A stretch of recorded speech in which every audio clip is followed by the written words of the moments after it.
Good afternoon, welcome back. We are going to call to order the special meeting for the council appointment to District 8. And I'm going to turn it over to the city clerk to call the roll. Jimenez? Present. Torres? Cohen? Here. Ortiz? Present. Davis? Here. Doan? Present. Foley? Here. Kamei? Here. Mahan? Here. Thank you. I'd also like to read a statement. If any person presenting a public comment requires a Spanish or Vietnamese interpreter, please tell the security person as they approach the microphone, and he or she will call over the interpreter. We also have interpretation devices available upstairs. And now we'll interpret that into Spanish and Vietnamese.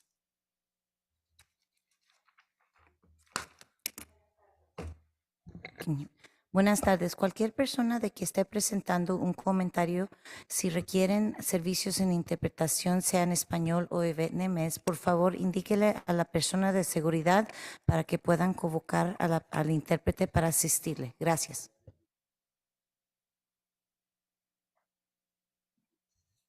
Kính thưa quý vị nào muốn phát biểu mà cần thông dịch viên tiếng Tây Ban Nha hoặc tiếng Việt, xin nói cho nhân viên an ninh biết khi quý vị tới gần cái microphone và khi đó chúng tôi sẽ gọi thông dịch viên đến dịch cho quý vị. Xin cảm ơn.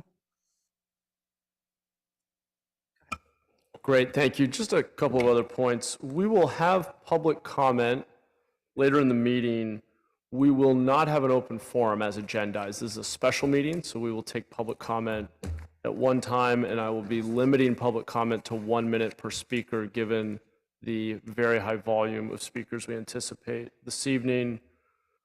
We are also going to take the process questions first before we get to candidate statements, interviews, and public comment. So I'd like to start by asking the city clerk to review the process as it was posted, and then we will have some council discussion about any changes to that process before we begin. Okay, so the process, the candidates are being called in random alphabet order. The random alphabet was from the Secretary of State's drawing for the November election. The candidate will be asked to introduce themselves, to give a brief overview of their qualifications.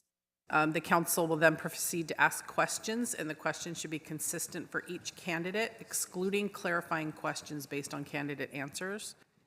After the interview, the candidate will be allowed to stay in the chambers, and the next candidate will be brought in. Just so you know, the candidates are being held in a location where they cannot watch the meeting, so each candidate hears the questions fresh for the first time. Public comment will commence after the interviews, with in-person commenters first, followed by Zoom commenters. After the public comment, the council will proceed to discussion. We will then hand out paper ballots, which we will ask you to narrow your choice down to 3. And then those ballots will be tallied by me. It will be put up on the screen so the public will see who is voting for whom. That's also the opportunity for the council to make sure I transferred the votes correctly, so double check your vote. And then the council will have discussion, and we'll have as many paper ballots as needed as we go through this process. Great.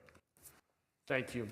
Okay, we have a memo from Councilor Cohen. I'd like to invite him to share his memo, and we'll have a little council discussion and see if we want to entertain a motion to modify anything about the process that the clerk just outlined. Yeah, thank you, Mayor, and thank you, Tony, for all of the work you've been doing to try to put together a process that will work for all of us, and I think we're at a good place. It just occurred to me that earlier over the weekend that we didn't necessarily have an enumerated process for the questioning of the candidates. So I thought it was important to have some time limits around that portion and some uniformity of that. So my memo suggests that each council member will have an opportunity to ask one question in that first round. They should ask the same question of each candidates for uniformity and fairness, and that the total amount of time, and I'll just say this, the original idea was each candidate will have 90 seconds to answer the question, but we thought about putting a time limit on the entire question and answer so that the council member's question plus the answer falls within the 3 minutes, just to make sure that we have a process that can move along nicely. But I hope that candidates will realize they don't have to necessarily go all the way up to the 3 minutes answering the questions, but that'll be up to them. So hopefully you've had a chance to read it. If you have any questions, you can let me know, but I'm going to move the process as outlined by the clerk with the modifications in my memo. Great. We have a motion and a second. I see Councilmember Doan. I got a question for Tony Tabor. Even though we have 3 votes, do we have to use all 3? When we get to that point, I was going to say make up to 3, so you can choose up to 3. All right, thank you. Okay. Great. Any other questions or comments? Okay, let's vote on the modifications proposed by Councilor Cohen.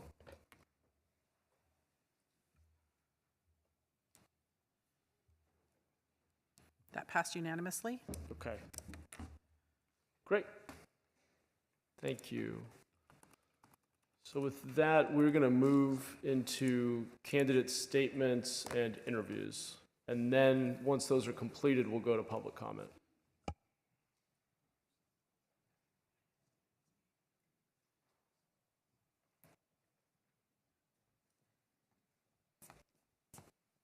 Okay, we're bringing over the first candidate.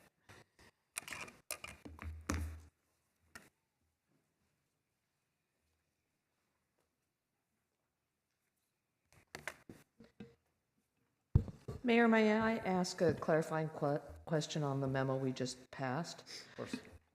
Councilmember Cohen, your intent then is for the individual council member to ask the question and the respondent to all be completed in a 3-minute time frame. Is that correct? I just want to be clear about that. That is the way it's intended to be, yes. Okay, great. Thank you.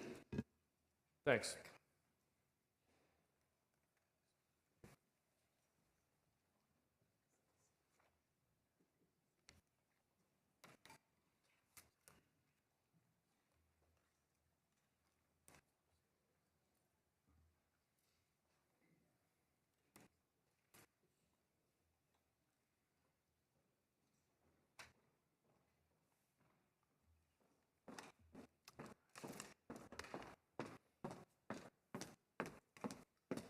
Yes, hi Patricia, thanks for being here. You can come on up here.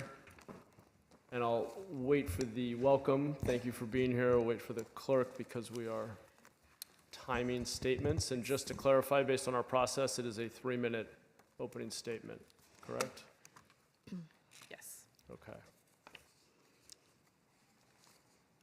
And are we ready to Yep, go? ready to go. Okay, go ahead. Okay, thank you.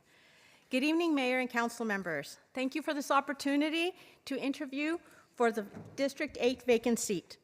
My family and I are proud to live in District 8. Our boys have attended schools, both in Evergreen School District and now in Eastside High School District. I became involved in our schools and active in the PTA. That's where my journey began. It was my work in PTA advocating for public education and our families that inspired me to become a trustee on the Evergreen School District. As the Council Community Relations for District 8, I have spent most of my time out on the field, which I have always loved because I enjoy connecting with the residents. Providing constituent services and building relationships with our community have always been a priority for me. My work as a trustee is driven by my family's experience with our schools. The impact our teachers and staff had on my boys made me realize early on the importance of hiring qualified staff that were passionate about their career. As a trustee, I understand that we must not only recruit great staff members, but also retain them by providing them the best benefits and pay that we can afford in order to ensure that Evergreen continues to serve our families. My family not only lives in San Jose, but also works in San Jose. My husband is a small business owner and small commercial landlord in San Jose.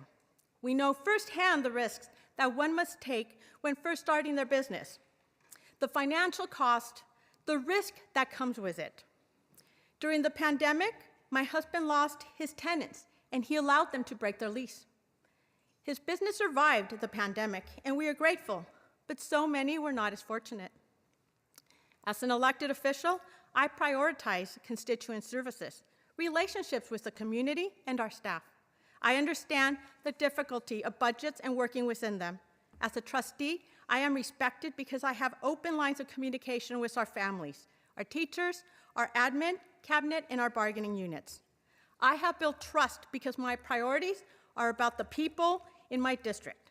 Being an elected official is no easy task, but I have been successful because I am not afraid to do the work, no matter how difficult it may be.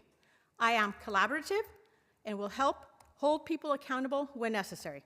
If I'm appointed, I will continue my work for working families. I know that I will work with all of you to collaborate on the issues that support our San Jose residents. Thank you. Thank you. Okay, we are on to council questions. Patricia, you did not hear that they voted to limit the question and answer to 3 minutes per person. So every question will be 3 minutes. Okay, thank you. So each council member will ask one question, and the question and the Yes. answer must be limited to 3 minutes. Yes. Thank you. Okay, great. Do folks want to raise their hand, or should we just go in district order? District order, is everybody okay with that?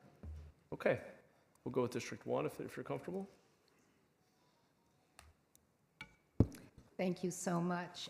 And I realize that it's going to be a challenge answering this question, but I think that the 3 minutes will make it very concise. You have already shared your thoughts on what you think the biggest challenge the city of San Jose faces in your application. Can you tell us or give us an example of how you would work with the community and council colleagues on solutions? So we know that housing is a top priority for all of us. The lack of affordable housing in particular, the unhoused community, and the blight that sometimes accompanies that.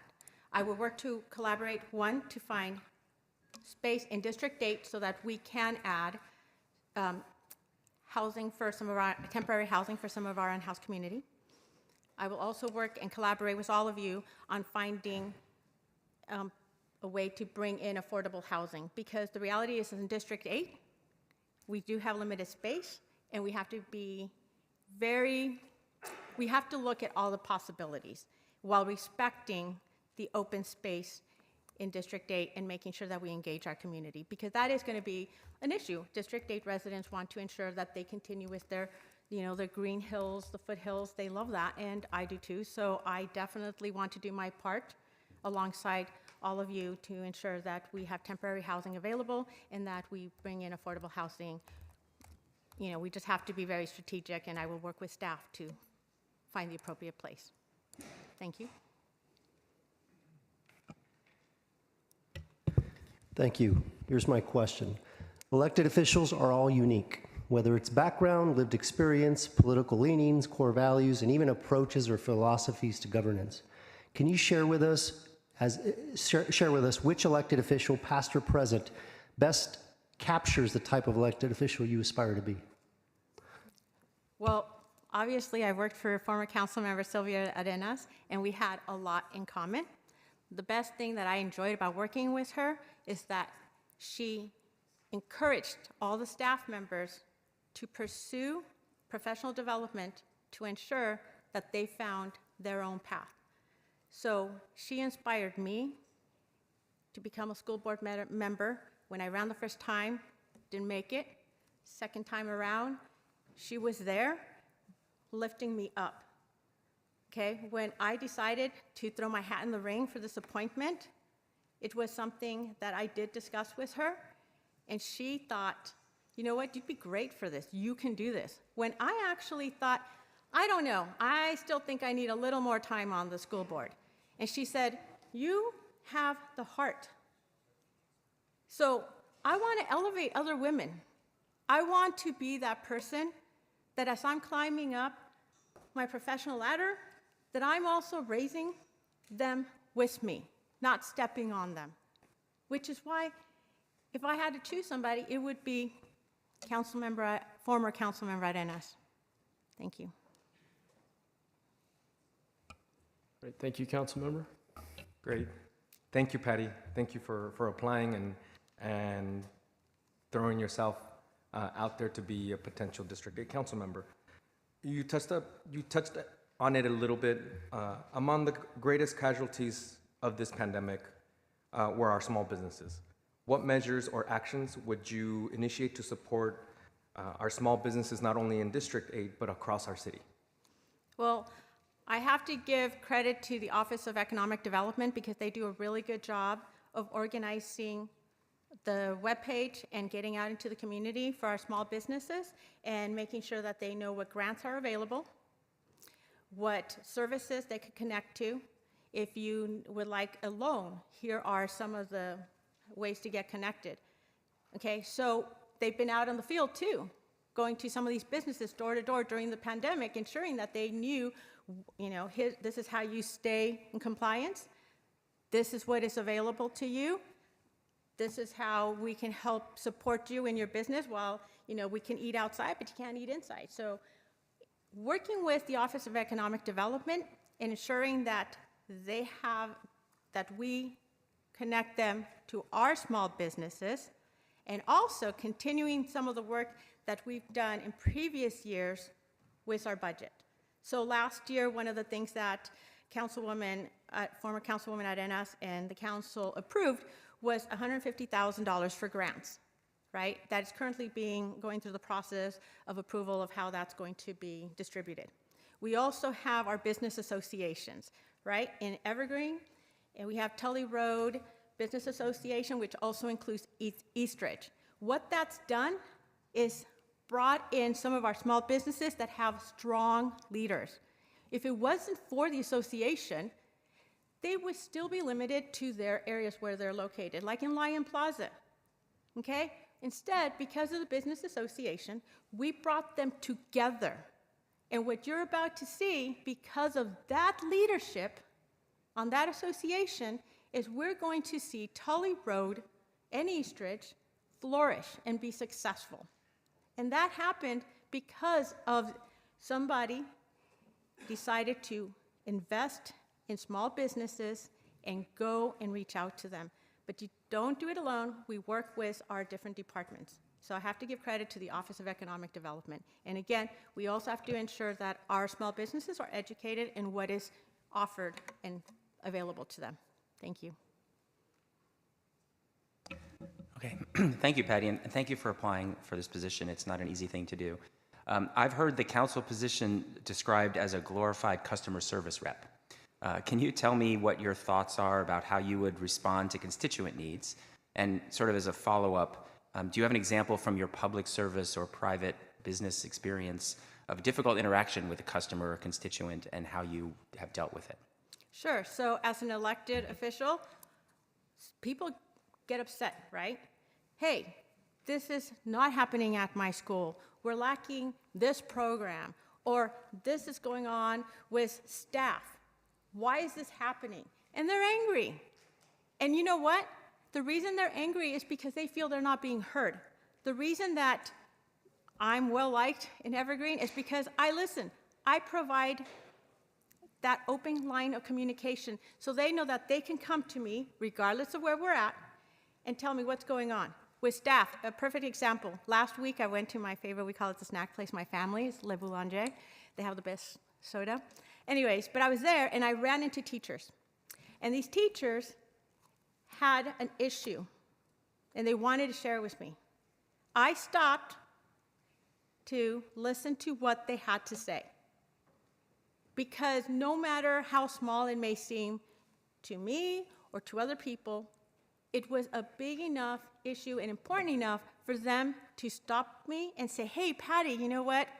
Hate to interrupt you right now, but here's an issue that we have. So I listen, and then I go and I speak with the superintendent.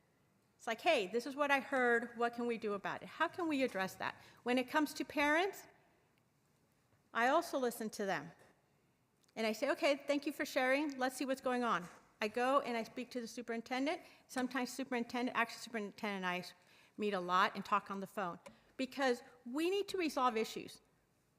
So I am constantly on the phone throughout the week, available with all of my constituents. Some of them have my personal cell phone. They email, they text, they stop me. They know because I'm accessible. But I've built up this relationship since my kids started in school, and I was a PTA mom, which I'm very proud of. Thank you very much. So thank you. Thank you so much, Trustee Andrade, for applying for this appointment process. I know it's not easy. My question is fairly straightforward. What does it mean for you to have a commitment to equity? How have you demonstrated that commitment? And how would you see yourself demonstrating it here on the council? Thank you. So as a school board member, I encourage that so last year we did equity training. We're doing it again. And we're going to continue to do it because doing it once and checking it off is not good enough.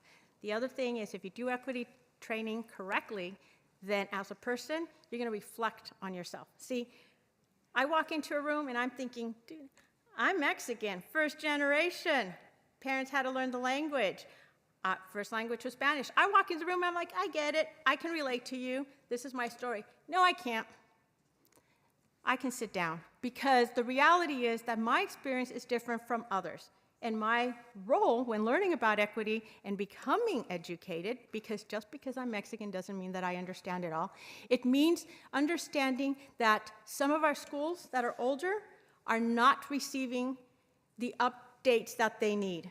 But our newer schools that are in the richer parts of the district are. I hadn't realized it. It was brought to my attention. Wait, but how can that be? I'm learning about equity. Well, I'm not understanding equity, right? So I I look in the mirror and I reflect, but I also make sure to engage, not just listen, but actually engage with the training.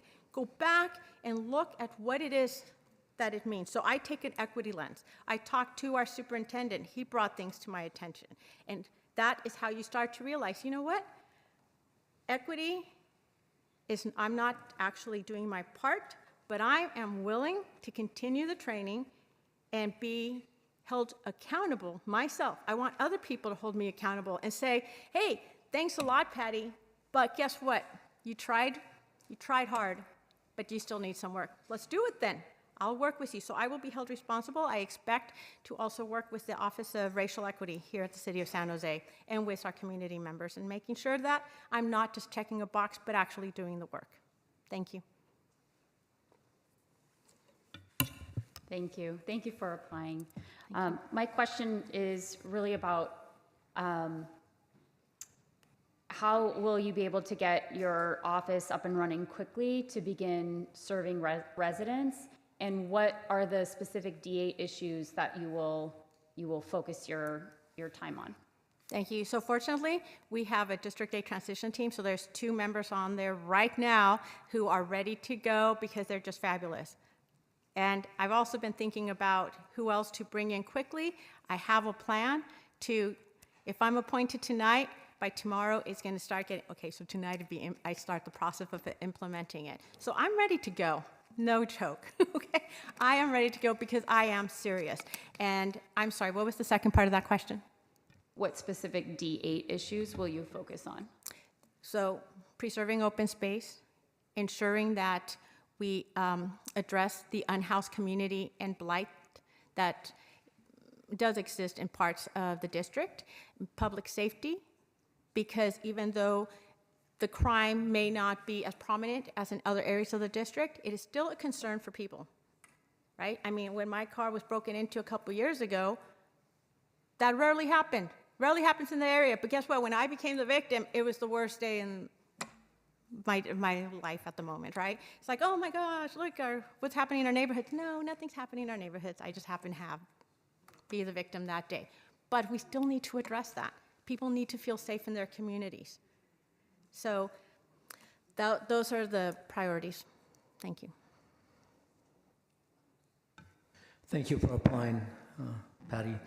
Homelessness is a major concern of many of our San Jose residents. What would success look like to you in helping our unhoused residents, and how would you accomplish these success metrics? Yes, thank you. I actually, after speaking to some of our faith-based organizations in December, right, when we were wrapping things up with former Councilman Arenas, I was talking to one of the pastors, and they were talking about how their church is small, but they're mighty. And I realized what we need is a faith-based nonprofit coalition, and I would want to pilot that in District 8. And I'm already working on it, and I've already have people who are ready to serve on this coalition. What this coalition would do is provide the basic needs to our unhoused community in District 8. Because what happens is you have all of these small churches, large churches, nonprofits, and they're all doing their own thing. If we brought them together and we were strategic about it, we could do more. We could connect our unhoused community and do a better job of connecting them with housing, with jobs and education. But we can't expect them, when they don't have a form of transportation, to get to downtown. We also need to provide them dignity. We need to provide showers on wheels. And I spoke to a nonprofit this weekend, and they're ready. They're ready to work with me. They need that. They want it. And yet, we don't tap into that. Not the way that we should.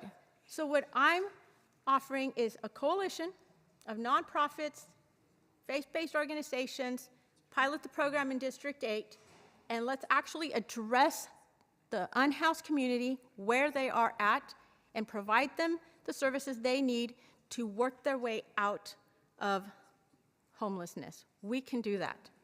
Thank you. Thank you. Hi, Patty. Hi. Being the last person except for the mayor, it means I have to juggle my questions a little bit. So first, I want to thank you for your years of service on the school board. I know what kind of commitment that is and how important that is. I also have actually a background question that I'm going to ask all the candidates to just learn a little bit more about what defines you. So here it is. What's your work experience with the private sector, and what did you learn from it? So I'm going to be upfront. For me, the private sector was helping my parents in their business and helping my husband a little bit in his business because he works really well with me, but I cannot say the same. I'm going to be upfront. But that is when working with my parents in their small business, and I was involved in the Chamber of Commerce in Morgan Hill. I was involved with promoting the business and making sure that, we were new to Morgan Hill. And even though it's a small town, that doesn't mean that people are going to come to your business, especially if you're new and they don't know who you are, right? That's the downside of a small community. So I worked with the Chamber of Commerce. I became a member of the Kiwanis Club. Go Kiwanis, because one of these days I'm going back. I was actually the first female president in Morgan Hill.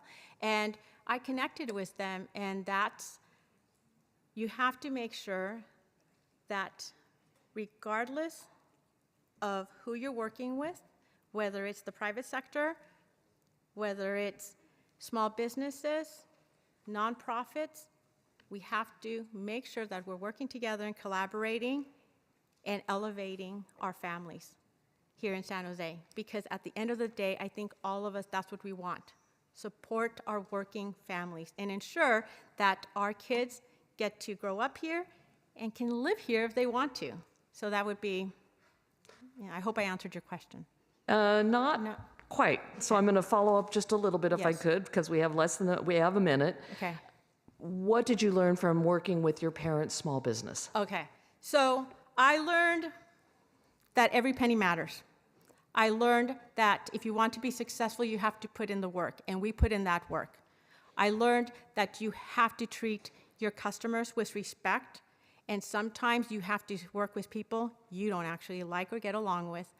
That's what I learned, and I also learned that I needed to connect with, like I said, organizations like the Chamber of Commerce, Kiwanis, and even Rotary, right, and the Lions Club, and some of our faith-based organizations, because we had relationships with some of them, and bringing that together. So that is what I learned, is I learned how to work with people, especially when there were times when I didn't really want to work with them, because I was a server and I loved it, but sometimes you had your customers that you just had to be very patient with. Thank you. You're welcome.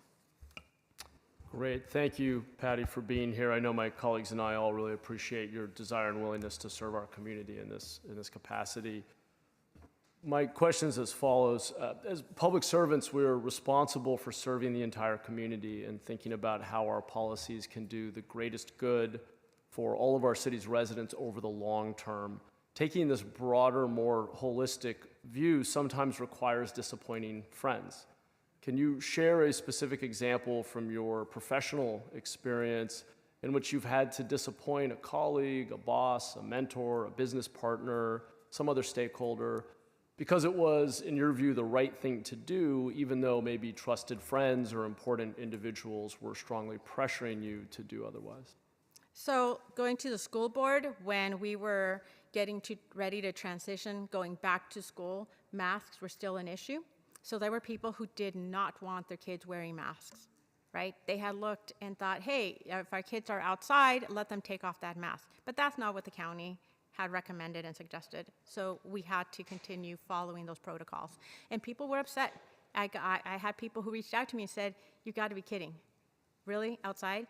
But I had to do, one, what we were required to do by the county, and two, even as a person, a mom, I had to look at if we allowed these kids to not wear the mask when the risk was still too high, they could potentially get sick. And I had to also protect our staff.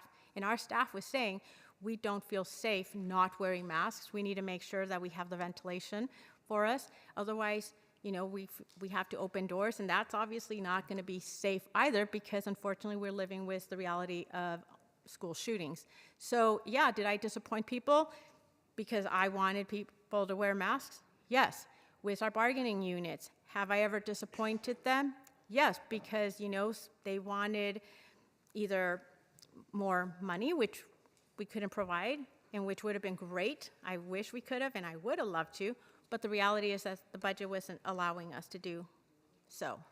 But guess what? I have a relationship with our bargaining units, and we understand. We give and we take. And when we don't agree, we're like, okay, we didn't agree this time, but I still respect you.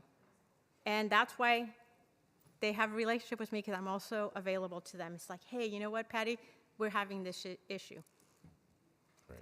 Thank you again, Patty. Really great to hear your comments. We appreciate it. I believe our process is that we are going to ask you to go back out. Is that correct, or will Patty stay here? You She can go ahead and stays. stay in council Oh, chambers I'm because you sorry. now heard all the questions. You'll stay here because you've heard all the questions. Okay. Yeah. Okay, great. And we're going to welcome our next Yes. applicant. Salvador Alvarez is next. Great. Thank you, Patty.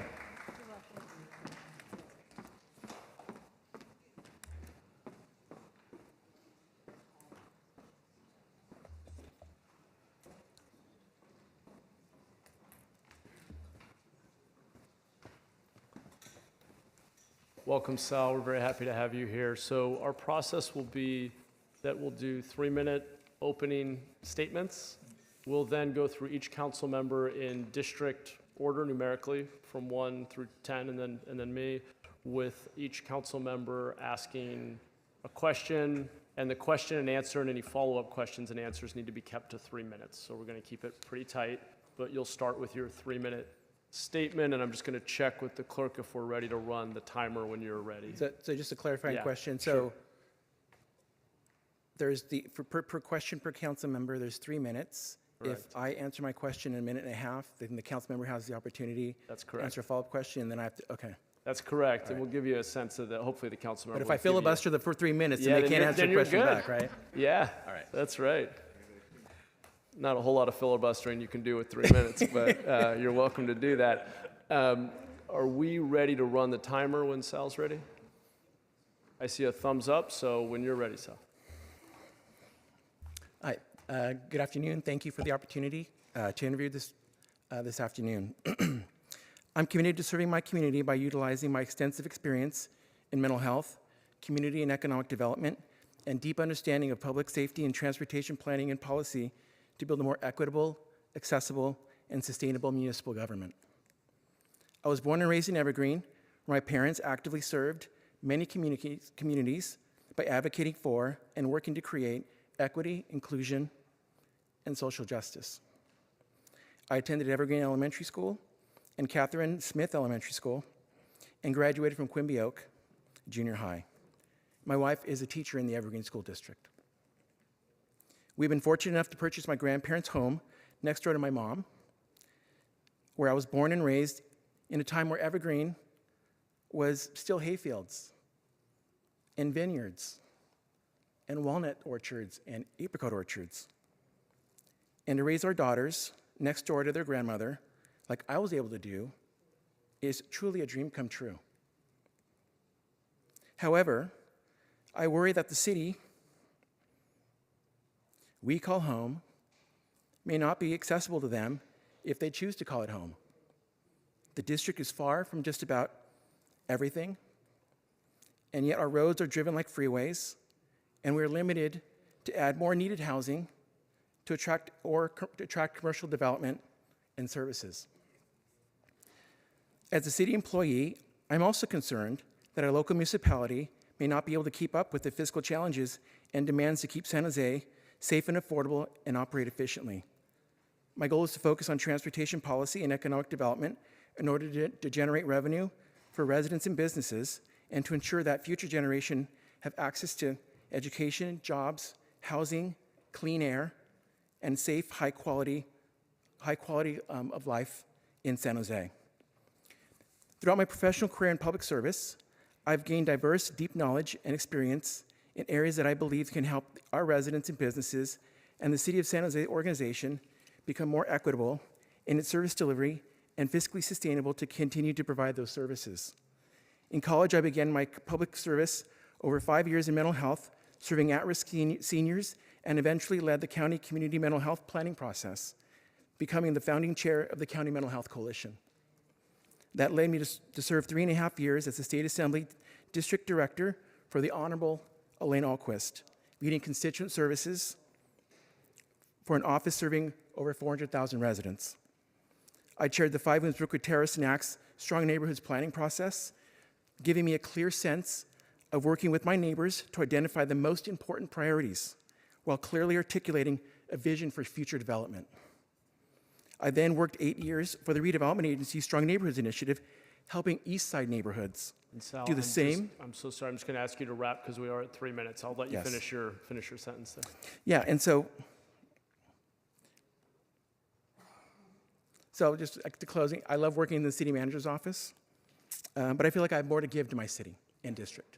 Great. Thank you very much. We're going to start with questions. We'll begin with District 1, which is Vice Mayor Kamei. Thank you so much. You've already shared with us your thoughts on what do you think the biggest challenge the city of San Jose faces in the application. Can you tell us or give us an example of how you would work with the community and council colleagues on solutions? Yeah, so in my application, I stated that I think the greatest challenge the city faces is the structural budget deficit. I think if you look at other large cities across the country, we're the only city with net migration. A greater net, 60% of our folks leave the city to go to jobs and work in other cities around us. We basically bring in 85 cents per capita compared to our neighboring cities bringing over $4 per capita. So we have a severe revenue problem. I don't think that, our general plan and developing in a certain way for jobs, housing, balance is going to be the only way. I mean, eventually that might be the way we're going to get out of our challenges, but I think we need to figure out other remedies to generate revenue. So the past 5 years, we've taxed cannabis. We've modified and structured the business tax. We have an agreement with eBay, which is a revenue sharing agreement for sales tax, which, has been a huge boon for our general fund. Additionally, we've also changed the transfer tax. So we actually are generating more revenue for the general fund. I think we need to look at special districts. I think we need to figure out kind of everything that's on the table to generate more revenue, because I don't think we can wait. I don't think we should wait for those things to happen for us to just sort of eventually get more money. Hey, Sal, I have the next question. Thanks for coming, appreciate it. So my question is this: elected officials are all unique, whether it's background, lived experience, political leanings, core values, and even approaches and philosophies to governance. Can you share with us which elected official, past or present, best captures the type of elected official you aspire to be if appointed? Yeah, thank you for the question. That's a difficult question. I don't want to offend anyone who's sitting here. So I'm running a great risk here, putting myself out there. I would say probably most recently, I think Councilmember Cohen really has shown the kind of leadership that I would like to. That's a strike. To aspire to. Sorry, I'm so sorry. I'm kidding. I was reading in front of me. I think he took some very risky moves to try to create an equity map, sort of joining all kinds of different interests. He jumped in and really worked out a wonderful agreement for the flea market vendors in his district, and literally just coming recently to office. And then, taking leadership to sit down and negotiate with the county and trying to figure out, hey, we have these lawsuits. It's not serving really anybody here. We need to get over these barriers and actually get stuff done for our residents and really facilitate and really kick drive development in North San Jose. So that's how I feel about that question. Great. Thank you, Sal. Among the greatest casualties of the pandemic were our small businesses. What measures or actions would you initiate to support small businesses, not only in District 8, but across our city? Yeah, so thank you. Our Office of Economic Development has really pivoted during the pandemic to really serve small businesses. We typically usually focused on large employers and the jobs housing balance. And so for the past 3 years, 2-3 years, we've been really going out and doing direct and outreach to businesses, knocking on doors, talking to folks, asking them what their needs are, how's it going. We hear the direct stories around supply chain issues, vandalism, crime, all those kinds of challenges. And so with that information, and just lack of funding for trying to fix up their businesses. So the mayor and council allocates funding for the storefronts activation grant program. I happen to manage that program. When I first got it, it was a $200,000 allocation. Last year, we ripped through $350,000. And this year, the mayor, the former mayor and council allocated $500,000 for us. And so we are about $320,000 into that pot with another probably 15 applicants that we're processing agreements for. So we've cut a lot of the red tape for us to get those monies out the door, which is essentially now a financial assistance grant. So there's not a lot of paperwork. Businesses basically can just apply. We've been really focusing on the outreach in the most affected targeted areas. So the first beginning of pandemic, we're probably like half of our grants were going in those really heavily impacted areas. Now it's closer to 90% of the grant fundings are going directly into those areas. So that's why I think there's that. We're doing capacity building training for business associations.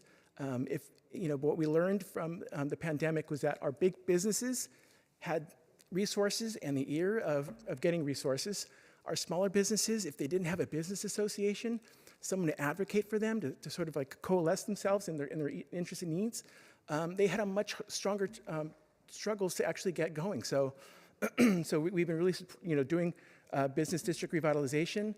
We've done some RFPs where we're actually going to have some capacity building grants to help those business districts that are just forming to get up on their feet, think about, and we're in the process of trying to hopefully finish the Alum Rock community-based improvement district formation.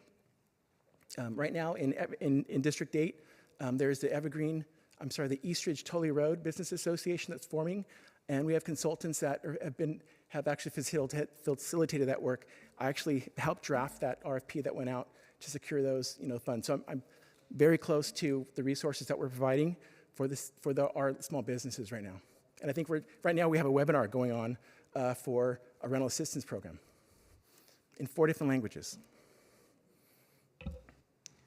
Well, thank you, Sal, and thank you for applying for this position. I won't let that go to my head at all, but thank you. No, here's my question for you. I've heard the council position described as a glorified customer service rep. Can you tell me what your thoughts are about how you'll respond to constituent needs, and also maybe provide an example from your public service or other work experience where you've had a difficult interaction with a customer or a member of the public and how you dealt with it? Yeah, so I was a district director for the Honorable Assemblywoman Elaine Alquist for about 3.5 years, so I have a very good sense of what that looks like, mail coming in the door, emails, responding to that, doing ribbon cuttings, the whole sort of works of it. What I didn't understand then was I would pick up the phone, go through the state directory, call a DMV or whatever department our constituents are having problems with, and suddenly our problems were miraculously fixed. I had no idea what they did. So it actually led me to be very curious. So my next job after that was I wanted to, sound weird, I wanted to embrace bureaucracy. I wanted to understand exactly how those residents, how those constituents got served. So I've been doing that for the past 20 years for the city.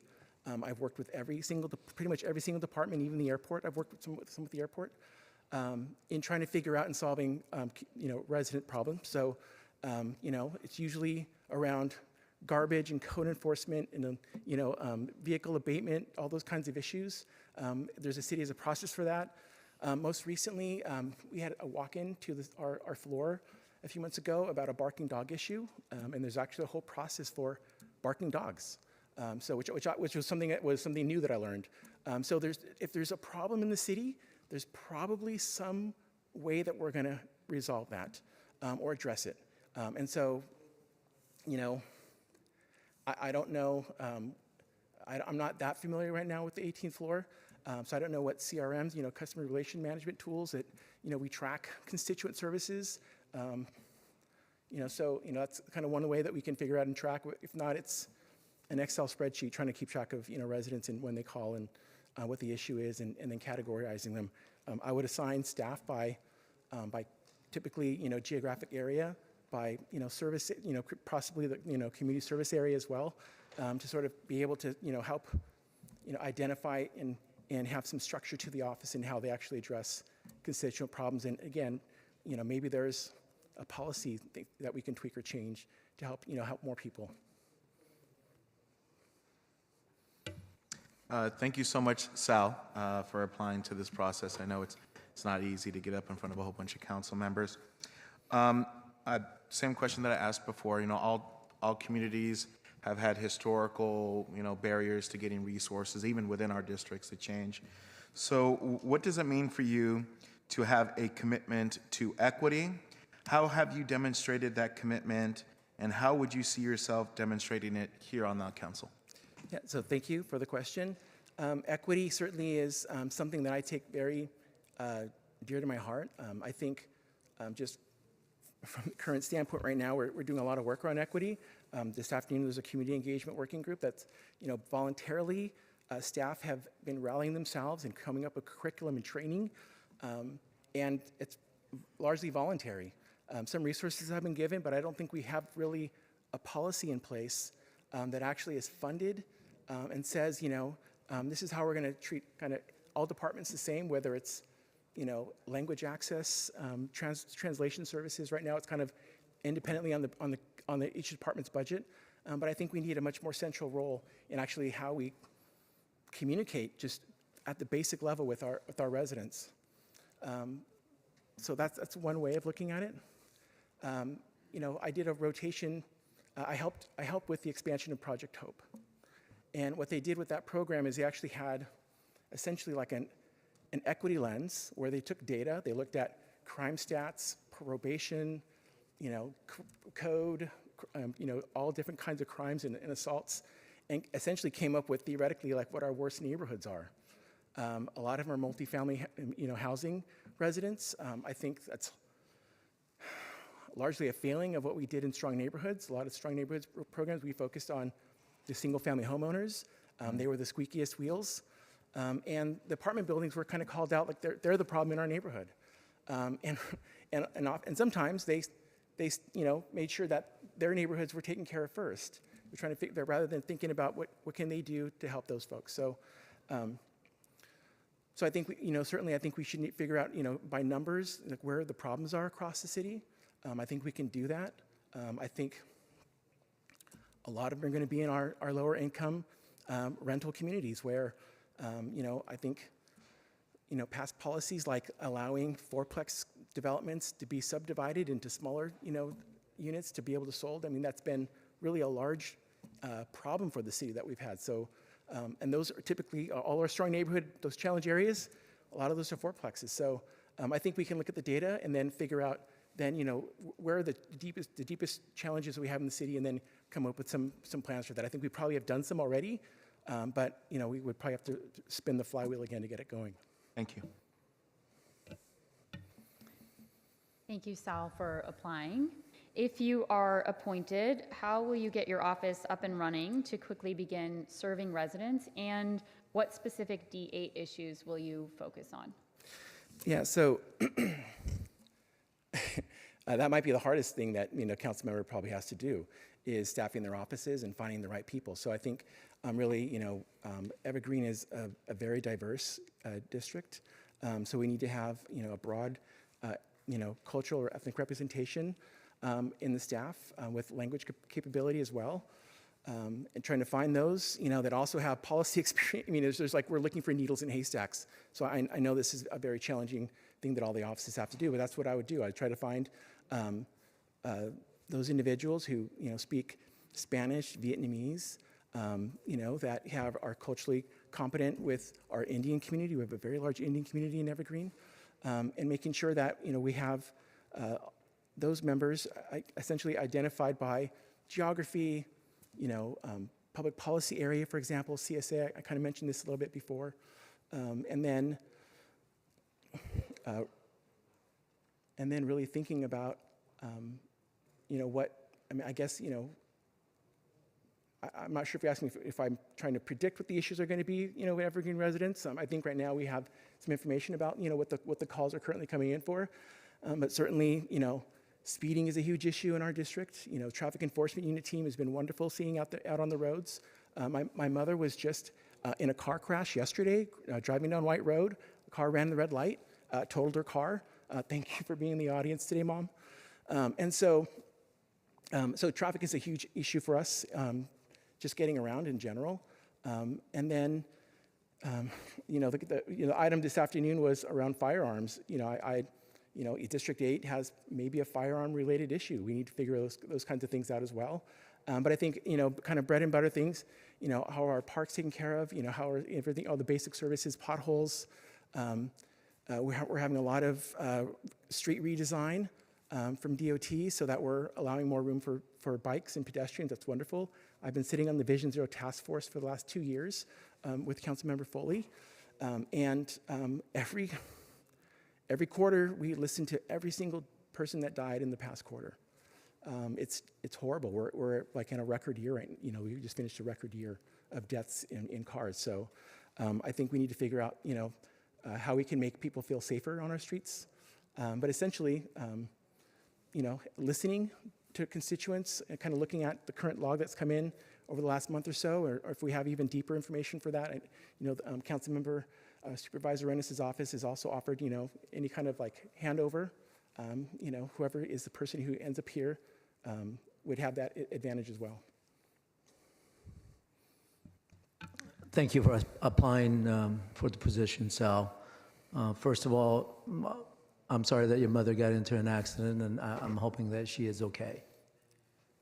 She's okay. She's here. Perfect. Scary, though. Yes.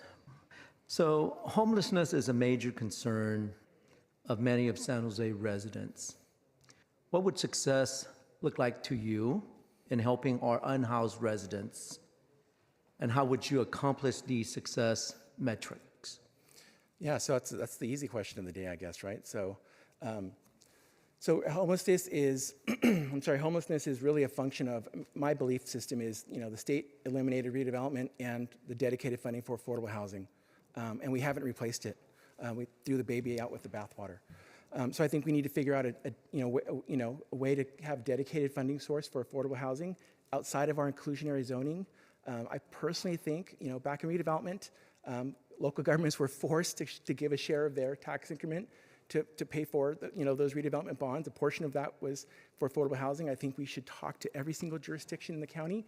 Would they be willing to put some little portion, not their tax increment, but at least something towards a bond program so we can actually have a regularly funded, stable source of funding for affordable housing outside of measures and campaigns and things like that. So we just need more housing in general. I think to say that we're going to solve homelessness is probably never going to happen. I think there's lots of people who are always going to have challenges to stay in housing, but we need to figure out ways to serve those people. It's really they're not the problem. It's just the situation that they're in. The vast majority likely have PTSD. They likely have dual diagnosis, which means they have a severely mental illness diagnosis and drug addiction or some kind of addiction, which are the most challenging to serve. So they need supportive services. I think our Housing First policy, while it's admirable, I think that's a wonderful goal to have. I think we need to have sort of affordable services for the spectrum of transitional housing and getting folks help where and when they need it. I don't think the city should be actually providing the mental health services. That's not what our expertise is. I think we either need to work with the county very closely, figure out, I work for a county contract agency. That's, when I worked in mental health, I worked for Gardner Health Center. So we have, local, mental health programs. We have PATH, for example, which does wonderful supportive housing work. And so I think we need to just look for more of those types of partners to really go into the field. One of my coworkers, Nguyen Pham, does, God bless him, he does that regularly and goes and outreaches to the homeless. So I think we just need to find more brave people to go and do that work. Thank you. Hi, Sal. Thank you for submitting an application applying for this position. I have a background question, actually, to learn more about what experiences defines who you are today. So what's your work experience with the private sector, and what did you learn from it? Thank you for that question. So I'm a board member of Evolution, which is part of the CSIP Weather Collective. And I work with Team San Jose as well. So I don't know if you consider that private sector. It's kind of, quasi-private sector. They're both private nonprofits. But what I have learned is that when the council gave the authority to negotiate a long-term lease for Vegelution, we thought we would budget $8,000 for an attorney to help us negotiate the agreement. I think it was probably upwards of $18,000 that we ended up having to spend, just because it just took a lot longer than we expected. I think the city maybe not always has experience of the urgency of and the effect of billable hours and all that kind of stuff. We don't have billable hours in the city. So I think we need to be more mindful of that. And that goes kind of across the board with our planning department, with our inspections, all that kind of stuff, is to be more mindful about how our private sector is essentially how they pay for things on their end to get things done for us. So that's one example. I think, that, really the biggest challenge that we have right now and how the city interacts with the private sector is just our lack of staffing. So as a function of that, things may be taking longer is, people are just doing a lot more than with the resources that we have. So we need more help and support for probably across the board. I know we have our vacancy rate is, on average, I think like 10% or something like that. It's probably higher in some departments and lower in some departments. And I think, we can't really have a great partnership with the private sector if we can't fully come to the table with resources that matches theirs. So that creates delay and waste for them, in my opinion. Thank you. Great. Thank you to my colleagues. Sal, thank you for being here. I appreciate, I know all of my colleagues appreciate your desire and willingness to serve our community in this capacity. My question is as follows. As public servants, we are responsible for serving the entire community and thinking about how our policies can do the greatest good for all of our city's residents over the long term. Taking this broader, more holistic view sometimes requires disappointing friends. Can you share a specific example from your professional experience in which you had to disappoint a colleague, boss, mentor, or other key stakeholder because it was the right thing to do, even though trusted friends or important people or groups were strongly pressuring you to do otherwise? So I don't know if I feel called out or, but the question, that's a very... We're asking everybody the same questions.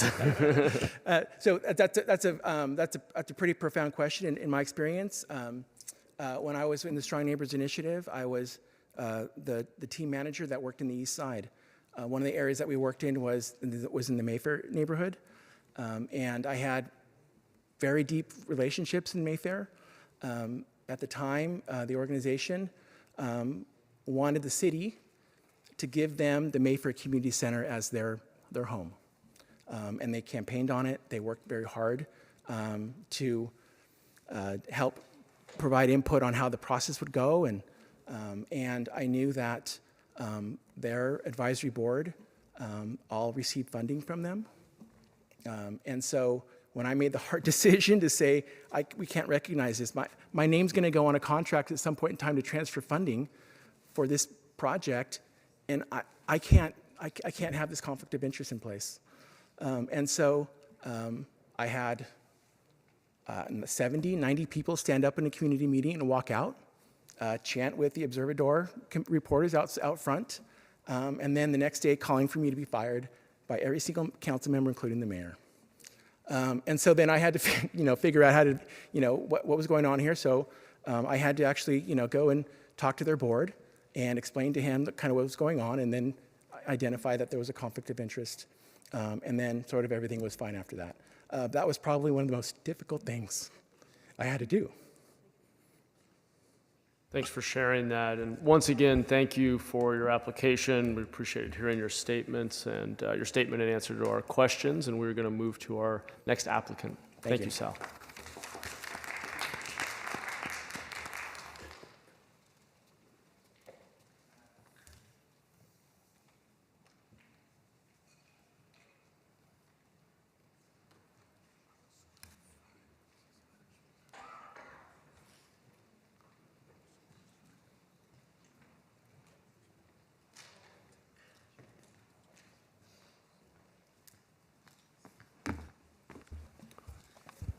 Welcome, Sukhdev. Great to have you here. I just wanted to explain the process really quickly because there was a slight modification.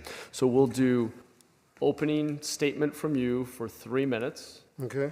And then each council member will have 3 minutes to ask a question. We're asking the same questions of each of the applicants.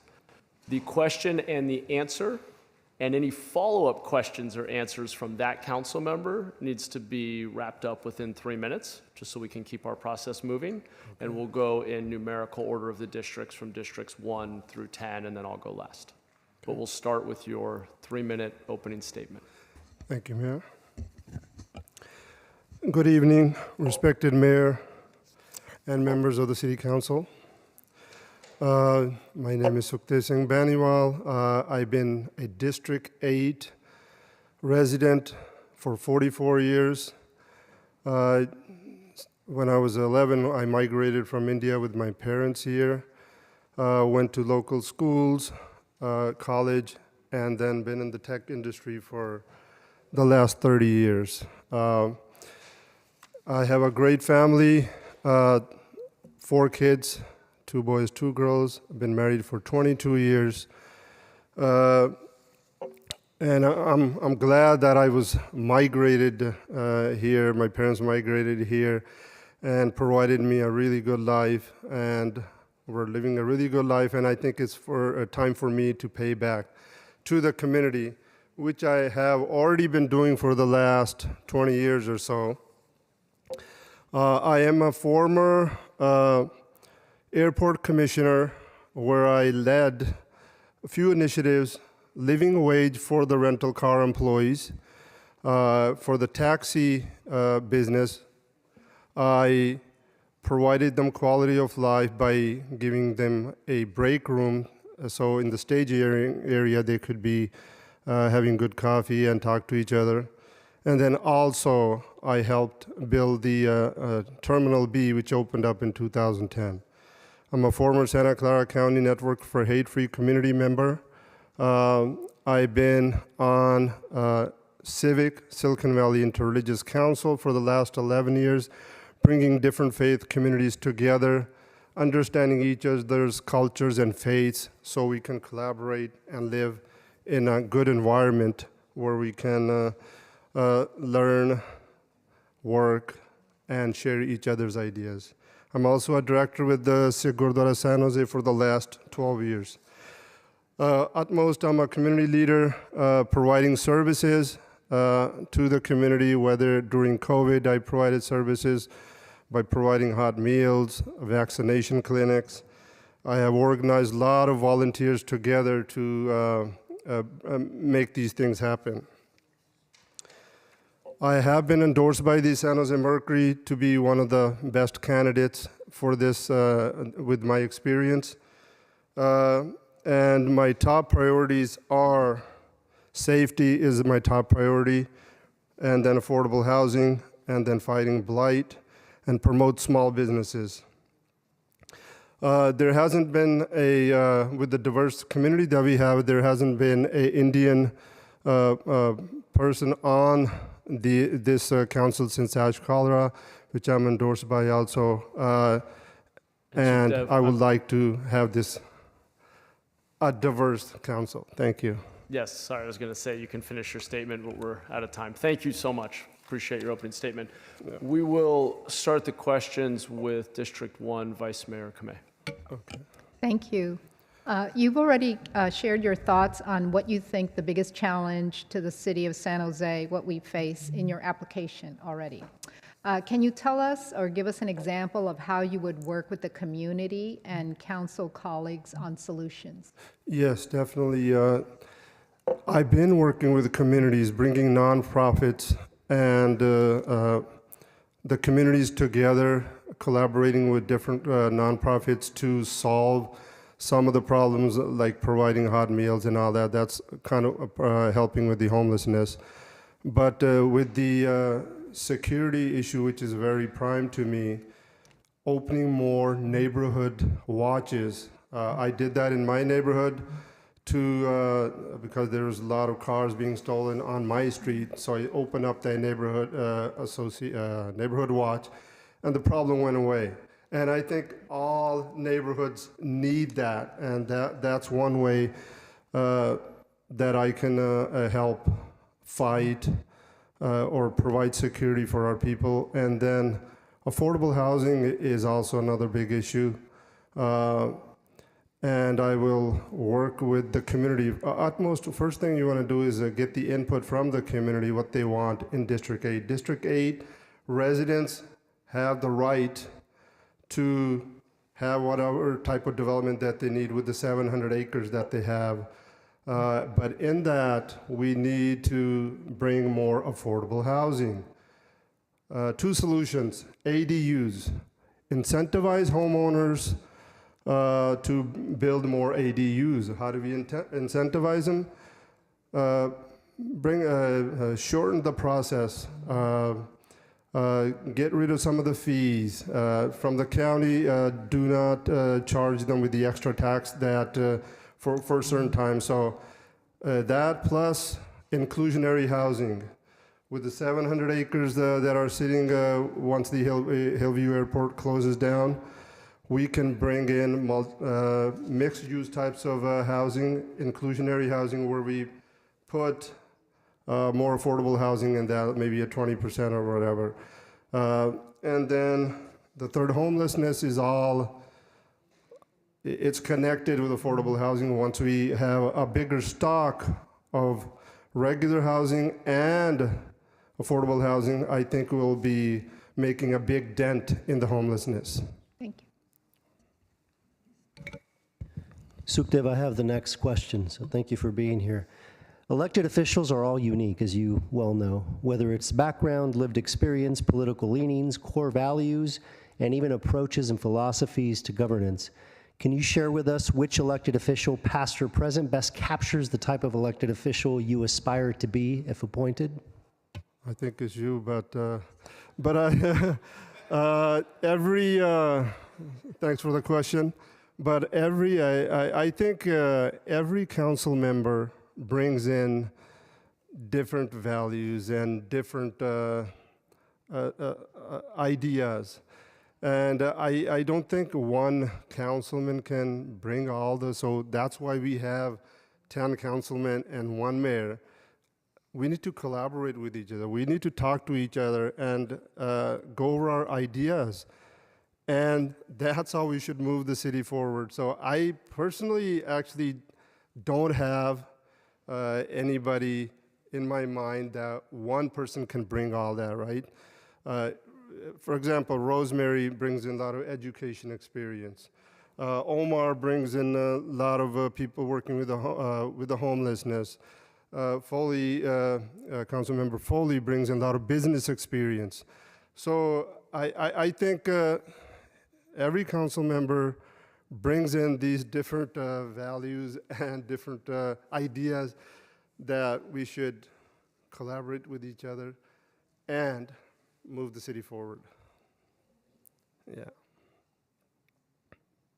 Councilor Torres.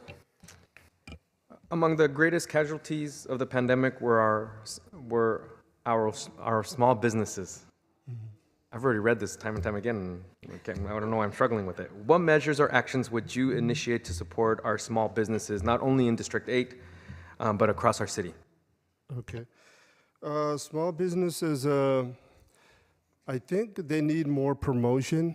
Let's just take an example in District 8. We need to promote these local businesses to all the local residents. City should help these businesses grow by promoting in their newsletter, saying, hey, we got this new pop and mom shop here. Why don't you go take a coffee over there? And then the second thing is the fees to opening up a new business. There's a bunch of fees also, a bunch of permits. You know, you got the health permit, you got tobacco permit, you got all these permits, and then you for example, just for like a coffee permit, I think it costs about $700 a year for the business to pay. So there's a lot of these fees that are not helping these businesses. So and then provide some grants. I think city already has some grants that to start up new businesses, but to keep them going, a lot more promotion for the local people. Give them incentives, have them just go there, have a coffee at my local business. So a lot of promotion, I would say, and then cut down on some of the fees and provide them with more grants from the city so they keep flourishing. I'm all for small businesses. In the Sikh community, there's a lot of small business owners. Some of them are here supporting me also, these small businesses. So I'm for all these guys. So I think those are some of the ideas that I have to promote small business. Hi, Sukhdev. Thank you for applying, and it's a very difficult thing to do, so I appreciate your willingness to serve. I've heard the council position described as a glorified customer service rep. Can you tell me what your thoughts are about how you'll respond to constituent needs? And in addition, do you have an example from your experience, private sector or public work that you've done, of a difficult interaction with a member of the public or a customer, and how did you deal with it? Okay. Yes, that's what I do day in, day out, providing services to the constituents. Me being a part of the Sikh Gurdwara San Jose, I deal with the residents, bringing in a vast different types of questions or help that they need. I usually get inputs. Something comes to me, I cannot solve it myself. I get input from the resources that I have, maybe the board members, maybe a specialist, say for mental health itself, right? Call the county, see how we can help. One of the difficult situations that we get into at the Sikh Gurdwara is sometimes we do have mental health issue folks coming up. How do we deal with those people? We as a community try to see how we can provide the help. And secondly, we reach out to the county.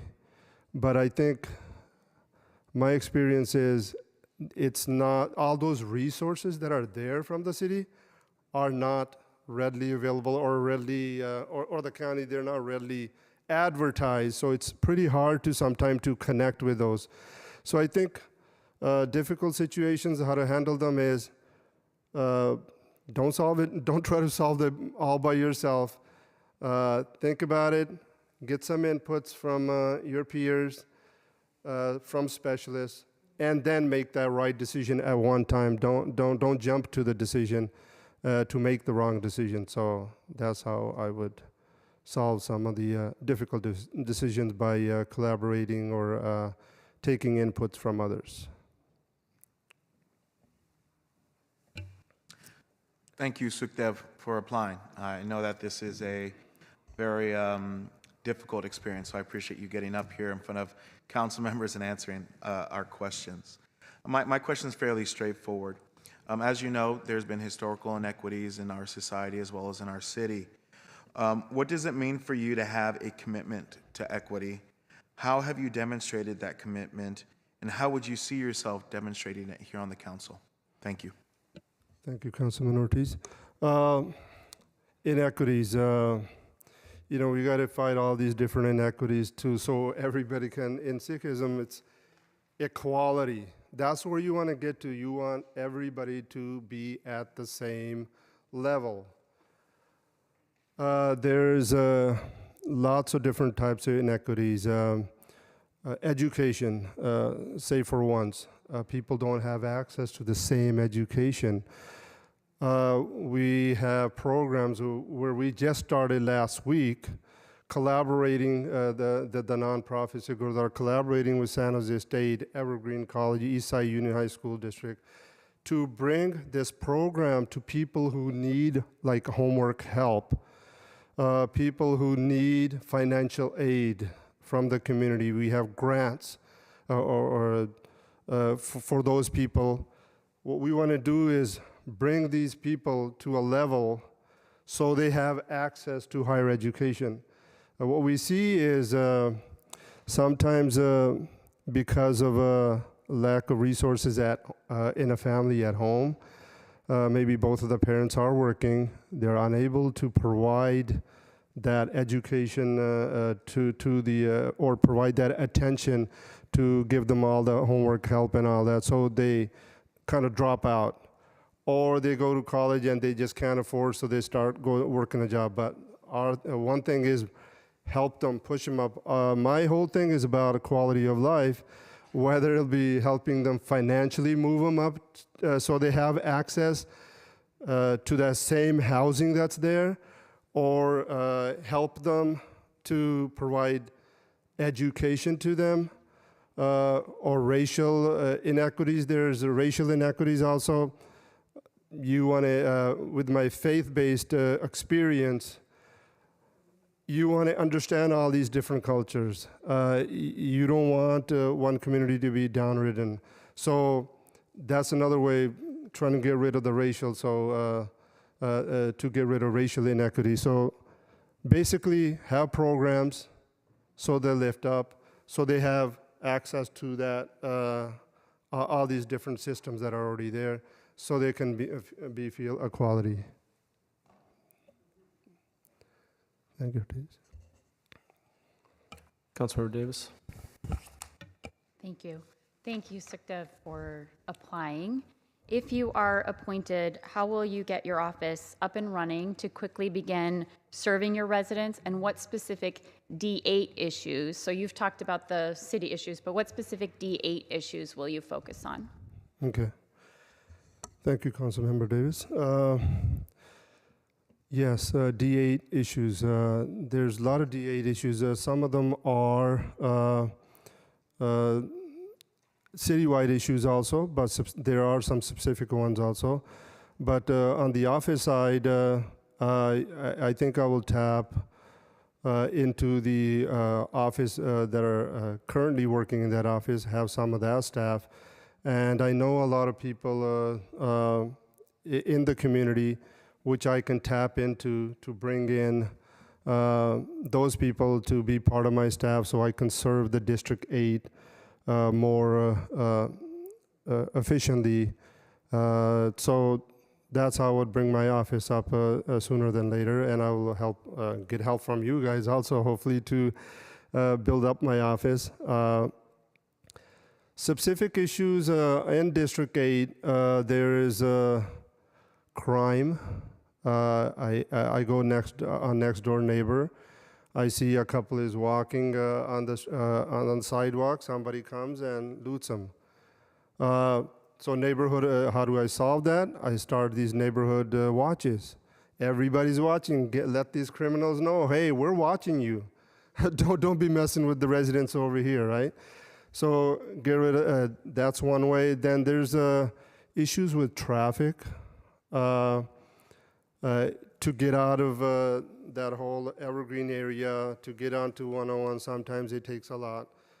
I'm glad there is a light rail coming to East Ridge, which is going to connect to BART. So, and then the other thing is develop more businesses, more stores, so the local people, and provide those jobs to the local people so they don't have to get out. And traffic will be the other way. So cut traffic by opening up more businesses, more restaurants. I want those people in District 8 to eat right there instead of going to Valley Fair. So I want to have a Valley Fair in District 8 with the East Ridge. When the Reedy Hillview closes down, I would say I want to have something that you guys have over there. So that, and then the blight, I would bring in a lot of these neighbors, all of these volunteers together to get rid of the blight that's there. And then bring in more affordable housing by inclusionary housing and ADUs. Thank you. Hi, Sukhdev. Thank you for applying. My question to you is, homelessness is a major concern for many of the San Jose residents. How would success look like to you? How would success look like to you in helping our in-house residents? And how would you accomplish the success metrics? Thank you, Councilmember Doan. Yes, homelessness is not only a District 8 issue, it's a San Jose issue, it's a whole state issue, which we all need to come together and find the right solutions to them. Some of the solutions that I have, as I mentioned before, is create more market and affordable housing. We need to bring up that stock of affordable housing throughout the city. So some of these residents who do have jobs, but they just can't afford to pay the rent, so they're on the street. Provide more mental health facilities, more mental health. So some of our veterans who are out there, they need help. Open up more job training areas so some of these people that are not able to bring in the money, as we talked about inequities earlier, provide access to those guys so they can make more money and be able to afford some housing in San Jose. But I think the bigger thing is homelessness is all connected with affordable housing. As we build in more market rate and affordable housing, I think we'll stabilize that market. The house that I lived in, we bought it for, $60,000, and now it's 1.4 million. I wouldn't be able to afford that myself if I had to buy that, right? So we need to bring up that stock. Some of the restrictions that we have in our master plan, or I think we need to relook at that. And our permitting department needs more help because we're not giving out a lot of permits to build these. There's already people or builders ready to who wants to build them, but we're not issuing these permits fast enough, or we're putting too many fees on them. So affordable housing is a lot of things. If you create a lot of the more affordable housing, I think we'll fight the homelessness. Great, we're at time. Councilmember Foley. Thank you. Sukdev, it's my turn. Oh, Foley. I have a background question for you to learn a little bit more about what experiences have defined the man you are today. What's your work experience with the private sector, and what did you learn from it? And I know you have a lot of background in this. Yes, private sector. I have been working in the private sector for so many years in different companies. They do bring in a lot of tax money resources to the city. So, sorry, can you answer that? Ask that question again. Private sector.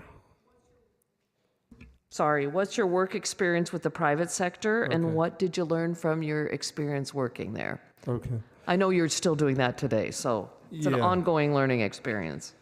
It provides, basically the private sector is a big in this, in Silicon Valley. It provides the jobs that are there to live, play, and work in San Jose. So that private sector, we need to, small businesses, I guess, come under private sector also.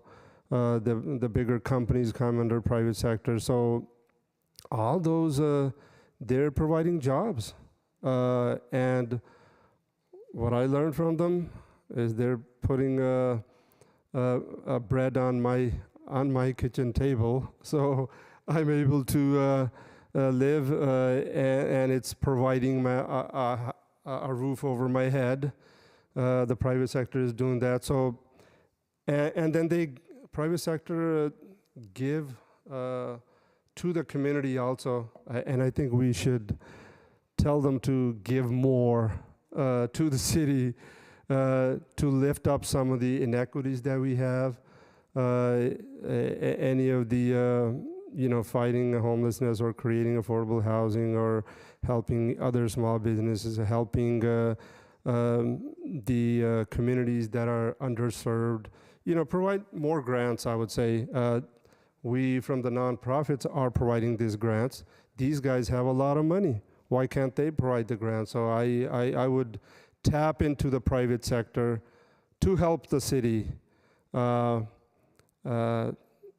provide more resources to the people who are not so well off, I would say.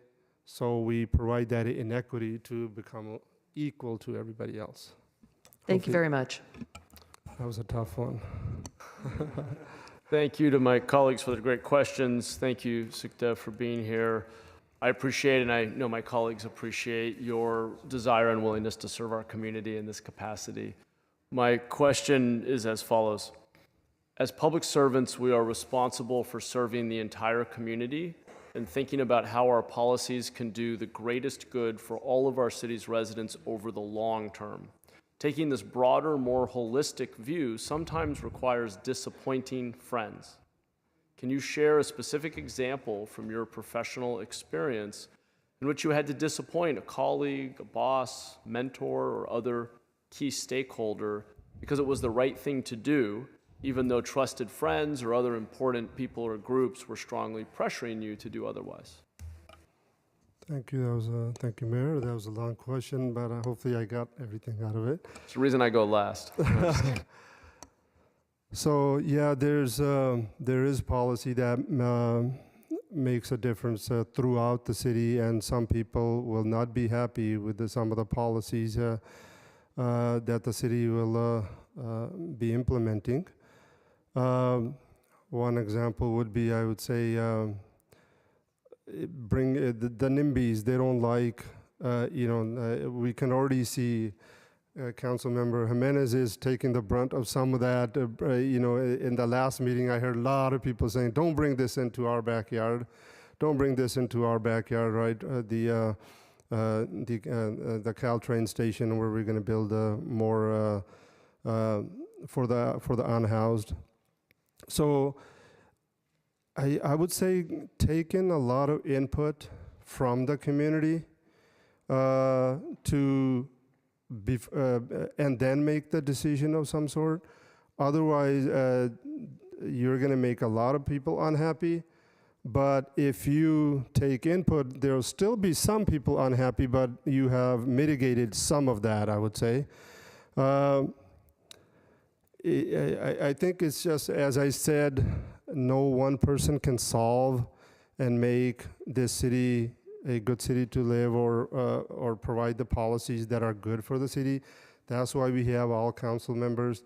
I think everybody should just sit together and as you guys do already, and more community input from it into it to make the right decision and the right policies, so we mitigate some of the difficult scenarios that will be created if you don't take the inputs from them. So I think input from the community members is the best way to do that. Great. Thank you again, Sukhdev. We really appreciate your application. It was great to hear your statement and answers to our questions. We're going to move on to our next candidate. You'll be able to stay here in the chambers. So the clerk's going to go Thank you, get Mayor, the next and Councilmember. applicant. Thank you so much. I'm going to go up.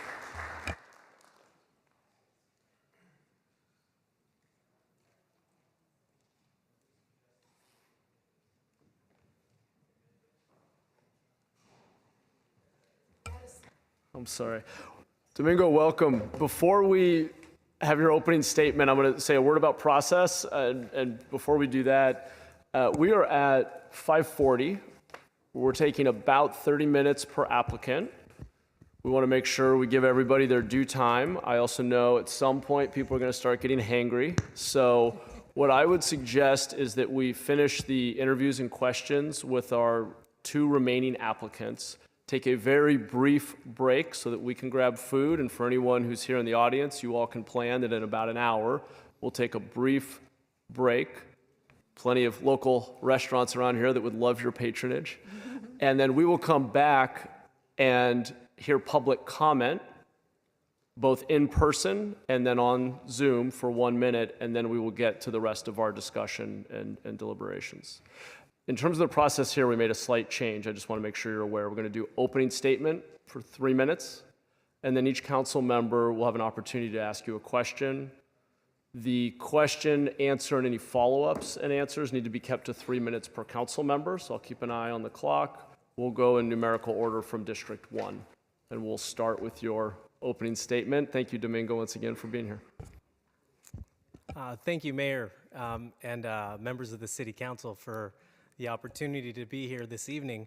My name is Domingo Candelas. I am humbled for the opportunity to be interviewing alongside several well-qualified candidates. My parents, I think they're actually in the stands. They immigrated here from Zacatecas, Mexico to San Jose in search of the American dream. They started a small business and then raised a family. I am one of 5 siblings, born and raised in Council District 8. From my days at John J. Montgomery Elementary School to Evergreen Valley High School, I'm a proud graduate of the Evergreen School District, the Eastside Union High School District, and San Jose State University. In fact, I loved San Jose State so much as an undergrad, I decided to go back and get a master's in public administration from San Jose State. Go Spartans. Just don't tell Stanford. You know, I do work for Stanford, so. I love San Jose and have been blessed with the opportunity to serve my community in various capacities for over a decade. First, as District Director to State Senator Jim Bell, then at Valley Water, and now as a Director of Local Government Affairs for Stanford University. I have also volunteered for nearly 2 decades, coaching and empowering youth through sports and connecting those at risk with positive role models. There's a lot of work to do, keeping our community safe, homelessness to environmental issues and everything in between. I will listen, be respectful and attentive, and come to council prepared to move our city forward with accountability and performance standards. I've learned firsthand what it takes to be a successful representative and passionately serving the public. My parents taught me, my brothers and sister, the value of hard work, having integrity, and perseverance. I'm a first-generation college graduate, and it would be a privilege to be able to serve the community that has given me and my family so much.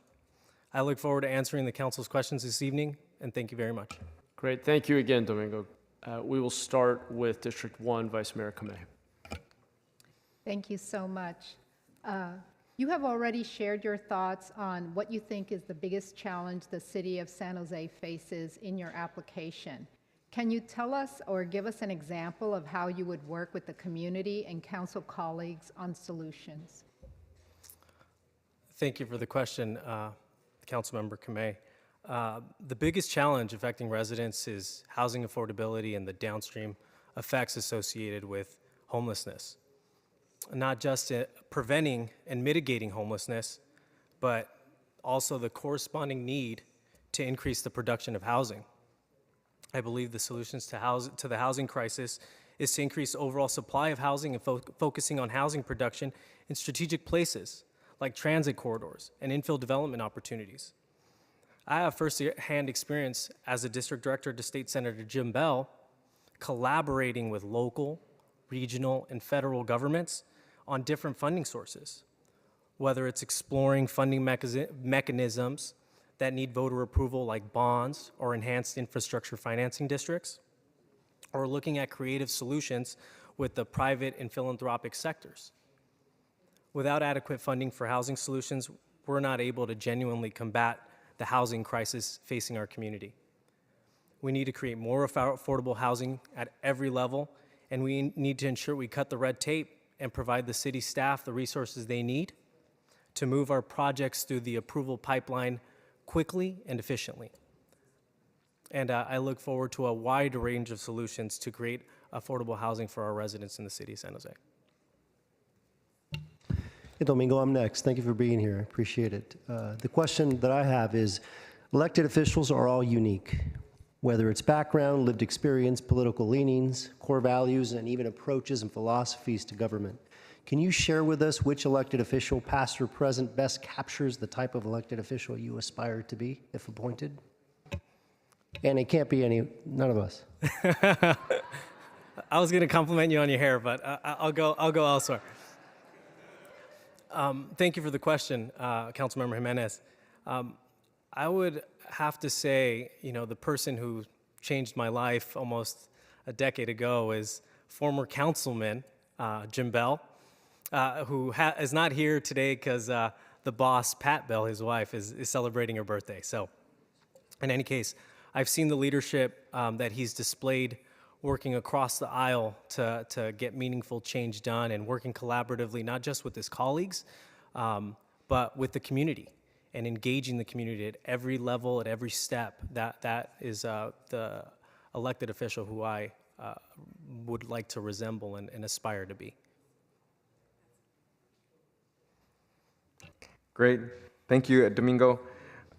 Among the greatest casualties of the pandemic were our small businesses. What measures or actions would you initiate to support our small businesses, not only in District 8, but across our city? Thank you for the question, Councilmember Torres. I'm a big fan of small businesses. My parents, small business owners. My tia Tere owns several Mexican restaurants right here in San Jose. I see the pride that small business owners take in not just their entrepreneurial spirit, but also contributing to the local economy. I want to ensure that small and micro businesses have a presence in our community. And it is critical to work with the small business development centers, business associations, our chambers of commerce, in addition to our own Department of Economic Development on ways to support local businesses, whether it's looking at our storefront initiative program, permit forgiveness, or working to promote some sort of rent relief program. We need to support and empower opportunities for economic development for small, medium, and large-sized businesses and provide city support where needed, especially those that are monolingual. Given the dynamic of District 8, there are many business owners who just speak Spanish or Vietnamese, for example. We are the 10th largest city in the country. We need to be seen as a major destination for business. I look forward to working with a broad array of stakeholders to foster an environment for growth, as well as to ensure the residents and institutions will be supported to help further the city's economic goals.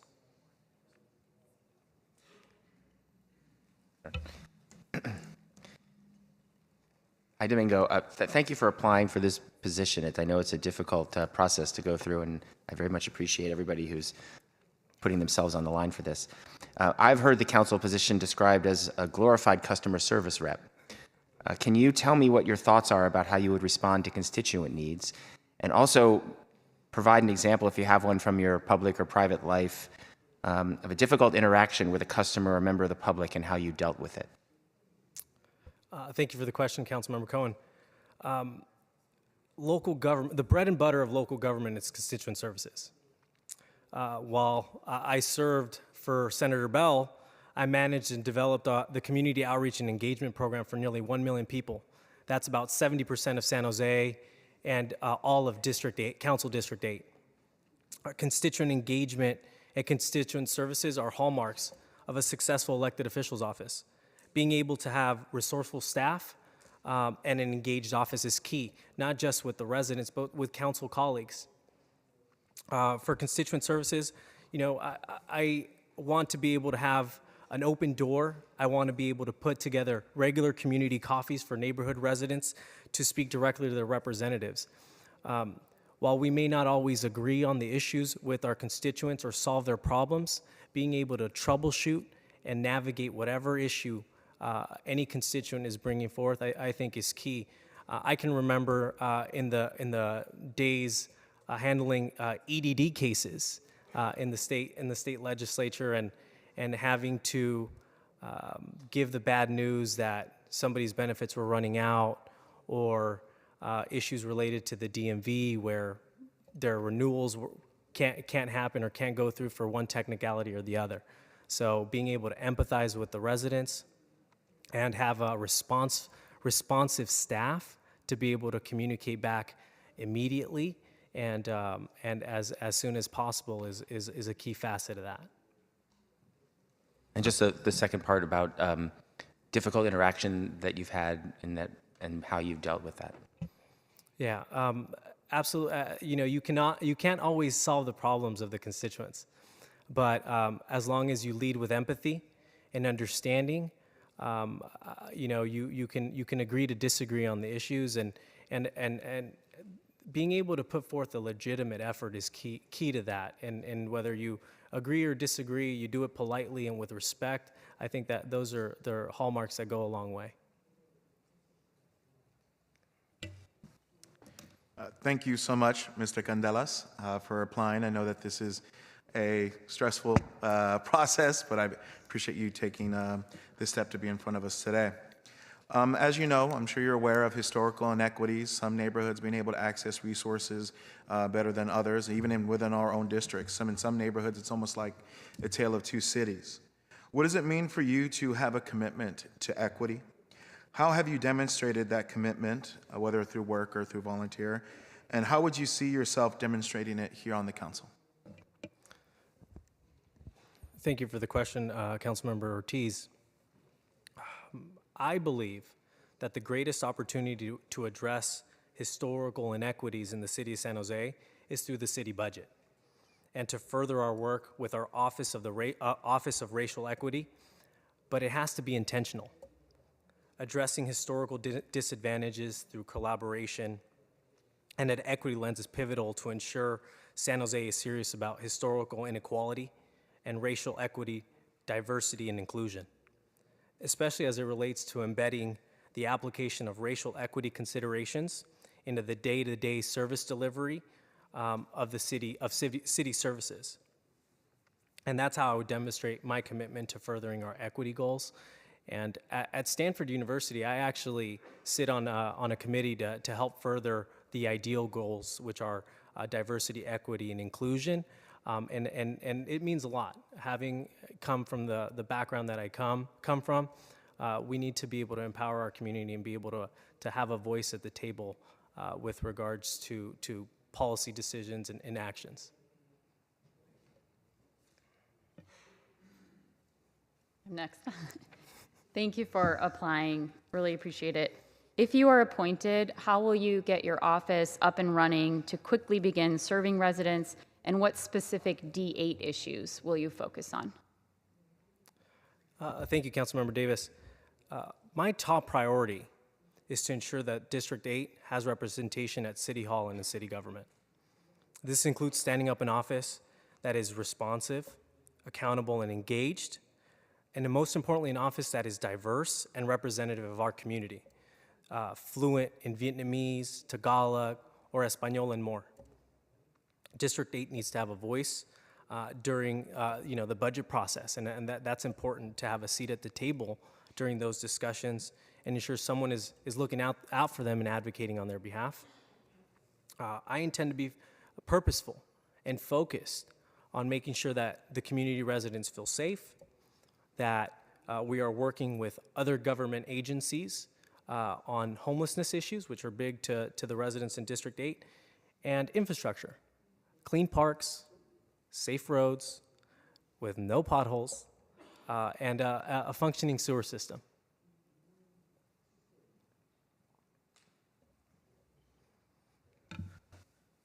Well, thank you for applying, Domingo. My question to you is, homelessness is a major concern of many of our San Jose residents. What would success look like to you in helping our unhoused residents, and how would you accomplish this through a success metric? Thank you, Councilmember Dewan. I would say the issue around homelessness, it's very complex, absolutely. It's going to require cross-departmental and cross-sector collaboration. Throughout my career, I've worked with every council district in the city of San Jose in one way or the other, whether it was helping address issues around the unhoused living on the creeks or waterways, along the embankments, or next to freeways or state-owned property. I led a cross-functional working group consisting of local and state representatives and their respective agencies to communicate our needs in an organized and systemic way. This working group ensured that the most pressing issues were addressed efficiently and effectively and ultimately communicated to our respective constituencies with the peace of mind that their government officials were working together collaboratively on finding solutions to complex problems, but the public perceived them to be fairly simple. At Valley Water, I worked very closely with the city of San Jose to coordinate resources and pool funding for encampment cleanups and innovative beautification programs like Cash for Trash. Families, don't feel safe going to their park, and I understand that. There's a point-in-time survey going on that happens on an annual or biannual basis, and looking towards reducing the amount of unhoused or unsheltered we have is the metric that I would look towards for success. I just want to follow up. What does it look like to you? What does success look like to you? Lowering our point-in-time counts of the number of unsheltered residents from 2019 to 2023. Thank you. Domingo, my turn. Thank you for submitting your application and being present for this interview. So I'm looking at a background question as to help me understand what defines you as a human being and a man today. What's your work experience with the private sector, and what did you learn from it? Thank you, Councilmember Foley. My father has a small business. He owns and runs a heating and air conditioning company, all by himself. So as a kid, growing up, the way I would earn money is going underneath the house in the crawl space, going in the attic in the scorching hot summers to run air ducts or refrigeration lines. And so that taught me a little bit of work ethic, but most importantly, those experiences provided me the example of what the private sector has to do in order to survive. And that's have to be wise with your expenditures, you have to be efficient with your time, and most of all, you have to be honest, because that's what people remember. Because if you're not, the phones will stop ringing and you will go out of business. 30 years later, my dad's still in business, so that's what I carry forward. And I've had the fortune to be able to work in both the public and private sector. I'm uniquely qualified to be able to leverage the resources and the capital from the private sector to work hand in glove with local government. As both a heating and air conditioning gopher, go for this, go for that, as the director of local government affairs for Stanford University, I can bring my working knowledge to the dais and the city council if appointed. Thank you. I really appreciate that answer, and I have some duct work underneath my house that needs some work if you don't get this gig. Thank you, Councilmember Foley. Sounds like a job offer. Thank you to my colleagues for their thoughtful questions. Thank you, Domingo, for being here. I appreciate, I know my colleagues appreciate your desire and willingness to serve our community in this way. Final question, my question is as follows. As public servants, we are responsible for serving the entire community and thinking about how our policies can do the greatest good for all of our city's residents over the long term. Taking this broader, more holistic view sometimes requires disappointing friends. Can you share a specific example from your professional experience in which you had to disappoint a colleague, boss, mentor, key stakeholder, or partner because it was the right thing to do, even though trusted friends or important people or groups were strongly pressuring you otherwise? Thank you, Mayor Mahan, for the question. Throughout my years, I can think of a few examples where I may have disappointed colleagues or friends, but one particular decision was during the legislative session in about 2017 while working to pass Senate Bill 1, the Road Repair and Accountability Act of 2017. It was near the end of legislative session, and we were sitting in the Capitol. I remember distinctly sitting with Senator Bell. There were several elected officials, including some in the city of San Jose, that wanted to delay the vote of this bill because of the political pressures and, most importantly, the not wanting to fail, the perception of not wanting to fail.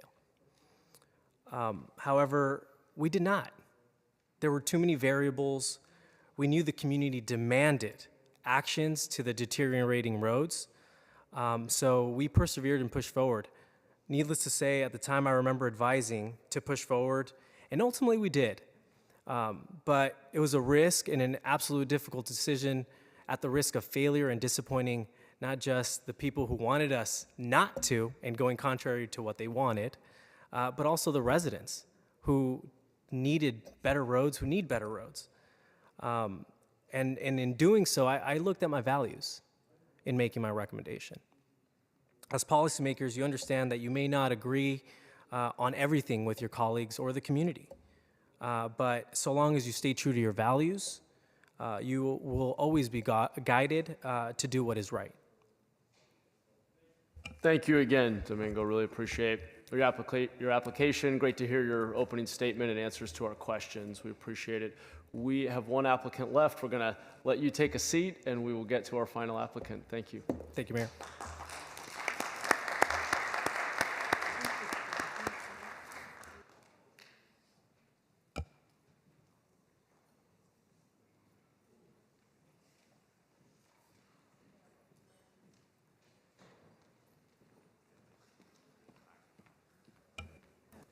Welcome, Tim.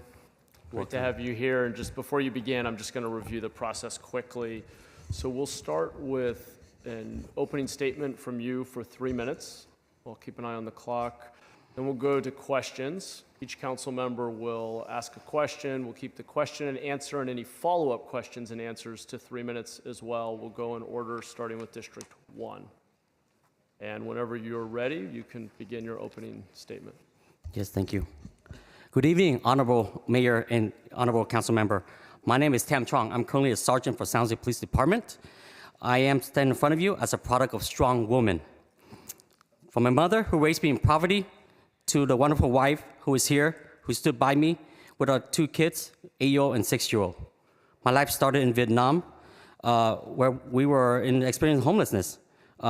We found shelter at a kitchen at a kindergarten where I was attending. At the age of 9, my aunt, who served in the military as a translator during the war, sponsored us to come to the United States in pursuit of American dream. We experienced everything as immigrants, living 8 people in a 2-bedroom apartment. I attended Cheboy Middle School and Silver Creek High School, which both located in District 8, and I continued to live there during my college year at San Jose State University, where I received my bachelor's degree in administration of justice. I have 2 decades of public service, starting from VTA and to deputy sheriff for this county, where I continue to work and go to school, where I obtained my MBA. When I got hired at the San Jose Police Department, I went through the ranks and multiple assignments, including detective, FTO, and the chief's office as a community liaison. At that time, I was learning leadership at an executive level. That's where I learned how to work collaboratively, finding win-win solution, not to leave the table until all issues are resolved and everybody get the fair share. I received a Congressional Award for Wakana Office for my contribution to the AAPI community. I also received a Life-Saving Award for saving a person who is suffering from mental health. I learned to listen, act, and importantly, follow up. I have an open door policy to work with everyone. I speak fluently in Vietnamese and often point of contact for my community. But life has never been all roses for me.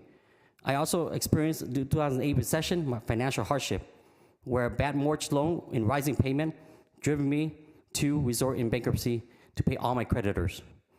General George Patton says, the test of success is not what you do when you're on top. Success is how high you bounce back when you're hit bottom. We learn, grow, and become better with our mistakes. With the support of my wife by my side here today, we are back on our feet and we're able to buy a home in Evergreen where we're raising our kids. Throughout my life experience, if a council member, I would be able to serve, create policies that would help families. I work with every people that are struggling and also people that live in the country club. Thank you so much for your support and allowing me to be in the interview today. I've been a long life public servant for all community. As an immigrant in pursuit of American dreams, it is an honor for me to be here today to even be considered for this position. Thank you. Thank you, Tam. Appreciate that. The first question will be from District 1, Vice Mayor Kamei. Thank you.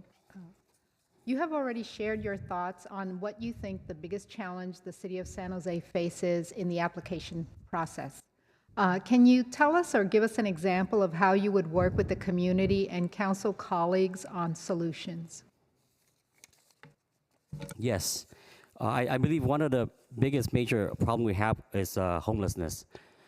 It's a social economic issue. We cannot arrest our way out of this situation. We need to work collaboratively with all stakeholders. We have to work with building trust and also working with homeless cleanup with Vanessa Beretta, and also mental health, John Acosta, and looking at bridge home community, tiny homes. We also have to work with our resident so they know what to do when it comes to reporting homelessness. We listen, we act, but most importantly, we have to do follow-up. We have to go case by case. Many people in our community suffer from homelessness because they have different issues, either economic issues, either alcohol, drug abuse, or simply mental health. We need to get more job training, and most importantly, we need to increase our housing supplies so we can help. I believe in interim housing and also permanent housing, because when I was a kid, I was the homeless guy, a boy to live in the kitchen. So I'm looking forward to finding creative solutions outside the box to address a homeless issue for our city. Thank you. Tam, on the next question's for me. Thank you for being here. Elected officials are all unique, whether it's background, lived experience, political leanings, core values, and even approaches and philosophy to government. Can you share with us which elected official, past or present, and hopefully not up here, that best captures the type of elected official you aspire to be? It's a great question. You know, I was grateful to meet Norman Mineta. And Norman Mineta, I met with him, I talked to him. He was the first Asian mayor for our city, and he progressed on to the Department of Transportation. They named an airport after him. And unfortunately, I also have an opportunity to attend his funeral with the chief's office. And at the funeral, there was a lot of speakers. Mayor Sam Liccardo, Mayor Brown, and also the President, Bill Clinton, where he worked under. And during the speech of President Bill Clinton, it touches my heart.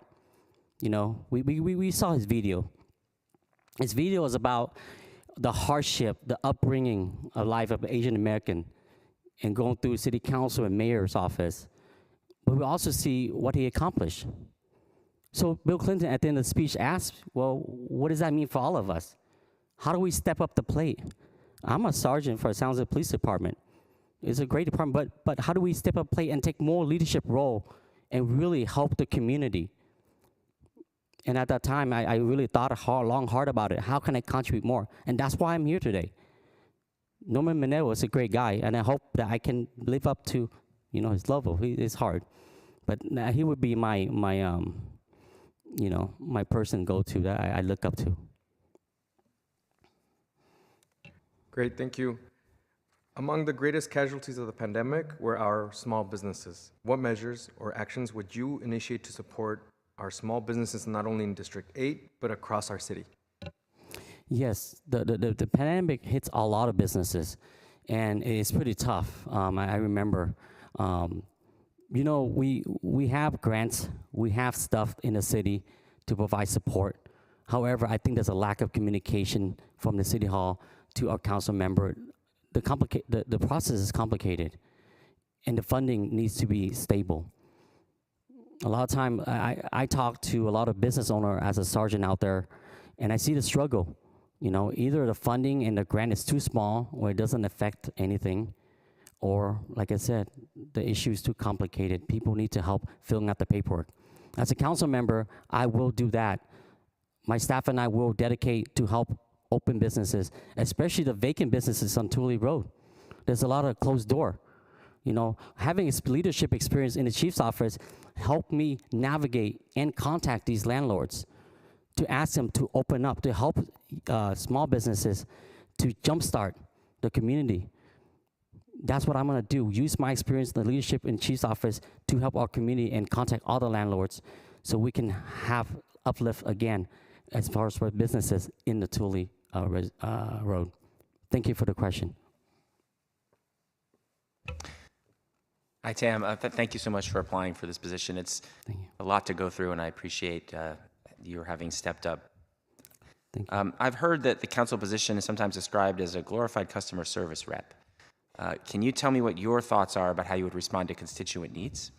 And then also, if you have an example, can you provide an example from your public or private life of a difficult interaction with a customer or member of the public and how you dealt with it?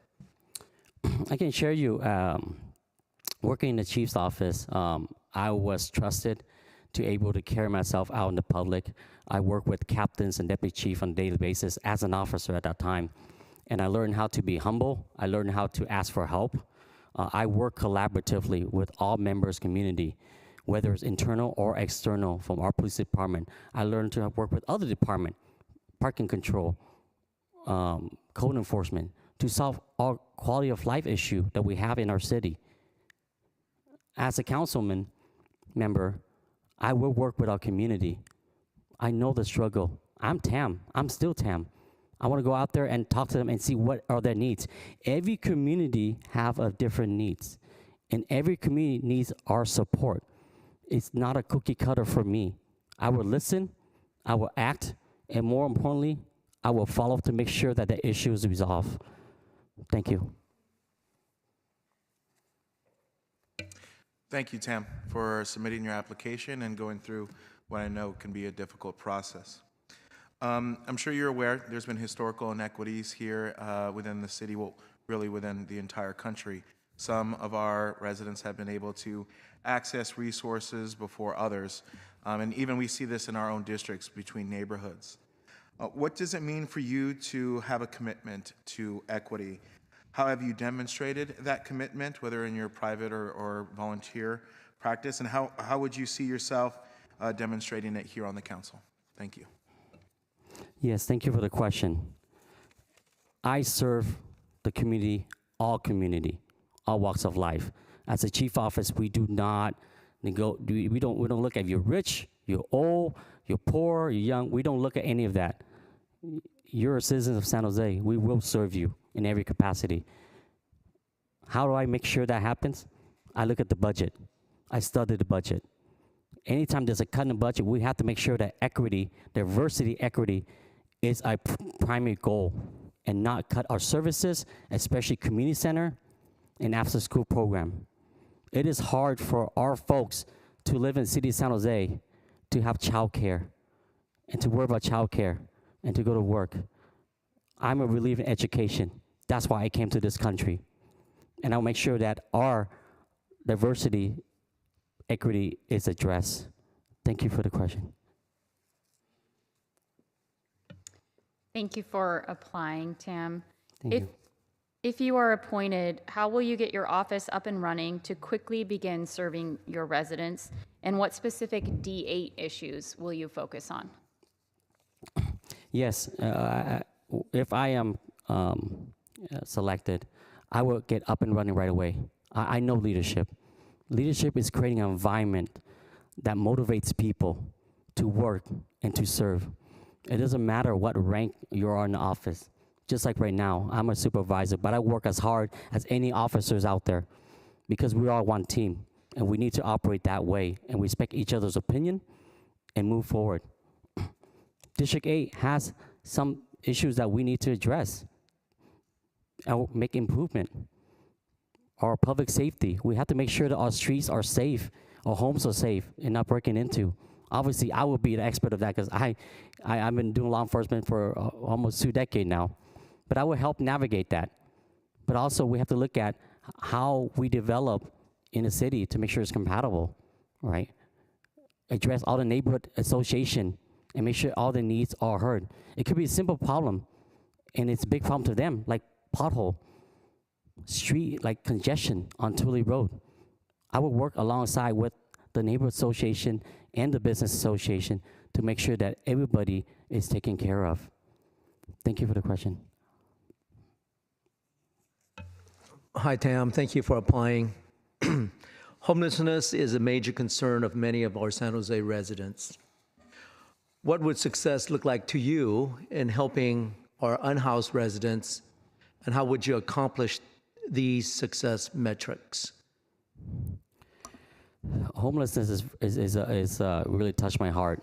Like I said, most of my youth, I was a homeless boy, sleeping on the bottom of the counter in the kitchen at a dark night. I understand the struggle that homelessness people go through, and it's not their fault. We have to help them. We have to build more affordable housing. We have to build more interim housing, and also looking at solution for permanent housing. But I think we have to have wraparound services, including drug and alcohol abuse assistance to help them, and also job placement. Everybody can take a good shower and a haircut. As a councilman, I'm gonna look at programs to do that, to motivate them, to uplift them. I think the success is we have to have all those, but also the shelter. As a sergeant, I go out there and I talk to these unhoused individuals, and they tell me, Tam, it's not I don't want to be in the shelter, but the shelter is not safe. Matter of fact, when I was a sexual assault detective, I handled a case at a shelter where it wasn't safe, where this predator was following a victim outside and shoved her face on the ground and sexual assault her. And I put that person accountable for that crime. I gotta make sure that the shelters are safe and there's resources so people can go to the shelter. As a councilman, I will work with the county and other entity to make sure that we do it right. And we hold people accountable for the safety of the place. Thank you for the question. Thank you. Thank you, Tam. I'm next. Hi. Hi. I have a background question for you to learn more about what experiences have defined you to be the man you are today. What's your work experience with the private sector, and what did you learn from it? When I was about to get laid off doing pension reform with the San Jose Police Department, the police department approved me opening a security company to take care of my family. I was a sole income provider. And I know as a small business owner, it is a struggle. It is a struggle to navigate the process, illegal process. As a matter of fact, there is so much struggle in small businesses. We don't have the help. And as a councilman, I always want to be a minority-owned business owner, and I could not navigate that process. As a councilman, I will have myself, and my staff assist business owner to get them certified as small business owner, woman-owned business owner, so they can qualify for some of this grant to assist them with their business. When they run into issue of COVID, make sure that they know where to go and how to get loans to help the business. At the end of the day, small business is what moved our city of San Jose. The small coffee shop at Evergreen Village, they always struggle. But what we do as police officers, if you go over there every morning, you see cops that they go there because they want to support small businesses where they can talk in a personal level, one-to-one. These are old business legacy owners that are there. I will do everything in my power to make sure that our small business still thrive in the city of San Jose. Thank you. Thanks. Thank you, Tam, and I want to thank my colleagues for their thoughtful questions. I know my colleagues really appreciate your interest and willingness to serve our community in this capacity. I'll ask the final question, which is as follows. As public servants, we are responsible for serving the entire community and thinking about how our policies can do the greatest good for all of our city's residents over the long term. Taking this broader, more holistic view sometimes requires disappointing friends. Can you share a specific example from your professional experience in which you had to disappoint a colleague, a boss, a mentor, or key partner or stakeholder because it was the right thing to do, even though trusted friends or important people or groups strongly pressured you to do otherwise?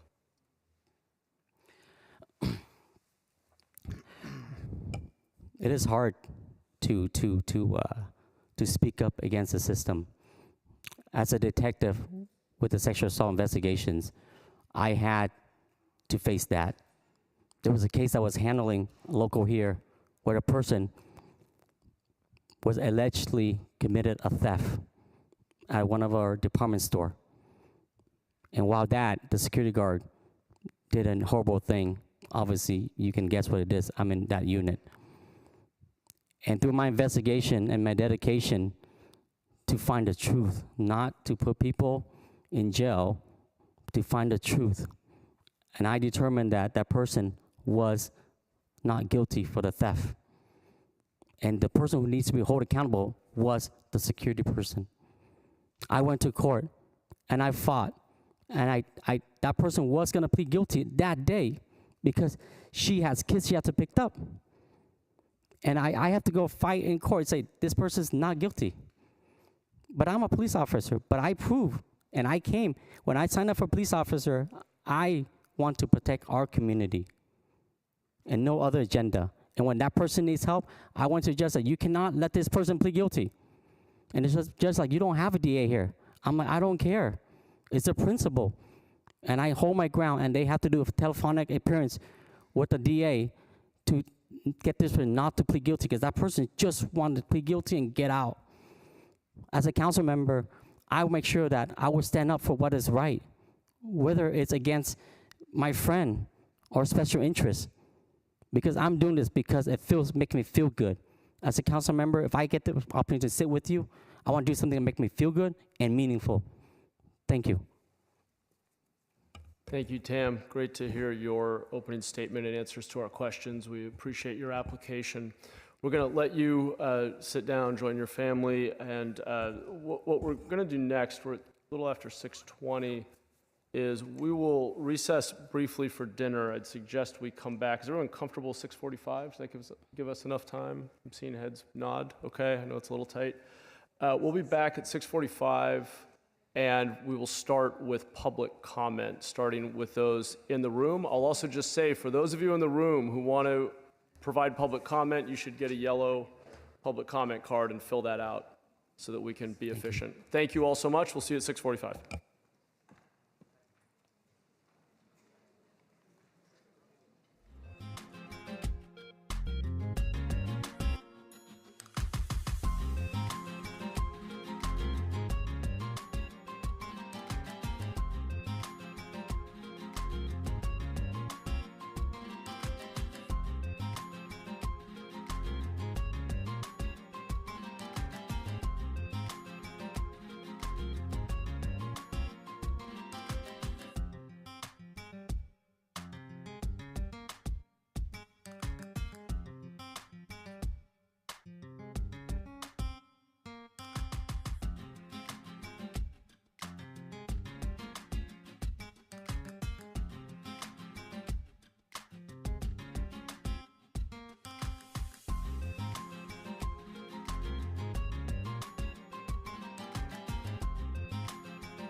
Good evening. Apologies, that went a little longer than expected. We are back in session. I'd like to ask the clerk to take the roll. Present. Torres? Cohen? Here. Ortiz? Present. Davis? Here. Doan? Present. Foley? Here. Kamei? Here. Mahan? Here. Thank you. Great, thank you. Okay, we're going to transition. Welcome back, everyone. We're going to transition to public comment. I believe we'll be starting in person.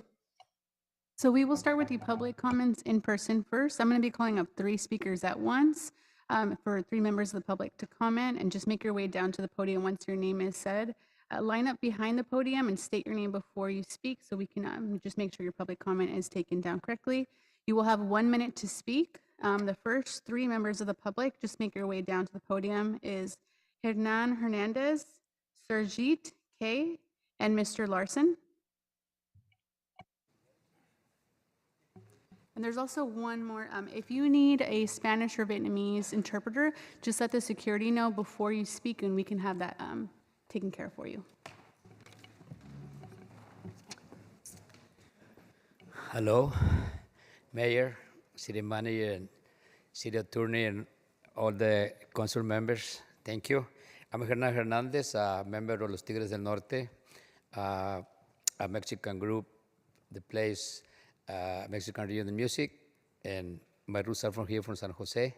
I got here a long time ago, so I'm here to support Domingo Candelas. I know him for a long time and his family, and I think Domingo is a good person first, and then I think that he's a good candidate for District 8, and I'm confident that he's one of the strongest, so he's the strongest candidate, and he's passionate and dedicated to the community, and his honesty and dedication, I trust Domingo will be the best leader of District 8. Thank you for your time, and thank you again. Gracias a todos. Gracias a usted. Thank you. Okay, and I will generally ask folks to refrain from clapping just so we can keep going through public comment. Who do we have next? We have Surjit K. Okay.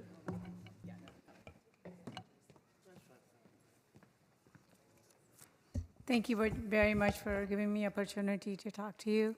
I know Sukhdev Baniwal, who I'm here to support, for more than 20 years. He belongs to a family of community workers or volunteers. His father was one of the founders of San José City Gurdwara. Sukhdev Baniwal is a hardcore, honest, loyal community worker. I have seen it all these years. He works tirelessly for the community.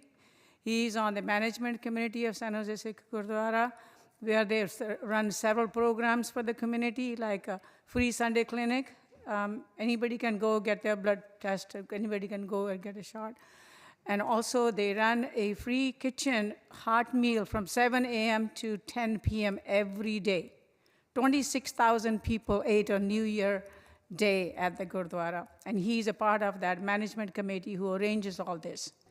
Thank They you. are Next also speaker. starting college preparatory classes for those people who are underadvantaged. Thank you. Next speaker. Oh, sorry. Thank you. Thank you. Here comes up, we have 3 members of the public to come down and line up. Jonathan Carve, John Gonzalez, and Raj Shahal. Just make your way down. Thank you. The timer's going to be at the podium, sir. Hi, my name is Kevin Larson. I'm a parent, but I'm also a writer, and I've written 50 articles on Evergreen. I've been there for over 50 years. So I'm here to really encourage you to select Sukhdev Baniwal, and I'm going to tell you why. First off, I saw Magdalena Carrasco in this crowd here, and it made me happy. And I know Sylvia Reyes has left you. But it made me happy because you're all a family, and I really appreciate them. So same as Sukhdev, he can be part of this family. Also, each one of you have saved the city $1 million. That you've done your good job this year. Every one of you has saved the city $1 million by doing this. I wasn't in favor of it, but 10 million is 10 million. Okay, now I'm going to go through this quickly. I want you to select Sukhdev. He's beloved by District 8. He's a people person. He's a visionary. I wouldn't be a volunteer without him. He's helped me volunteer on projects and said, Kevin, can you do this? Thank you. Next speaker. Oh, okay, that was pretty quick. Wait, you sure that was a minute? Yes. Next, we have Raj Shahal.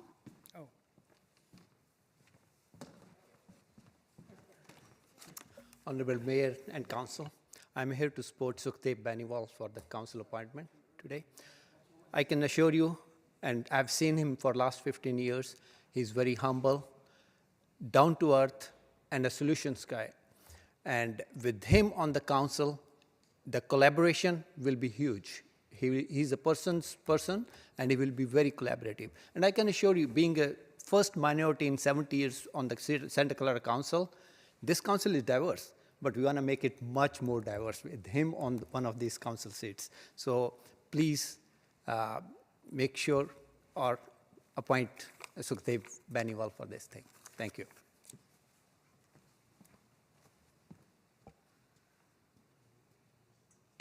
Next, we have Jonathan Karf.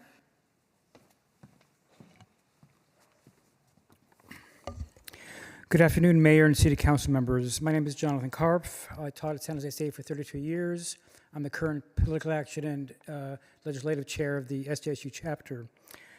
I've lived in Naglee Park for 22 years. I'm grateful to the seven current and former council members for honoring their position and doing what is right for San Jose. Their decision ensures that the residents of District 8 and 10 will have representatives during the city budget process in March, as well as being advocates who represent the needs of working families in those two districts.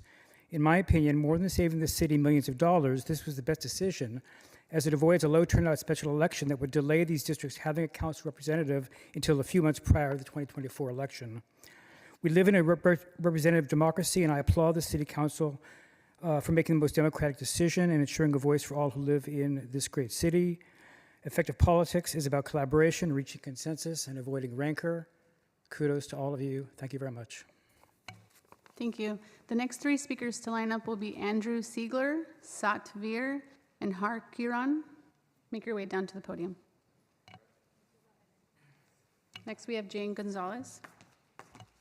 Hi everyone. My name is Jane Gonzalez, and I'm a resident of District 9. I would like to express my support for the appointment of Domingo Candelas for San Jose City Council District 8.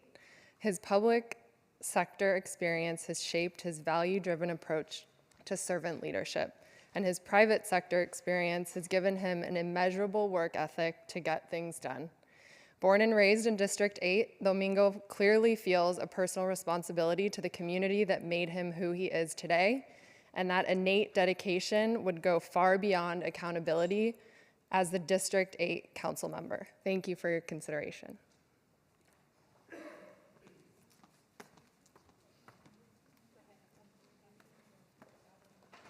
You can just state your name before you speak. Yeah. Hello, good evening, respected Mayor and City Council member. My name is Satvir Kaur Beniwal, and I am speaking to support my husband for 22 years, Sukhdev Singh Beniwal. He is kind, loving, and generous man with high character. We have raised a family with 4 children, oldest son a lawyer, 2 girls in college, and youngest son in high school. We live a very happy life. He has been a community volunteer and leader for over 20 years. His passion for serving the community has been instilled in him by his family value. He worked very hard in the community during COVID time, natural disaster time, and in general in the community. He has organized heart meal service, blanket drive for needies, multicultural events, and worked with other non-profits. He is ready for serve the city for San Jose with his experience and leadership. Thank you. Next speaker.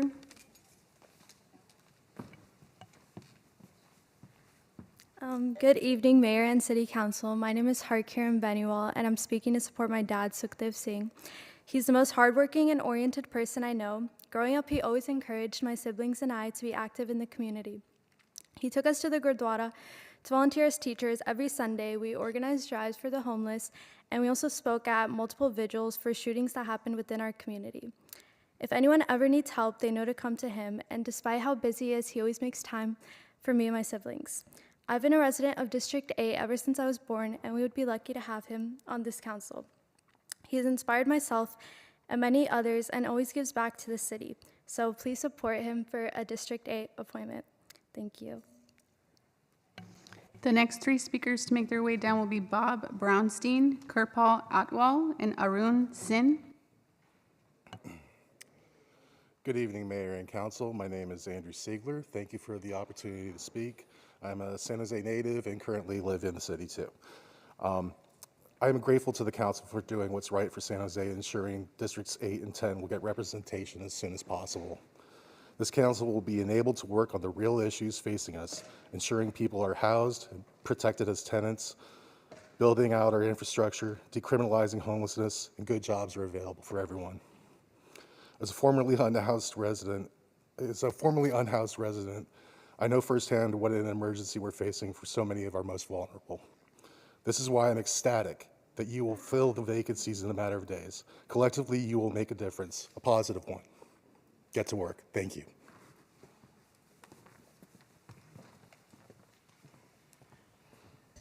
Good evening, Mayor and Council Member. I'm Arun Singh, one of small business from District 10, but Sukhdev Singh Baniwal is a lifelong friend. I'm here to support him. What can I tell you about Sukhdev that you don't know already from him and others? Sukhdev is a great mentor to all of us volunteers who work under him at the Gurdwara. From any natural disasters, let's just go back to Santa Rosa fire. Sukhdev Singh Baniwal was responsible for taking not one, not two, 8 18-wheelers full of goods that we needed for that natural disaster that happened in Santa Rosa fire. You know, homeless shelter feeding, to giving out blankets, going to the creeks. Always on his right-hand side, helping him. He's a person. He knows how to delegate responsibilities. He will be an asset to this city council. And I urge you, please consider Sukhdev Singh Baniwal. Even though all the other candidates were good too, but I think Sukhdev will look good here. San Jose District 8 is not just Vietnamese and Mexicans, it's also Sikhs.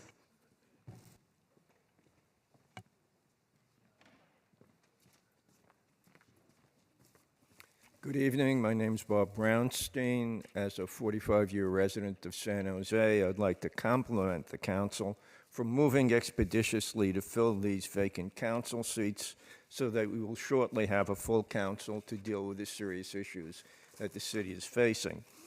As regards to who you should appoint, I call your attention to the charter amendment that was adopted by 58% of the voters last November, Measure I. Measure I requires that the City Council adopt a code of ethics that promotes racial and social equity, inclusion, and racial and social justice. And it requires that the City Council employ those values when it makes its decisions, like the decision you will be making this evening. So I urge you to think seriously which candidates are most likely to live up to and implement those values that the voters approved in Measure I. Thank you. Thank you. The next speakers will be Jazz Sahal, Amjit, and Satinder Sin.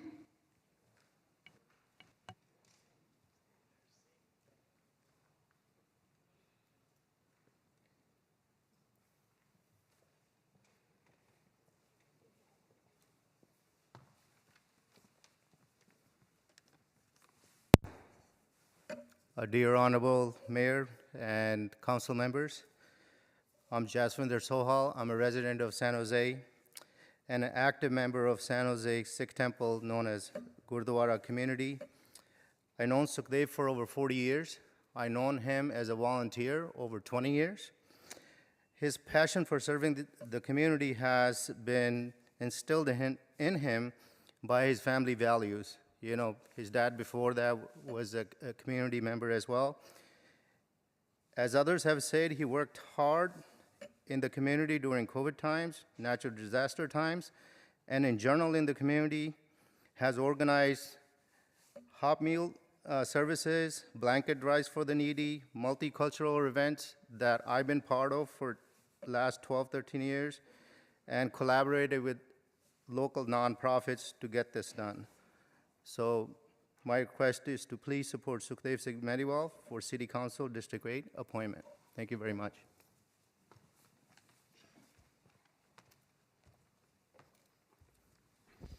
Good evening, Mayor and Council members.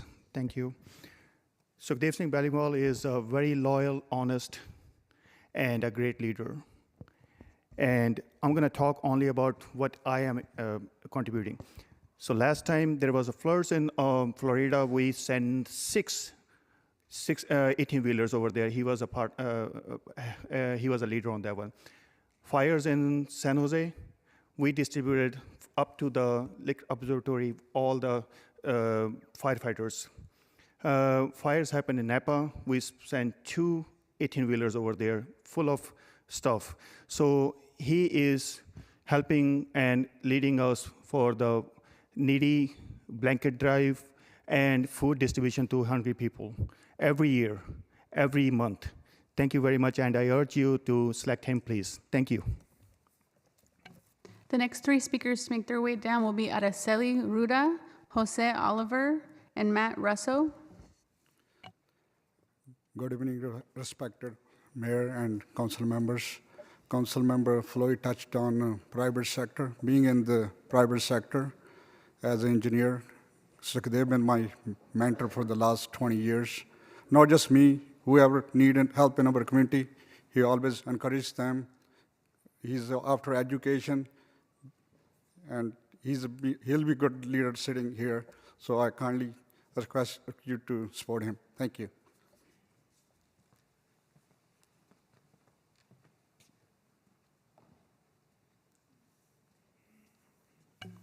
The next 3 will be Sakunder Bandwal, Lucilla Ortiz, and Greg Miller.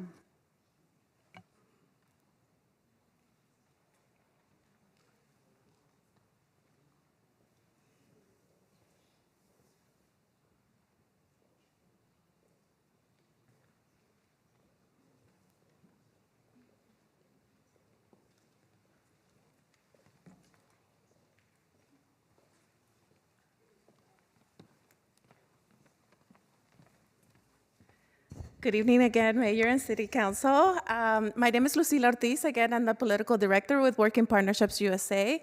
We are a community organization that believes in bringing together the power of community organizing with public policy innovation to drive the movement for a just economy. And I'm here because we're so excited and ready to get to work. We're excited that we're gonna have new leaders at the City Council who are gonna be working on the issues that are most critical for the city, like housing for every person, building critical infrastructure and making sure that we're continuing to develop good jobs for the people in San Jose. As you all know, the housing crisis has deepened in the last couple of years, and so it's really important that we are electing city council members who represent and have the backs of working families and renters in there. And so I just want to make sure that as you're selecting that you have that in mind, and also that we have people who can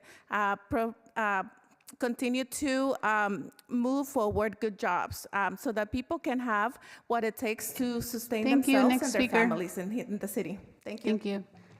The next 3 will be Gabby Chavez Lopez, Gabriel Cardenas, and Sam Sau. Thank you.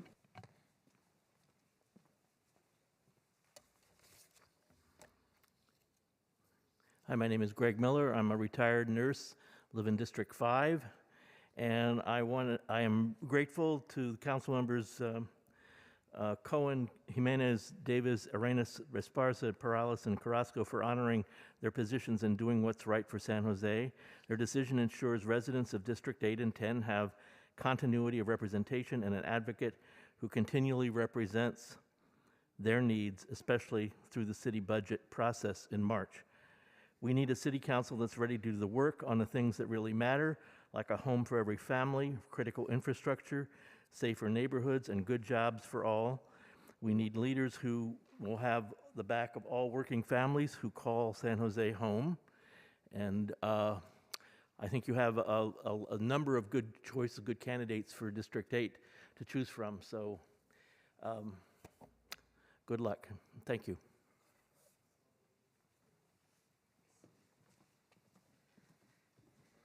Good evening, Mayor and Council, and to our newest council members, congrats.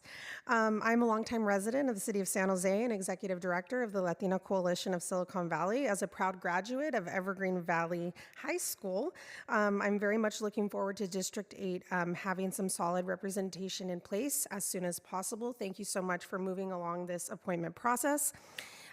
This community has meant very much to me and has shaped my leadership journey.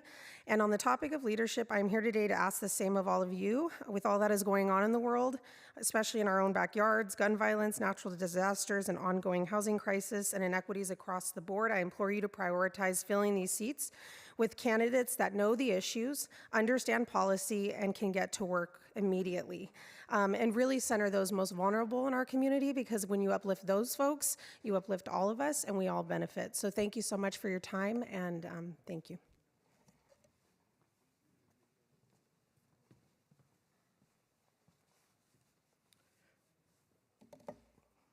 Good evening, Mayor and council members.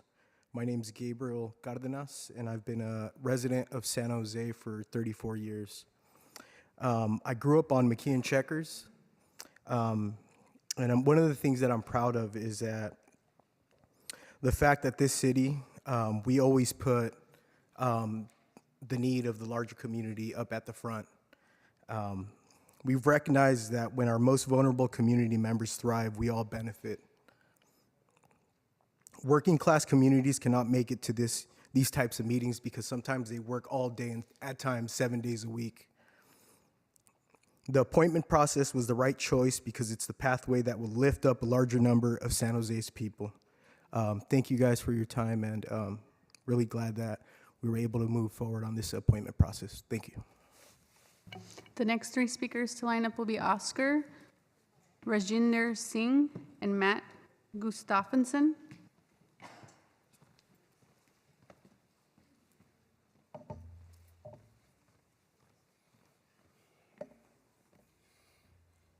Good evening, Mayor Mahan, members of the council, 80% of the council anyway.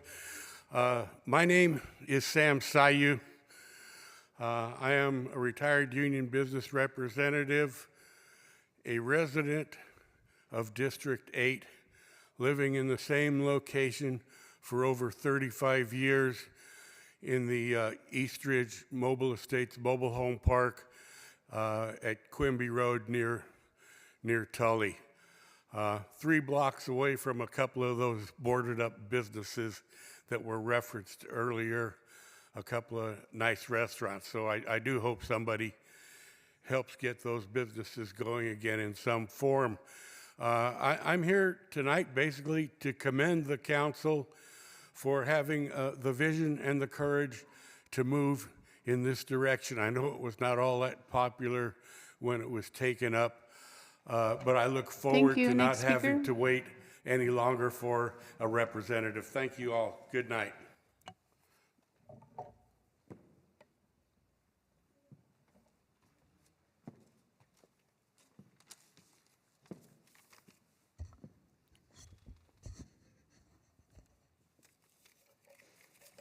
Respected Mayor and Council members of San Jose City, I'm speaking to my name is Rajinder Singh.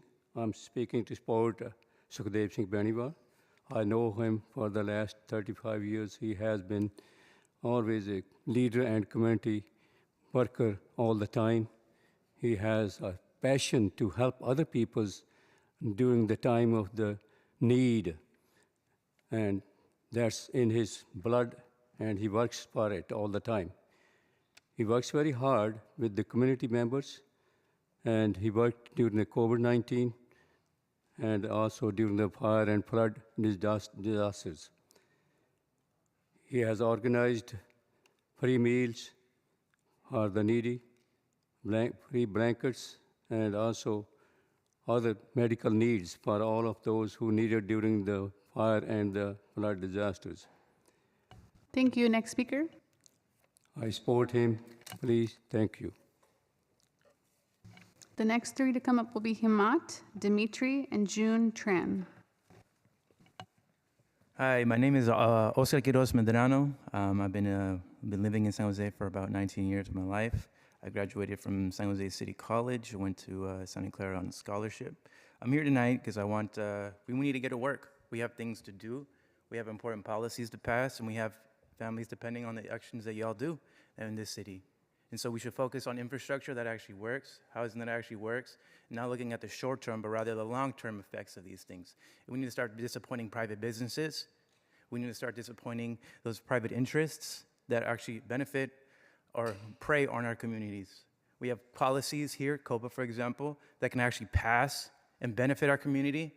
So start disappointing those who are not to benefit the community that we have here. Just because there's a long lineage here in the city of San Jose of activism and organizing that goes back to the 60s. And so it's time to actually think about the long term rather than the short term and self-interest. Thanks. Next three will be Bob Dylan, Gurinder Paul, and Cheryl L. Hello, my name is Himmat Singh Baniwal. I'm here in support of Sukhdev Singh Baniwal. I want to just mention two things briefly. One, that I believe he's a very hard worker and he'd be a great addition to the council. Number two, he's a consensus builder. So on the consensus builder side, there are always differing views and different groups at play. I think it'd be very helpful for him to be in the council because he'd be able to sit with everyone and to listen to both sides and then be able to work with both of them and then to come to a decision. And on the hard worker side, I can see him working day and night. And especially with the community, he just likes to contribute so much to the community. And I can see him at times, he's always thinking, I'm not doing enough. And that is one of the reasons why he's coming here to be involved. And that's why I'm here to speak in support of him, as also I sent a letter to everyone in support of him as well. He's a very nice, kind man, and so please select Sukhdev Singh Baniwal. Thank you.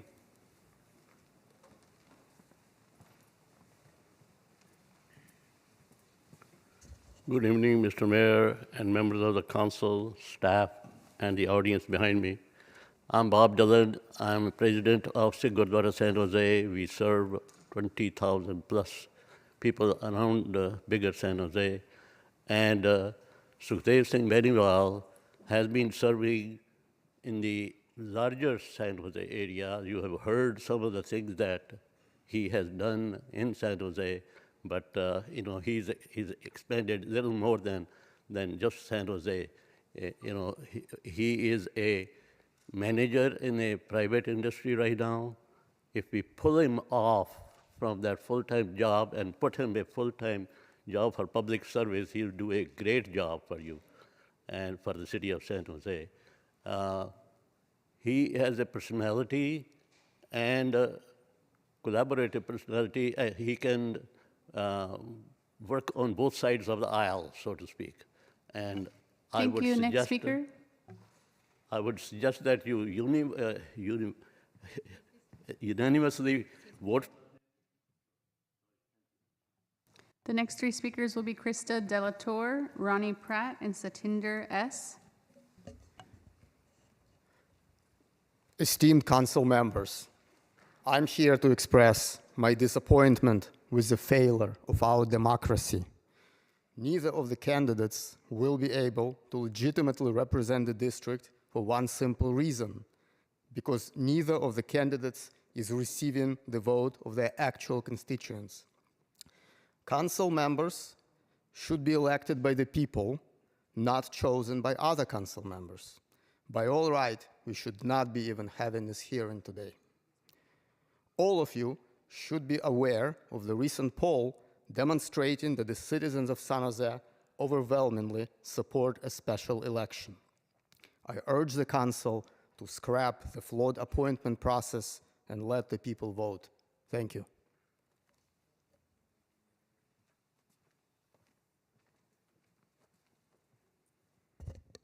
Hi there. Sorry.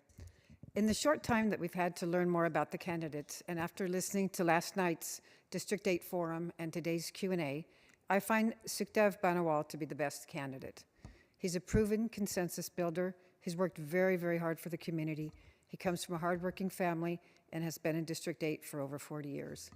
And Sukhdev would bring some much-needed diversity to our City Council.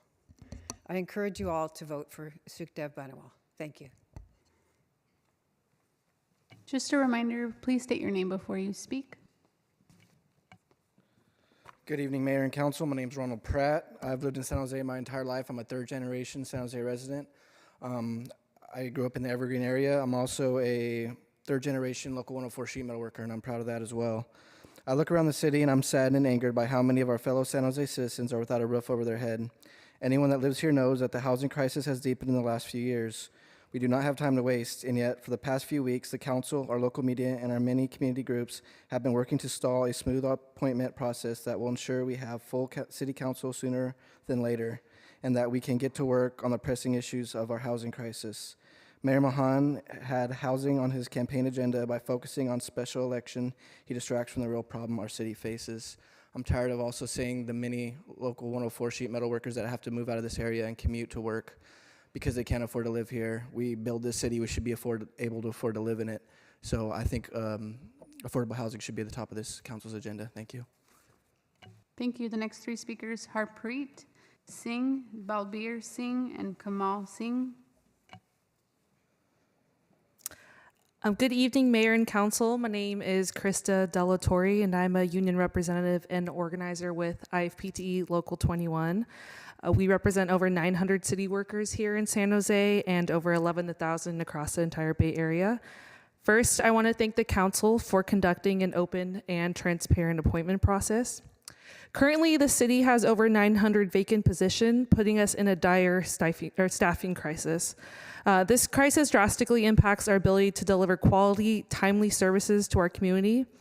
And as you assess the candidates before you today, I urge you to thoughtfully consider whether they have sufficient experience working within our community and with local government to be able to step up and serve as a council member.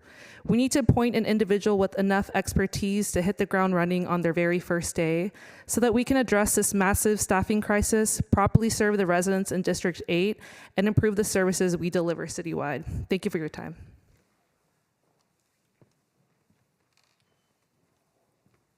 Good evening, dear esteemed members of the council. My name is Balbir Singh. I'm a resident of District 8 in San Jose. I'm here to support Mr. Baniwal. I've come to know Mr. Baniwal through volunteering at the Sikh Gurdwara in San Jose. I can tell you he's someone who is willing to roll up his sleeves to solve real-life issues demonstrated by his service to the community for the last 20 plus years. His wide-range experience from working from at the neighborhood level to the county level will be a great asset to District 8. I encourage you to choose him as your District 8 councillor. Thank you.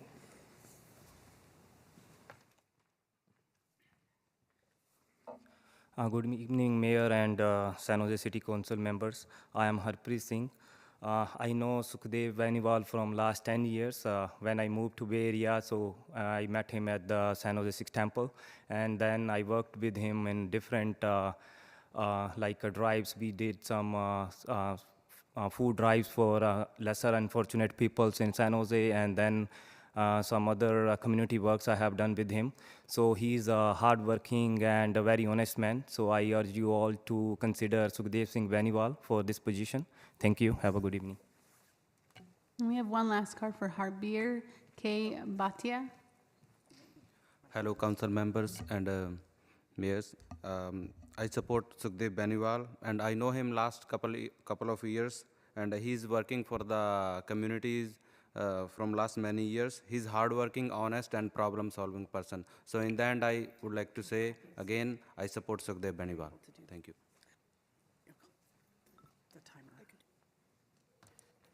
Sandra? Go ahead. Oh, okay, sorry. I switched over to Zoom too quickly. Go ahead. Hi, everyone. My name is Harbir Bhatia. I'm really happy to see you all here today. I'm here in support of Sukhdev Singh Baniwal. He's an ideal candidate and would be a wonderful public representative and a proven candidate. He has the necessary skills and the experience and the value system. He has been always a servant leader, has management experience, managing and creating policy, and a community mindset. He has been a manager in a software company. He's been working with many of you in the government. He has experience being a board member and running large programs for the Gurdwara and its budgets, as well as working with the city of San Jose. You've known him from many people's comments already during the COVID, homelessness, crisis management, and more. Most importantly, he is experienced, reliable, inclusive, humble, and works with all people, and he will always stand for those that are especially in need. There are very good candidates here, which I know some of them, but I am here to support him and say that he's an ideal addition and he would be a statement and an asset to this council. Thank you so much. Thank you. I understand that we have no more in-person speakers and we are moving over to the online speakers. Sandra, followed by Ron Diradon.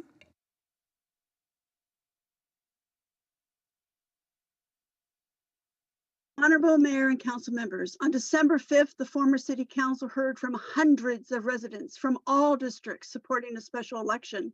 A new poll confirms that voters want a special election. The former council made an error in approving only the appointment of council members. The reasons stated were cost, length of time, no timely representation. The city manager confirmed that there are the funds.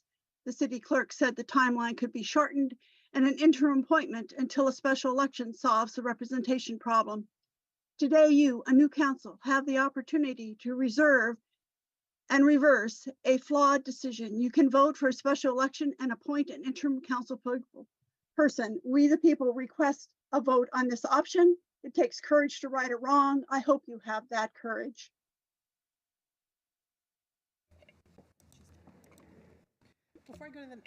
Before I go to the next speaker, I just wanted to remind people who are here in person, you may continue to submit cards. Just because you went to Zoom doesn't mean we won't go back to in-person speakers. Rod?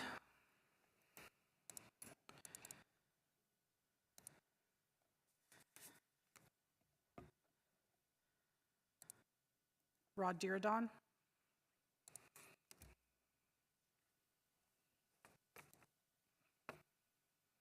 Okay, I'm going to move on to Brian Gordon.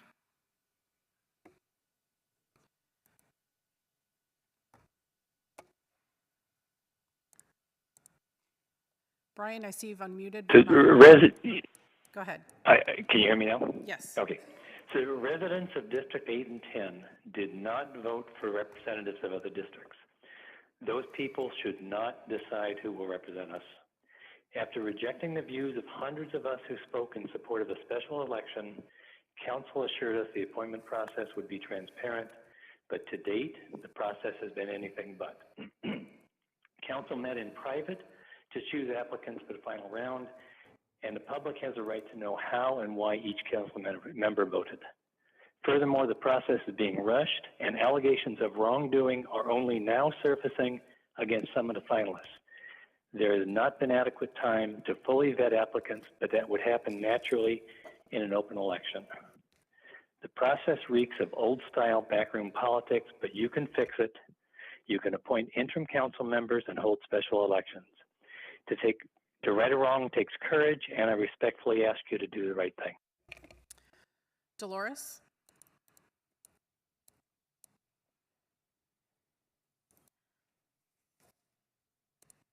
Dolores Carr? I'm Dolores Carr. I'm a resident of District 10 over 30 years. I respect the applicants here today, but today's process has been flawed from the outset. First, our right to choose our own representative was denied. Second, you promised this process would be open and transparent, but there was no outreach to publicize it. How you chose applicants to be interviewed was secret. There's not been enough time to vet the chosen applicants, as would happen in an election. Allegations have surfaced which cloud applicants' candidacy. Rules on how the interviews and voting will be conducted have changed several times. How do you expect residents in D8 and 10 to trust that you have our best interest in mind? It takes leadership to admit the prior council made a serious mistake. I hope one of you will find the courage to make a motion to undo this process. Principles and democracy matter. Thank you. Rose Herrera. Good evening, Mayor and City Council. I'm Rose Herrera, former District 8 Council Member, Vice Mayor, and District 8 resident for over 40 years. I've been elected twice by the voters of District 8 and know the rigors of an election. We've heard from the chosen candidates today. My concern is that our District 8 voters will not have the opportunity to hear from them over the course of a special election and then be able to vote for the candidate of their choice. Instead, 9 council members will decide for us. Whomever is appointed will have the advantage of incumbency, which will disadvantage candidates who may want to run in 2024. This process violates our democratic principles and is inconsistent with the precedent set for filling council vacancies the past 30 years. In a democracy, there is nothing more important than our right to vote for those representatives. Nelson Mandela said it's never too late to do the right thing. It is not too late for this council to change direction and hold a special election with an interim appointment for these 2 council seats. In a recent poll, over 80% of those polled preferred a special election. Why is this council pushing back? Jose Pavan.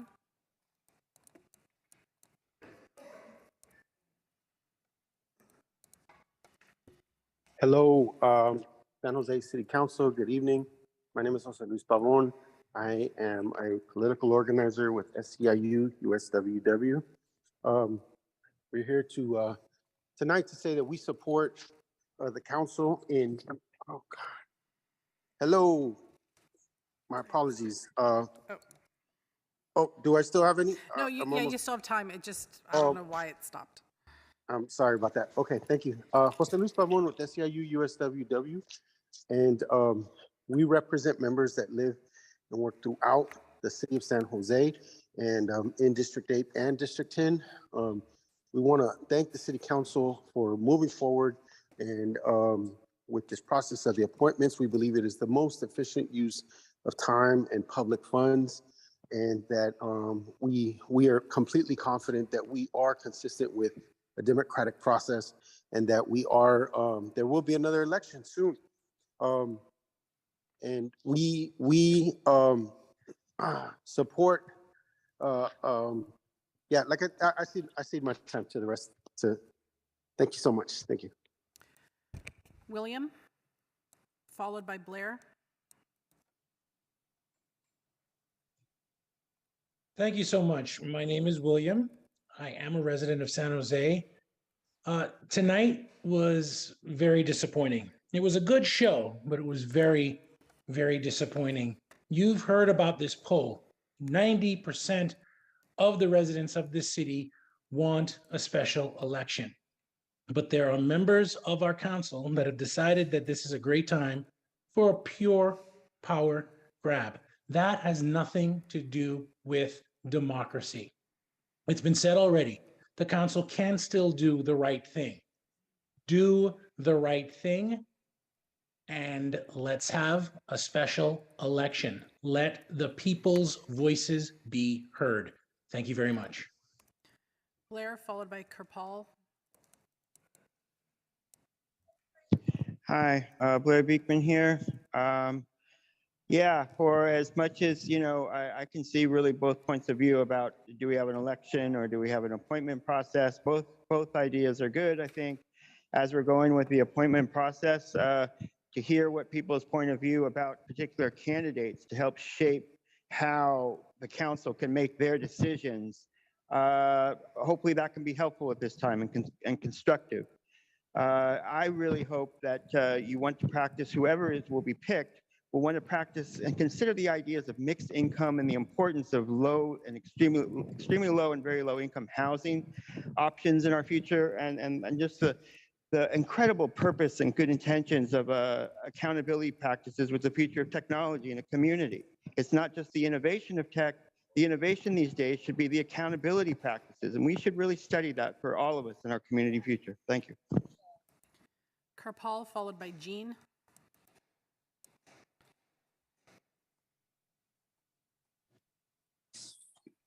Dear Mayor and Council members, good evening. My name is Kirpal Singh Atwal resident of San Jose District 8 for over 37 years. I have listened to all 5 candidates' statements and answers to your questions. City Council candidate Mr. Benival would be a perfect candidate for City Council to work on issues, problems, as he has been working with many different communities for a long time. He was a key member of the interfaith religious leaders for several years. We have a diverse community city. Let's make the city of San Jose as a council as more diverse as well. Mr. Benival knows how to work with others to achieve goals. Please consider appointing him as city council. Thank you. Jean, followed by James.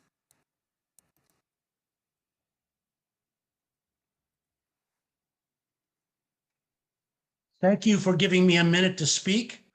I appreciate what is going on. However, I would appreciate even more the full democratic process of voters deciding for themselves. District 8 and 10 need to have a vote to replace those members who've moved on. I'd appreciate the council reconsidering the earlier council's vote and making sure that democracy prevails.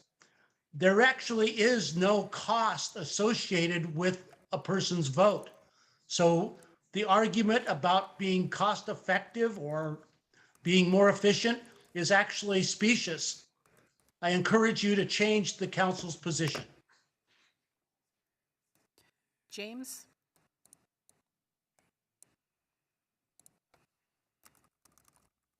Excuse me. Good evening. My name is James Staten of the San Jose Silicon Valley NAACP.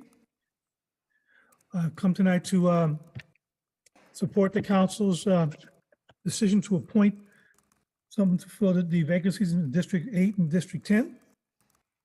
While NAACP has always believed in open and fair elections as a way to see the will of the people carried out, at this time we feel to appoint someone to fill the vacancies would better serve the city and its people.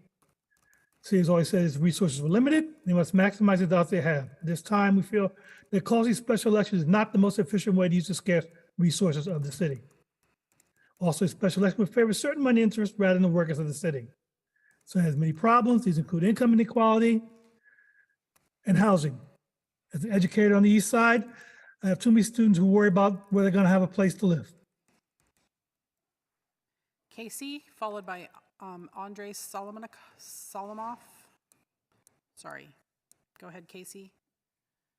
Good evening, council members and mayor. I appreciate the opportunity to contribute to this important process. My name is Casey Hill, and I serve as executive director of Veggielution, a member of the Si Se Puede collective in East San Jose. I've known Sal Alvarez for over 7 years, and I'm honored that he currently serves on the board of directors of Veggielution. When Sal told me he had decided to apply for the DA council seat, it took me no time to make a mental inventory of the qualities that make Sal right for this position. Sal inspires trust by leading with integrity and a deep sense of empathy and equity. Sal is responsive and approaches new issues with an open mind. He carefully considers points of view that differ from his and makes his decisions that are practical and based in closely held values. Sal understands how to navigate city policies and processes. He appreciates both the opportunities and challenges of local government. Finally, Sal is a team player who can identify the specific talents and skills of those with whom he works closely. I hope you will support Sal Alvarez for District 8 council member. Thank you. Andre, followed by Jane. Good evening, council members and Mayor Mahan. My name is Andres Solomonov, and I am a resident of District 8. I've already expressed my opposition to this undemocratic appointment process, but at the minimum, today's appointee needs to be limited to holding the District 8 seats until the city holds a special election as soon as possible. Democracy is important. Thank you. Jane, followed by Gabby Mendoza.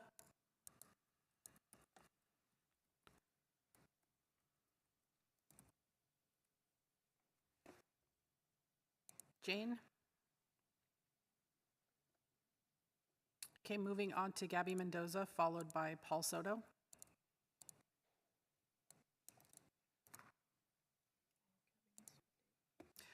Gabby, your Zoom version is old. please update your software and sign back on. There are 19 hands up, so you should have time to update your software, sign back on, and raise your hand again. Paul, followed by Gurkarat. Yes, thank you. Paul Soto from Barrio Horseshoe. First of all, I'd like to acknowledge Senora Alvarez and the work that both you and Dr. Alvarez did for the Chicano movement, Sal Si Puedes and the Cursillo movement. I've been reading through a document that was produced by Father Anthony Soto, and Dr. Alvarez's name is literally littered in this document. So I just want to thank you for the work that you've done on behalf of the Chicano movement and producing Sal Alvarez Jr. I think that he is qualified to do the job. However, I am encouraged. I mean, very, very surprised that I would be willing to work with any of the candidates. I think the candidates that are vying for District 8 are all qualified. I think the council has a very tough decision to make, but I couldn't speak without acknowledging the work of Dr. Alvarez and Senora Sylvia Alvarez. Thank you. Gurkarat, followed by Gustavo. Hi, my name is Gurkirat. I'm here to support Mr. Sukhdev Singh Baniwal today. Mr. Baniwal, he's a great leader and a very, very kind man. He's very passionate about community service and he wants to bring positive changes in our community. I urge everyone to vote for Mr. Baniwal. He devotes a lot of time doing selfless service. I think he'd make a great council member and I hope you'd support Mr. Baniwal. Thank you so much. Tony, I know we have more public speakers. Just before we proceed, I've been made aware of some questions and concerns about the process this evening. I want to be clear, having nothing to do with the question of appointments versus elections, not related to that question, but specifically about tonight's process. I would like to suggest to my colleagues that we take a moment to do an urgency adjournment to closed session to be briefed by Nora, if you all would be willing to do that. Nora, I'll let you weigh in on that. There's been some questions raised about the process tonight and that might impact the fairness of this actual process and the interview process. And the council can do an urgency adjournment into closed session. It will allow an opportunity to discuss what can be discussed in a closed session. And the information wasn't known. It evolved during the course of this meeting. To adjourn into closed session will take a 2/3 vote of the members who are here, the council members who are here and present.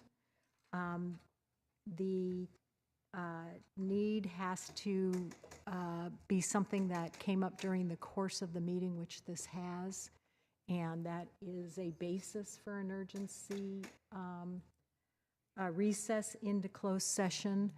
And the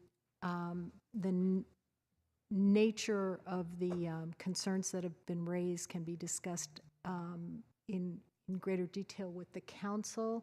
I do have some concern that it may raise a litigation risk, and it is the concerns relate specifically to this process that the council is going through, has been going through tonight in terms of interviews, and the process that was set out by the clerk and whether or not it's actually being followed in the way that it's supposed to be followed.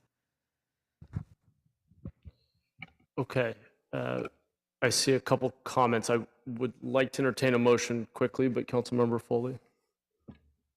Well, I'm not ready to approve anything yet. I think I need a little bit more context. This seems really last minute. Nora, what else can you tell me or tell us that gives us an idea that this is just not some sort of delaying tactic? I'm a little concerned about this late in the public right now, but what can you tell us to get us to the point where we may agree to the 2/3? I don't think that it's meant to delay. It should not take long, but it's something that I think the council can and should and will want to weigh in on in terms of this process and the legitimacy of this process. So that's the reason that some concerns have been raised, and that's what we're trying to address. So, okay, so the only way we're going to find out what that is if we go into closed session. Is that correct? I think that's the most prudent way. Okay, thank you. Councilor Davis. Thank you, Mayor. Can we finish public comment before we do that? Since there were 19 hands raised the last time it was mentioned. Yeah, it's 21 right now. Yeah, I understand the inconvenience to the public. I think it would be prudent to adjourn now. I worry, I think it would be prudent to adjourn first.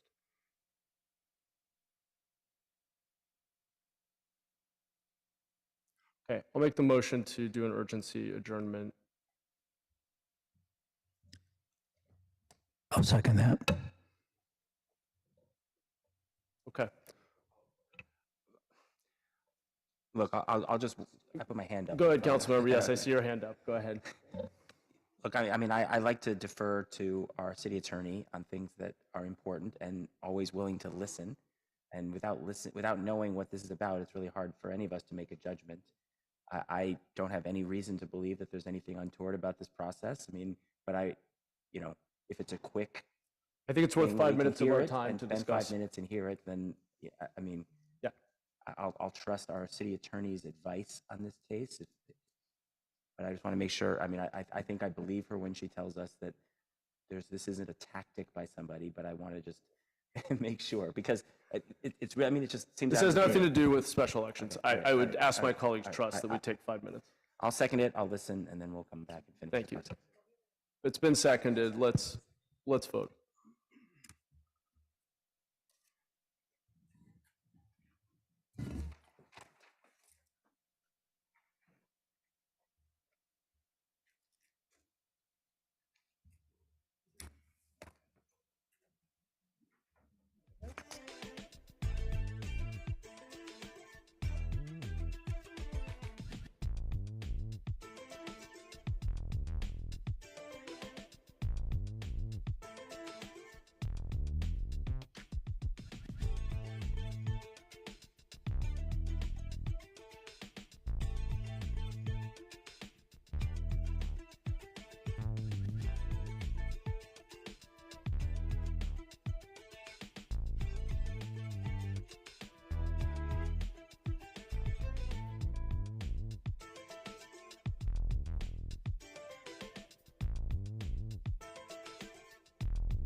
We are back, and I sincerely apologize for the delay. I'm gonna ask for the clerk to take the roll and then ask our city attorney to provide a brief update.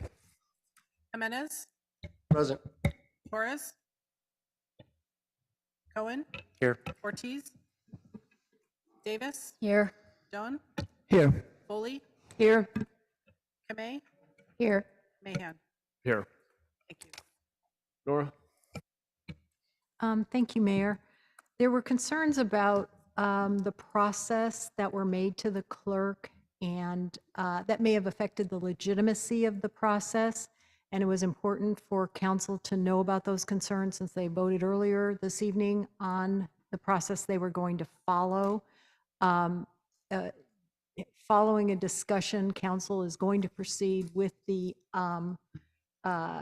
rest of the hearing tonight and proceed with the processes they've set out. And we're just going to continue tonight with the meeting, and as long as it takes to get through public comment and then potentially additional discussion, questions from the council, and then a voting process. Thank you, Nora. Appreciate the readout. And then, Tony, we're in the middle of public comment. Would you just give us a quick update on the number of speakers we have left, both online and in person, and how you want to proceed? I have 3 speaker cards for in-person, and I have 20 hands up for Zoom. Typically, we would go to in-person and then to Zoom. Okay, let's proceed. Okay, Sal Alvarez, followed by Tam Trong and Alex Caraballo.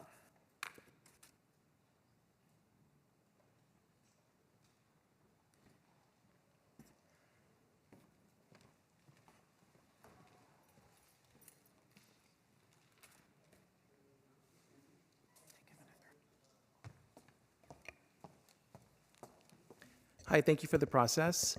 This might now be my most second awkward thing I need to do in public. So while we were waiting to be called in, one of the candidates was on their phone when we were told phones were not allowed, and it looked like they were making changes to their speeches and things like that. So I observed that. A couple of candidates observed that as well, and just wanted to bring that to your attention. Thank you. Next speaker.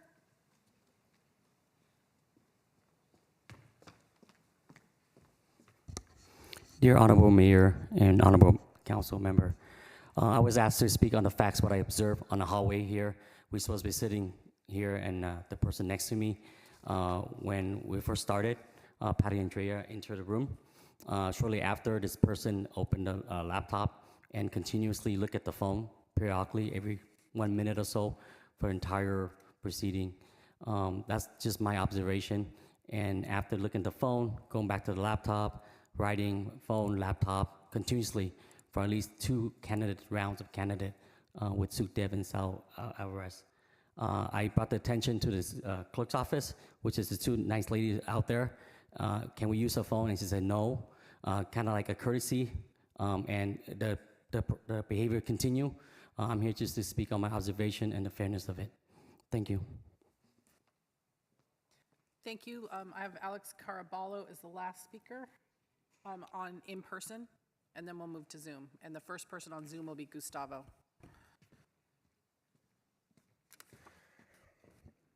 Good evening, Council and Mayor.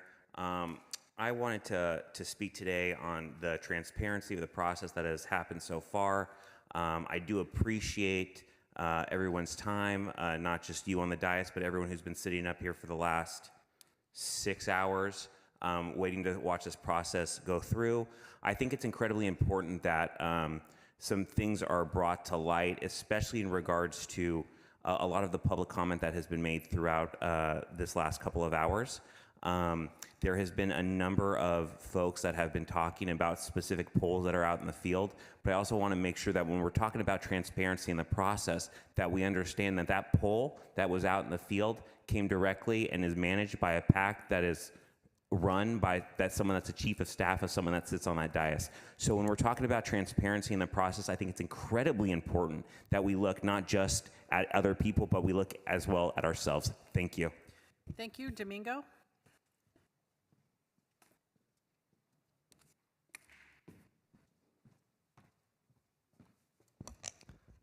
Good evening, Mayor and members of the City Council. I stand here heartbroken and at a loss of words at the allegations that are raised against me.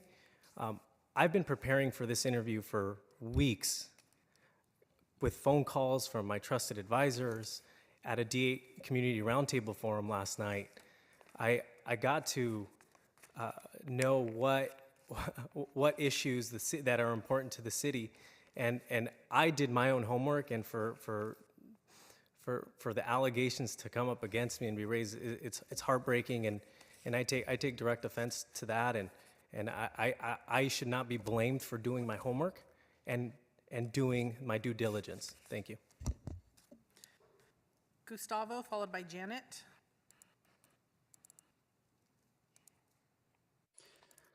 Hello, members. Good evening, Mayor Mahan and council members. My name is Gustavo Gonzalez. I was born here in the city of San Jose, and I'm raising my family here, and I built a business here. So I care deeply about the city of San Jose. I'm not going to repeat what you already heard, but I do want to do a quick history lesson. The way I see this is we're going back to 1664, and this is what I'm going to call a constitutional monarchy. This is when King Charles II gave the New Jersey colony to his brother, the Duke of York. In this case, we have 8 monarchs that are going to choose the next 2 representatives of District 8 and 10, and they're not giving the democratic process what it needs, which is the people in those districts to vote. So please don't take us back to 1664 constitutional monarchy. Please bring us back to 2023 politics and let the people vote. Thank you. Janet, followed by Gurdeep Singh. Thank you, council members. Your decision to appoint D8 council member is to be made after an interview process beginning and ending tonight. Council, this is not enough time to vet and choose a member of our city council, one whose district you don't represent, nor is it the right way. By not allowing residents our right to vet candidates during the campaign process, you strip the relationships that form between candidates and residents, businesses, associations, religious organizations, supporters, detractors, news sources, all of whom make up and are stakeholders in the community. By disallowing citizens this knowledge throughout the campaign vetting process, you take away the democratic process and deny the best person for the position. This decision is for D8 voters. Please appoint an interim council member from tonight's excellent candidates. Gurdeep Singh, followed by Gurpreet Singh. Hi, my name is Gurdeep Singh. I am resident of District 8. Ever since I moved to USA in 1993, we need the council member for District 8 who is fearless leader and provides service to community. I urge to elect Sukhdev Singh Baniwal. Sukhdev is a good leader. He has been leading many activities, food drives, disaster relief. Sukhdev is the one who went at 10:30 p.m. at Target and buy the needy item for children's and women's and men's to deliver at flood shelter at James Click Schools. I remember. I was with him. Again, I urge you to select Sukhdev Singh Baniwal. Thank you. Gurpreet, followed by Louise Auerhahn. Hello, good evening. My name is Gurpreet Singh. I have been a resident of Evergreen area for 27 years.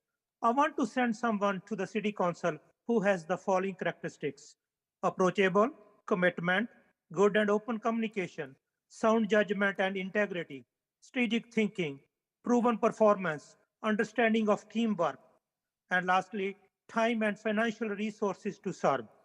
I truly believe Sukhdev Baniwal has all these qualities and request Honorable Mayor and Council Member to support him. Thank you. Louise, followed by Mike Sodergren. Thank you. Good evening, Mayor and Council members. This is Louise Auerhahn.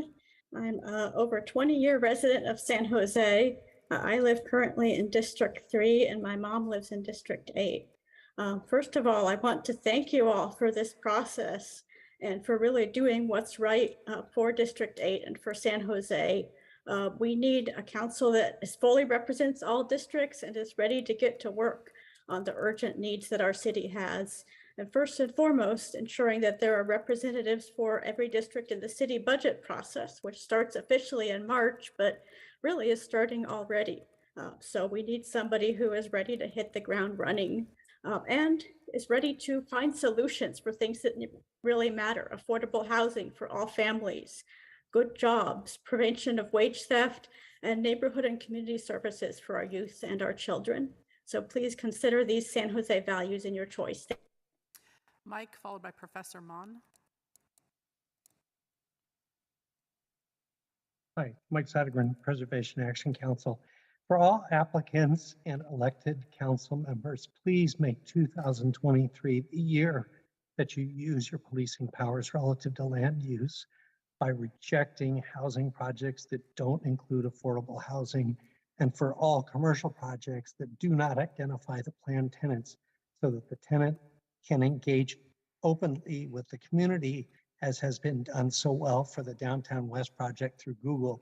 I often hear that projects are not viable without ignoring key goals of the city and key standards. I learned in 30 years in the commercial sector that you have to Sorry, is this separate about the District 8 appointment?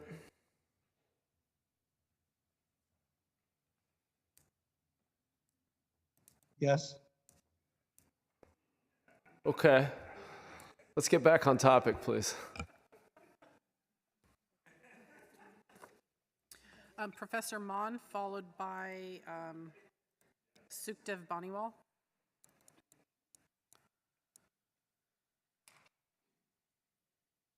Go ahead, Professor Mon.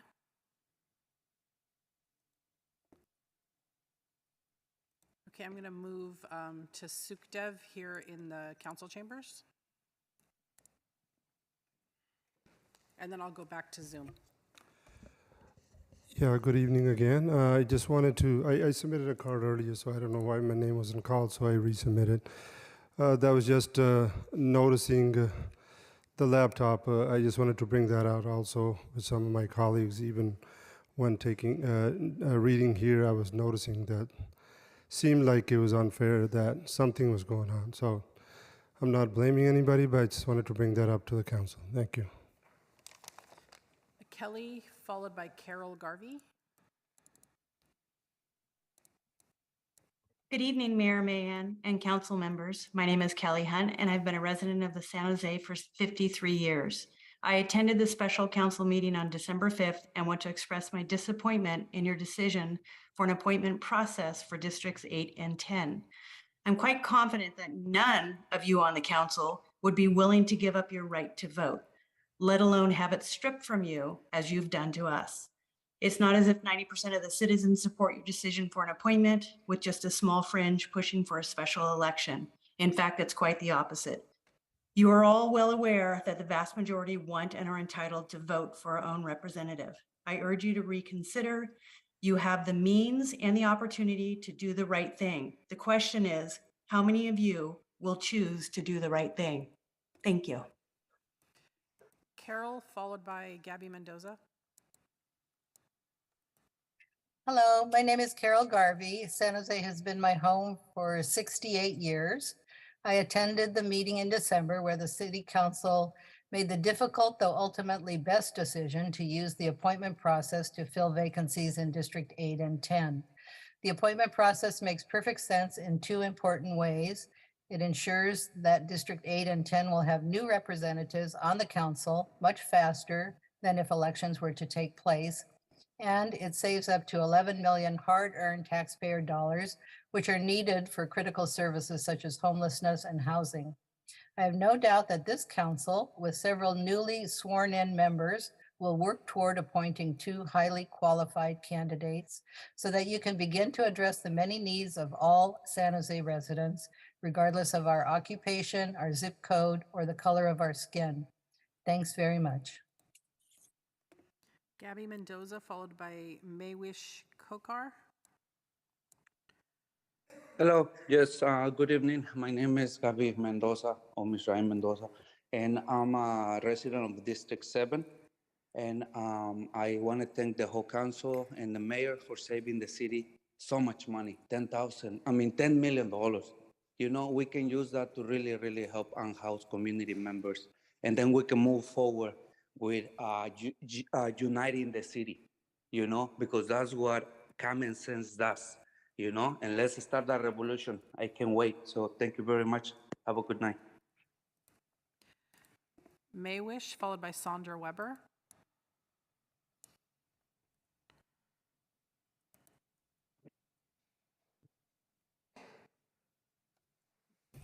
Go ahead, I see you're unmuted, but we're not hearing you.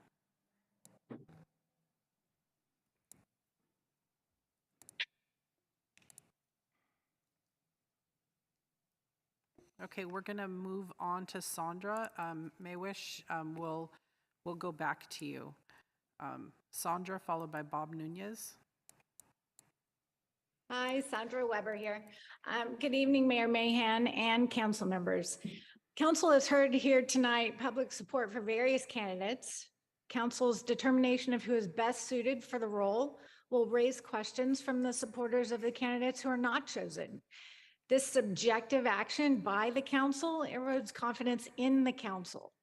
The process itself will further be questioned by constituents in all districts of San Jose, which could take up time and effort by city council members in answering probing accusations as we have seen here tonight. Please respect the rights of the constituents and allow the voters to choose their council member. Thank you. Bob, followed by Araceli. Hello, I'm Bob Nunez, President, San Jose Silicon Valley branch of the NAACP, co-chair La Raza Roundtable. We'd like to encourage the City Council to continue with the important process. We have great applicants for you to choose from. Most cities, school districts, and special districts use the same process to fill their vacancies when they have resignations or persons being elected to other offices. We at the NAACP and La Raza trust those of you that have been elected to make this selection. 90% of approximately 500 residents isn't a resounding statement for you to do anything different. We trust you, those of you that have been elected, to make this selection. Thank you. Araceli, followed by Jane. Hi, good afternoon, Mayor and City Council. My name is Araceli. I'm a San Jose resident and political organizer with SCIU USWW. I'm here tonight to applaud Council for moving forward with the appointment process to ensure all DA residents who have representation. We just ask that you appoint someone who will represent all the neighborhoods in DA and not just the Evergreen suburbs. Neighborhoods in Ocala, Meadowfair, King Road also deserve proper representation and leadership. Now it's time to come together with the shared goal of ensuring our institutions build community and serve our most vulnerable residents, and that tax dollars are invested back into communities. Thank you for allowing me to speak on this item. Jane, followed by Gina Zari.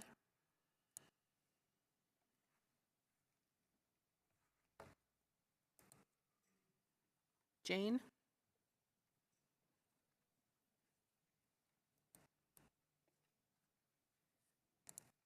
Okay, I'm going to move on to Gina, followed by Verpal Kaur.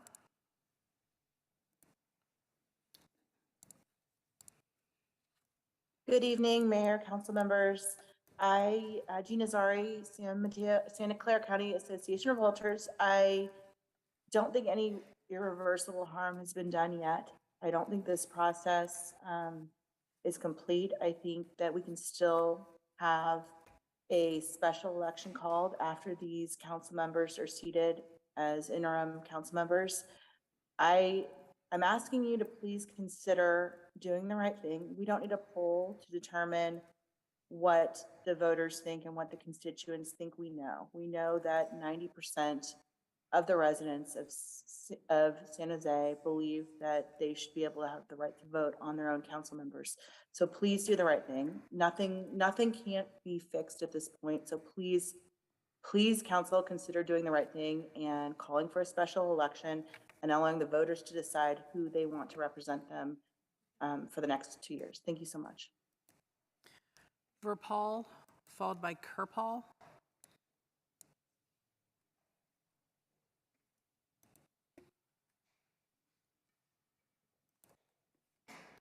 Verpal Kaur. Good evening, Mayor and council members. My name is Birpal Kaur Sidhu. I was born and raised in San Jose District 4. I'm speaking to support Sukhdev Baniwal for the District 8 appointment.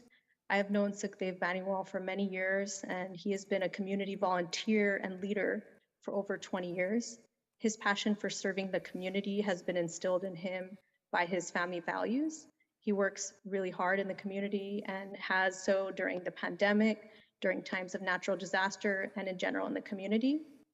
He has organized lots of hot meal services, blanket drives for the needy, multicultural events, and collaborated with other nonprofits. He's ready to serve the city of San Jose with his experience and leadership. So I ask that you please support Sukhdev Singh Baniwal for the City Council District 8 appointment. Thank you. Kerpal Atwal, followed by Brian Darby.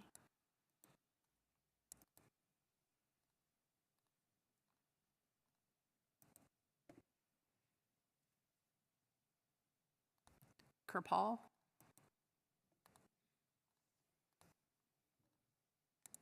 Okay, I'm going to move on to Brian Darby.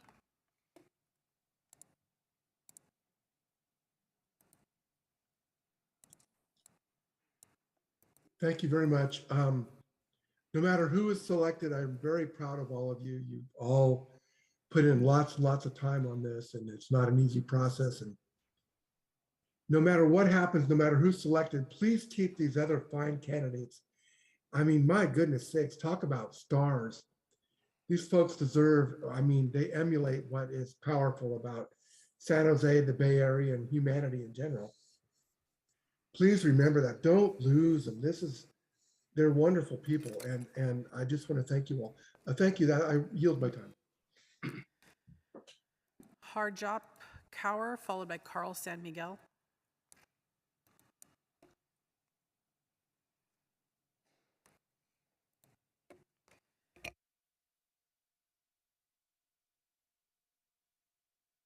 Harjap Kaur. Okay, I'm going to move on to Carl San. Oh, hold on. Harjap Kaur, go ahead. I heard you just as I was. Hi, I'm Dr. Harjap Kaur, and I'm a resident of San Jose in the Evergreen area. I'm calling to support Sukhdev Singh Baniwal for the District 8 position.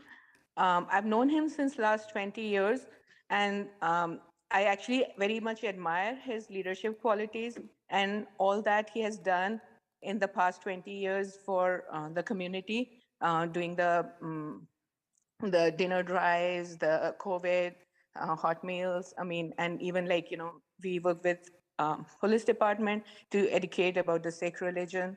And I think he has excellent community service background and also very strong leadership qualities. So I would love to support him for this position. Carl San Thank Miguel. Carl San Miguel, followed by Forrest.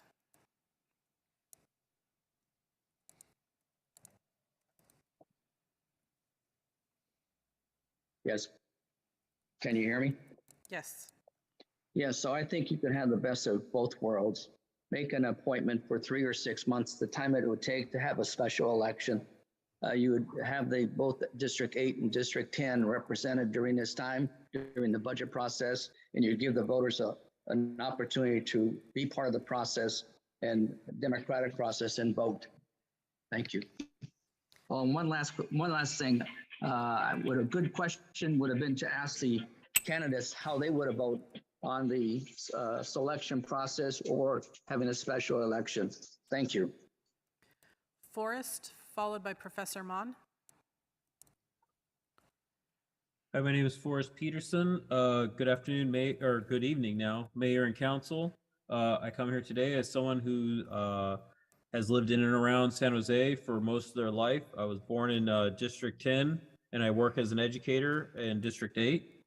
I teach my students to look at social justice. I teach in the career technical education program, and when the students in the East Side look at social justice and they look at the East Side compared to the West Side, and they look at the result of the tax revenue and how that's distributed to the different school districts, some truths come out.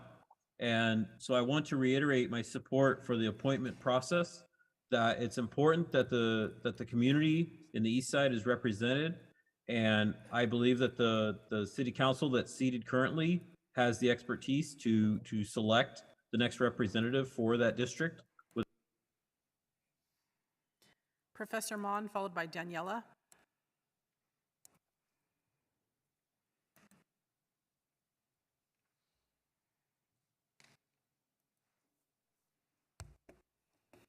Professor Mon.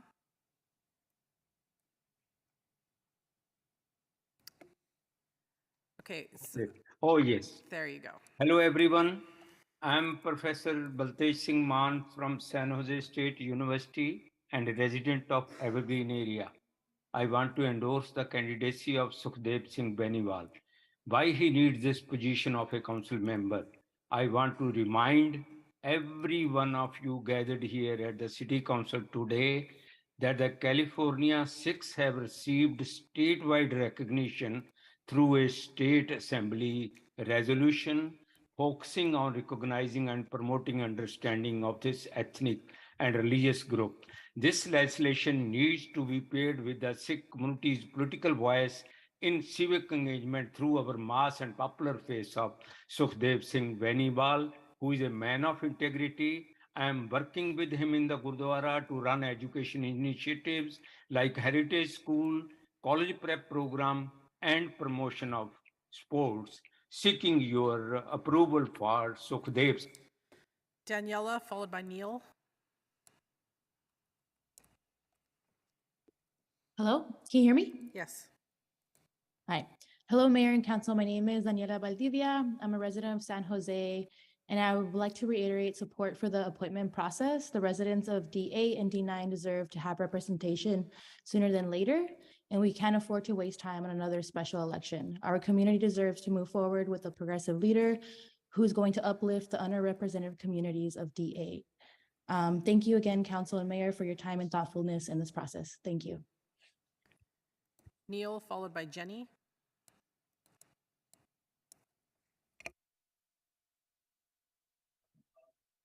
Yes, thank you, Mayor and Honorable Council. First off, I appreciate all the candidates that put their names forward and are willing to serve. And I think we have potentially some good candidates, but I don't know, because we've rushed through this process. I still feel very uncomfortable with the appointment process. It just doesn't feel right to me. Taking away the rights of the people to choose their representatives sets a very bad precedent, in my opinion. Thank you very much. Jenny Zhao.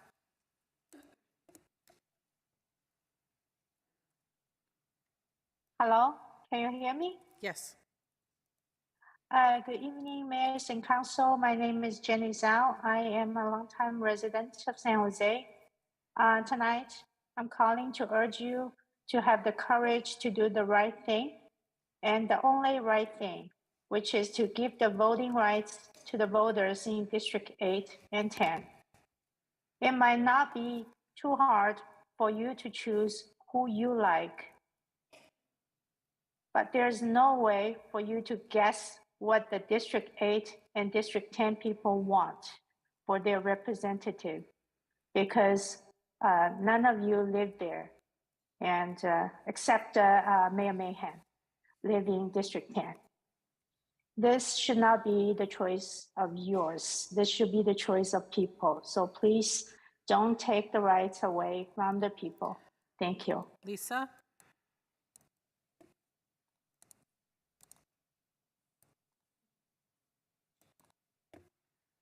Lisa.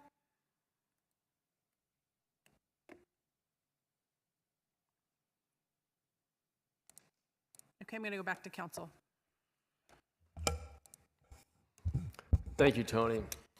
I want to, as we come back for our council deliberation, I want to thank everyone, including our applicants and all of the members of the public, for your patience. This has been a long and somewhat confusing process. And frankly, I'll just state for the record, I am disappointed. I'm disappointed, as I think you all know, that this is the process we're following. I think we would have been well served to have an election even if we were doing an interim appointment. That being said, I'm not here tonight to relitigate the decision past council made. I understand it's the will of this council to move forward with an appointment process, which is what we're doing this evening. I appreciate all the public comment on both sides of that issue and certainly listen to it carefully. My opinion on that hasn't changed. I'm also disappointed that the integrity of the process has been called into question this evening. And I expect us to do better on Thursday from a process standpoint. I also expect that in the conversation that we have remaining, that my colleagues and I will ask questions and do our best to make an informed decision as we hopefully get to an appointment tonight, which I think is our goal here. So to remind folks, the process we agreed on is that each council member in this round of deliberation will have the opportunity to ask a question. The question and answer should be 2 minutes roughly. And the questions do not have to be consistent for each of the applicants.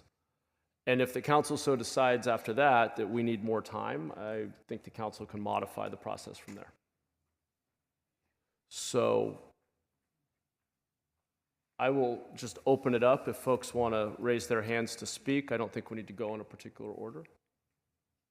So if any, I'll give my colleagues a moment here to decide who wants to jump in first.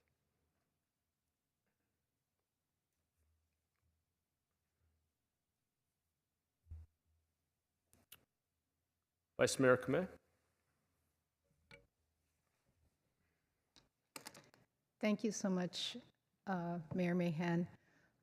You know, as a public servant and an elected official, we make hard decisions. We know that we are here because of the trust that the electorate puts us in. So it is a privilege. You know, I would like to ask each of the candidates if they would answer very succinctly. When you have to make a decision, where do you go when you're torn between two very opposing decisions?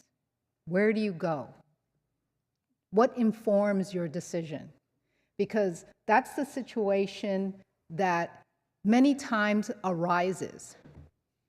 So I would suggest in a minute to say, where do you go? Is that to all of them? Yes. Okay, candidates, could you please come on down? Do we want to have them sit in the box? Yeah, why don't we have great idea. Why don't we have the candidates sit in the box if we could? So right over here. No phones. With no phones and no no phones, laptops. yeah, no electronic devices, please. Thank you.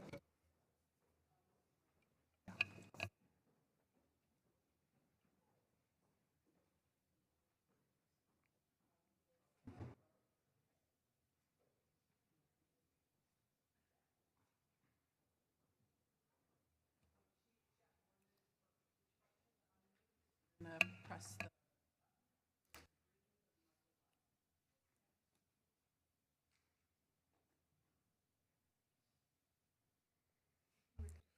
Yeah, why don't we briefly repeat the question, and I'll just suggest we go in the order in which we went previously. Is that okay? Go ahead. If someone doesn't have a question, they could just skip, right? Okay. Yeah. So the question is, where do you go when you have to make a very hard decision? And apologies, let's go in reverse order. Go ahead, Tam, if you don't mind. How many minutes do I have? 1 minute. Okay. You're right. In a position of leadership, sometimes you make hard decisions, and you go back to fairness and meaningful. To me, I go back to how I was raised and my experience in life, and I'll always come back to having the highest trust and confidence in our leadership. Thank you. Domingo.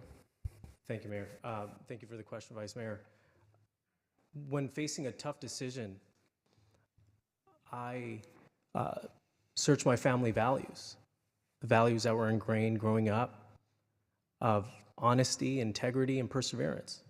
That's what I look towards when facing a decision that's very, very difficult.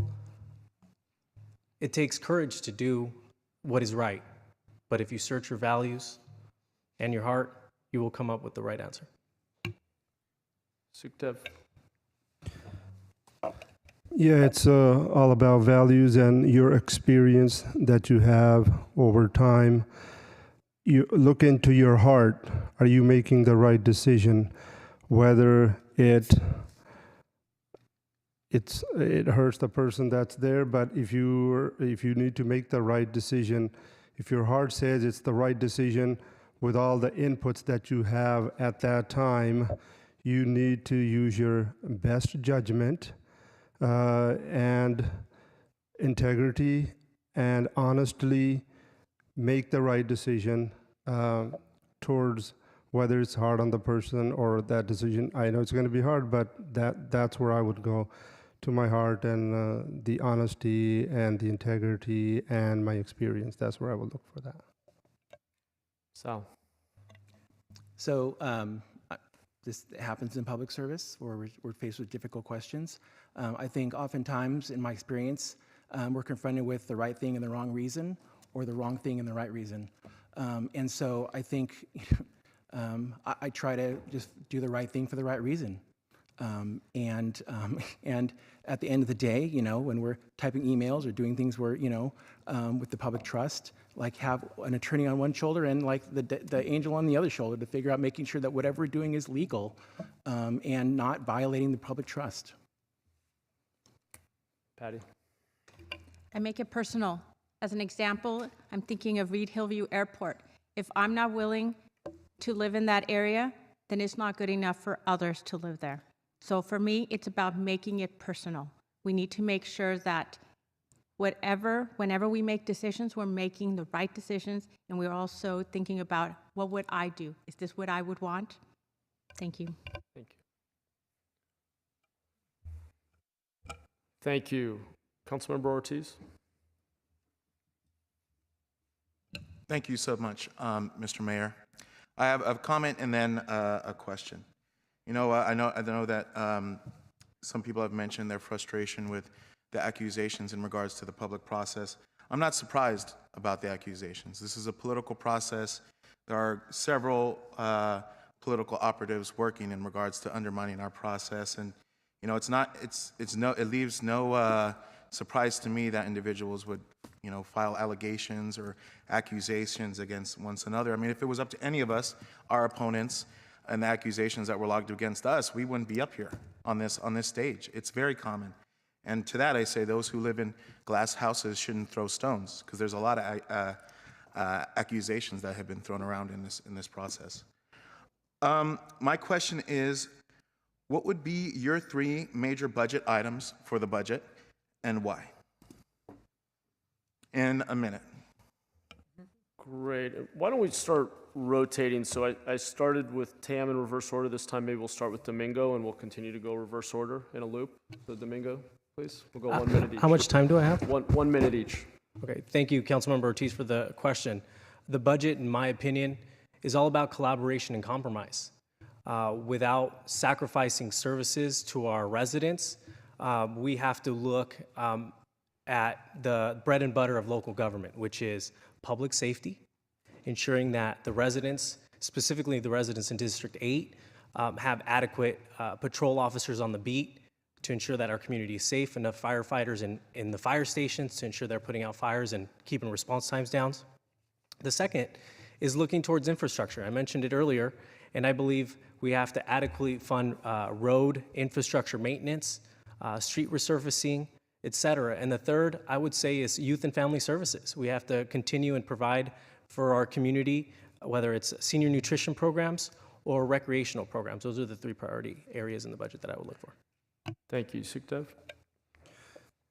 Yeah, as I mentioned before earlier, also security, safety is my utmost priority for District 8 or City of San Jose. So anything to do with safety, that would be my first priority in the budget. Secondly, providing more affordable housing to fight some of our highest priorities in the city. Affordable housing, so we house our unhoused and we don't see an exodus of people from San Jose. And third, of course, is transportation, as I brought up before. Also, having the proper transportation, having the proper transportation infrastructure in place makes people's quality of life better. Thank you. Thank you. Sal? So if I was submitting a BD request, a budget document request as a council member, I think I would like to advance the work that Councilmember Arenas started on East Ridge Tully Road. So right now, they're in the process of being formed into a business association. I think the next step would be a property-based improvement district, so getting consultants on board to help them make that decision and be supported with that. Secondarily, right now there's discussion around community planning for Reed Hillview Airport, East Ridge, Mount Pleasant Hills Golf Course, and possibly Evergreen Valley College. And so I would like to have resources for the community to be able to at least match some of the pots of funding so that we can have a robust community visioning process for those specific parcels. And then I guess third would probably be, I would love more TEU or some kind of traffic calming devices. Sorry, 10 seconds. Oh, no, I'm sorry. So traffic enforcement unit resources, or like the speed limits that tell you you're going too fast on our busiest streets. Great, thank you. Patricia, Patty? So, public safety, small business development, and continuing supporting our working families with items that concentrate on childcare and after-school programming. And I would make sure that we do, just like Sal said, continue the work that Councilwoman did to support our small businesses and the Tully Business Corridor Association. Thank you. Thank you. Tam? Yes, we need to take care of our first responder. Fire, police, and our basic service with critical infrastructure.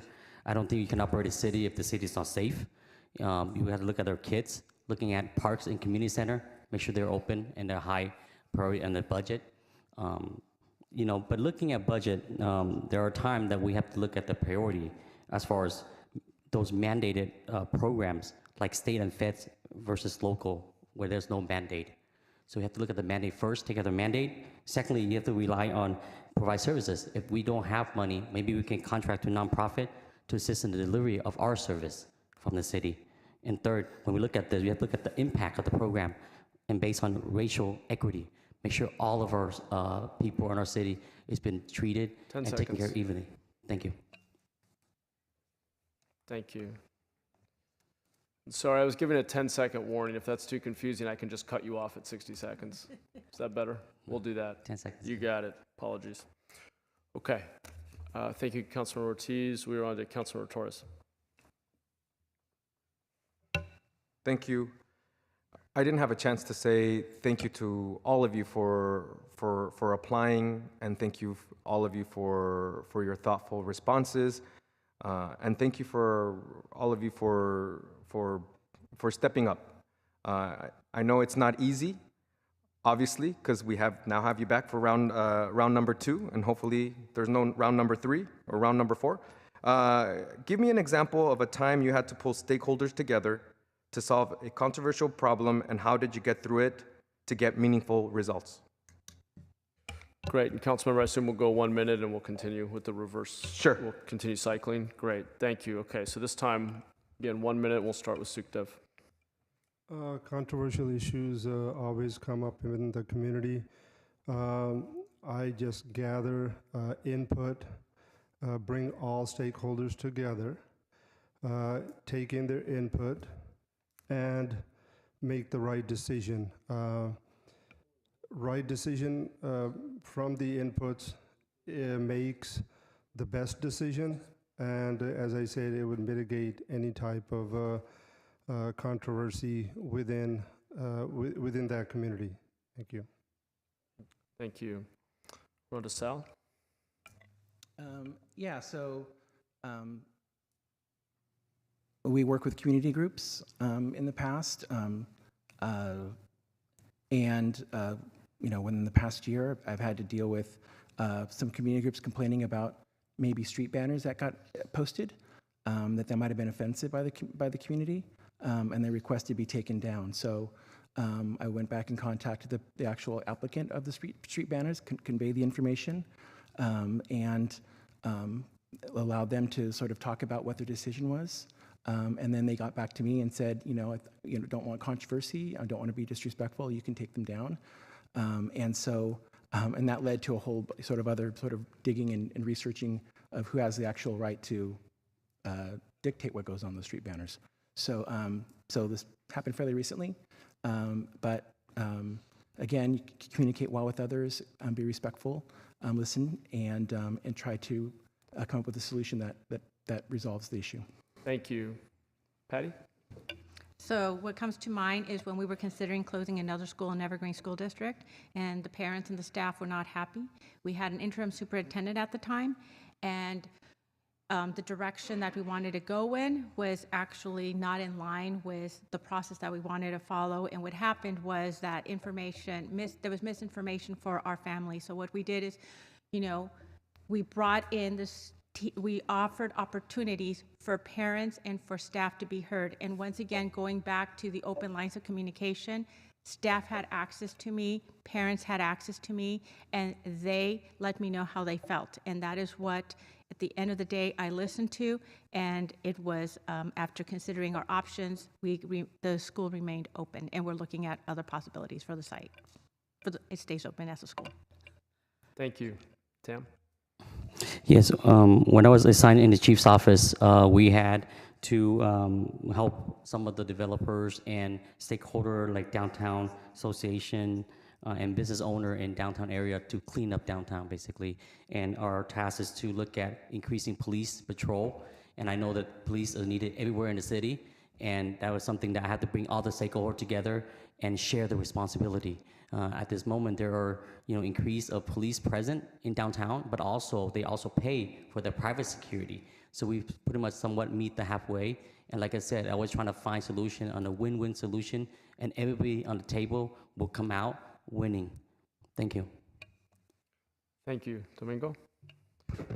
Thank you for the question, Council Member. When I served as District Director to State Senator Bell, one of the major issues we were facing throughout the region, including in the city of San Jose, was issues associated with the unhoused living along state property and state-owned facilities. This was a huge problem, and from 2015 to even now, the problem still persists, but at the time, I was tasked with chairing a Caltrans working group of multi-stakeholders, ranging from special districts like the VTA, local council member's office, and different state agencies. We were tasked with organizing different constituent concerns, and in doing so, we systematically found a way to address these issues in order to reduce them and hit the high target or the hot spot areas first in collaboration with the CHP, the Valley Transit Authority, and Caltrans. That's the experience that I bring to the table, and I have absolute knowledge in working with different stakeholders with different groups and different responsibilities. Thank you. Okay. Thank you, Councilor Torres. We're on to Councilor Cohn. Yeah, thank you. I just want to start by thanking all of the applicants for this seat. I'm actually quite inspired by anybody who's willing to step up and serve their community. And I want to make it clear this was quite a vigorous process that you went through, even though it was shorter than the typical process. Each of you met one-on-one with almost everybody here. You rallied members of the public to support you. You went through the interview process today. I know it's a difficult process.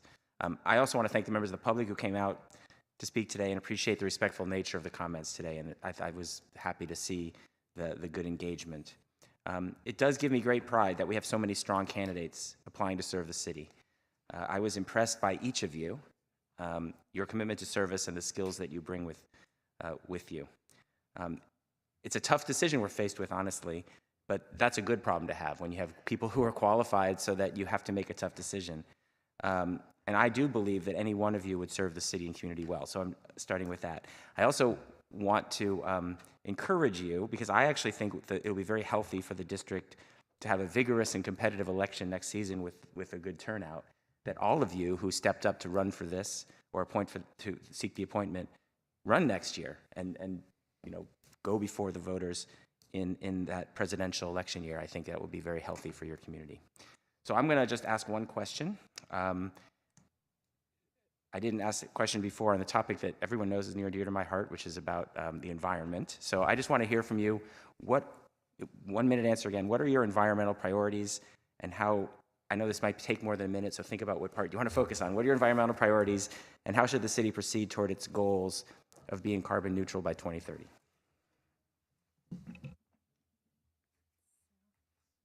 I'm sorry, thank you. Apologies. Sal, we'll begin with you, 1 minute. Yeah, thank you. So, District 8 is like red hot VMT.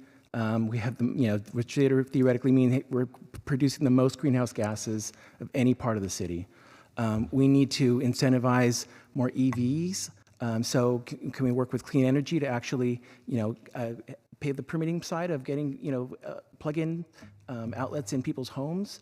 Every future development needs to have electric, plugins so that, we can, people can, there are a lot of EVs actually in Evergreen. I don't think there's any public charging stations anywhere in Evergreen. Maybe Eastridge, I think, is the only place. And so we need to do better about that. And then we're obviously, it's Evergreen. We have beautiful hills. They're being developed a lot more. A lot more mansions are going up in the hills. I'd like to see some way of, either working with the county or protecting what's left of our green space out there. Thank you. Patty? Sorry. We have to start at home simple. We know that we are not recycling the way that we should, and it's costing us money. So we need to educate our community. We need to be examples ourselves, because I have to admit, I love water bottles, and I know it's wrong, but we start with ourselves, okay? We have to make sure that we continue to preserve our green spaces and our open spaces, but we also need to make sure that we encourage our own residents to clean up our areas. When we're talking about blight, there's still a lot of garbage out there. We need to set examples. So again, let's start very simple, at home, when we're talking about recycling and with ourselves. Thank you. Thank you. Tam? Yes, that's a good question. Thank you for the question. It's actually one of the city's smart vision. We're demonstrating a city where city's transportation innovation zone to test and produce an autonomous vehicle. We need to test those projects, and we need to hold some kind of measure matrix to make sure that it works and it helps the environment. Of course, always for solar, but we need to help the homeowner to get more educated about solar and expedite the process, the speed of Silicon Valley, so we can have our goal we can reach that EV level and help the environment. Thank you. Thank you. Domingo? Thank you for the question, Councilmember Cohen. I am very passionate about the environment. I've had the privilege to serve on the Santa Clara County League of Conservation Voters for the last 3 years. I've served on several trail advocacy boards to ensure our community has access to recreational trails for the last decade. I care about the environment, and I think the city of San Jose is being very innovative, especially with the adoption of the Climate Smart San Jose plan that looks to be very ambitious with our GHG reduction targets, which is critical. We all know that climate change is changing our planet. We had devastating floods a few weeks ago. And before that, we were in a drought that was multi-years. We were under a severe drought. And so working together with our partners at Valley Water, there's an opportunity, especially to advance the use of purified and recycled water to ensure our residents aren't dependent on these bang-bust cycles of a lot of water or no water at all. There's opportunity there that we can get water at a cheaper, reduced rate and also protect the natural resources that we currently have. Thank you. Sukhdev? This question is the easiest one for me to answer, basically. You go to the Gurdwara San Jose, we have all of those things in works at this time. Charging stations for the public are there. You can charge your cars there, and we're adding more to that. Sam Licardo, Mayor, had gone there to open those charging stations. Secondly, we're fully solar over there. All the electricity is from the solar. Thirdly, we use reusable plates. We don't use foam or paper plates. So reusable, everything's reusable. Fourth, we have a community garden over there where the local people can come and garden in there. And even the hill that's up there, what's planned in that is the Sikh National Heritage Garden, where you'll be able to garden there also. So that's what I will do more in the city. Thank you. Okay, everyone had an opportunity to answer. So thank you, Councilor Cohen. We're on to Councilor Jimenez. Let me just first say thank you for being here, and the fact that you're still here at 9:47 is just part of the test to see if you have what it takes to be a council member. So we appreciate your stamina. Hopefully you drank some coffee. So I'm just going to ask a very simple question, and honestly, it's a question that I get asked all the time by my residents, the folks in District 2 that I represent. And so what I would ask you is, what would you tell the residents of District 2 that say other districts need to step up to find solutions for homelessness and housing? If they asked, hey, prospective District 8 council member, what are you going to do in your district to help solve that and move it forward? What would you say? Great. We will go to 1 minute, starting with Patty. So once again, I would work with you and other council members to find where in District 8 can we add temporary housing? Where can we add affordable housing? We know that it's difficult in District 8, but it is something that we all have to share the burden. It's not fair that some of you have carried the burden for as long as you have. But I'm open to finding solutions. And again, we have to collaborate, and I will make it a priority that we work on this if I'm appointed. Thank you. Tam? Yes. I believe in fairness throughout the board. If some district is carrying the load of taking care of the unhoused, which I was a child, I know how it feels. I will carry that weight. When we build something, we have to make sure that it is competitive, make sure our developer be sensitive to the developer, but also sensitive to the quality of it, and make sure it's compatible to our neighborhood.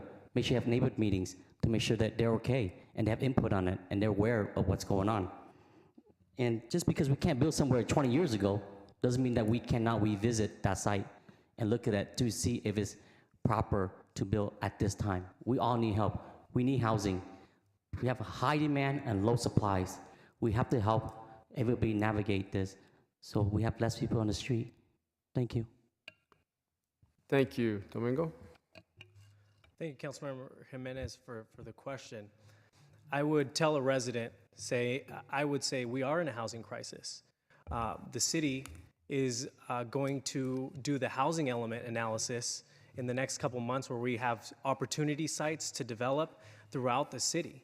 That's coming before us. I will commit to working not only with the residents, but I will commit to working with housing staff to identify sites, because I know the district. I know District 8.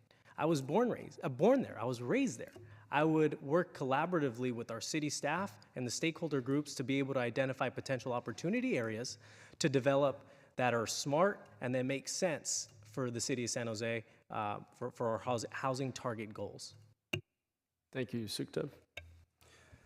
Yes, I know it's hard for you, Councilmember Jimenez. I heard that in that last meeting. But yes, I'm here to share some of that burden in District 8 also. Identifying those sites where we can bring some type of interim housing. I will need to work with the residents and the rest of the council to come up with maybe identify sites throughout the city. We do have some unhoused people in District 8. right next to me. I don't like them to be, when I'm taking a walk in the park, I don't like them to be there. But if they're taken care of in my district, I would be happy to do that. Same thing in Thompson Creek. We have some unhoused people there. So for their safety and for their dignity, I would come up with some part to take care of those people in District 8. Thank you. Sal? Yeah, so I think looking for places for temporary supportive housing would be the most appropriate thing. Explain that it's really everybody's problem. Everyone sees it. Everyone's affected by it. So we all have to, pull the rope in the same direction. I think all levels of government should be contributing some little tiny portion of their property taxes to a permanent bond program, so we have a stable source of affordable housing. And I think we need to look at we've closed 2 or 3 schools in our district. Those are would be theoretically prime sites to look at. For some type of transitional housing with support. I think that Sergeant Trong, I gave you promotion. Sergeant Trong mentioned safety is certainly paramount, so we need to make sure that they're safe as well, and so the community feels safe. Thank you. Thank you, Councilmember. Councilmember Foley? Thank you, Mayor. First, I want to thank you all for going through this really lengthy process and continuing to answer our questions as we try to vet out the best candidate. And I have to say, you're all fabulous. You all have your strengths, and I've met with all of you through Zoom and on the phone and had several conversations, and I've really appreciated your honesty and your integrity in those conversations as well. I also want to thank the members of the public here who have spoken on your behalf and supported you on your behalf, and I really appreciate that. You've been here a long time too, just as they have, and so they should feel lucky that you are here, family members and friends, to support them. We've received a lot of messages and emails from a lot of your supporters too, and all of those things weigh on the decision that we're about to make, which is a very difficult decision. And as a council member, I have this struggle that sometimes I make a decision with my head, sometimes I make a decision with my heart. So I have a question for you. If you could give me an example of an ethical dilemma you have faced, and how did you address it? Thank you, Councilmember. We'll begin with Tam, 1 minute. Since I'm the first one, it's hard. It's hard. When you raise up and you know something's wrong, just like what I said in public comment earlier, it's not easy for me. I'm a city employee, and to put myself out there and be vulnerable. But I believe what's right, and I believe that everything I do in life at this age has to be meaningful, and meaningful and fairness and think freely. I believe everything needs to be fair. I mean, I grew up in a country as an immigrant that things are not fair from the start when I was born. And every day I thrive to do things to treat people equally and fair opportunity. And that's what I do.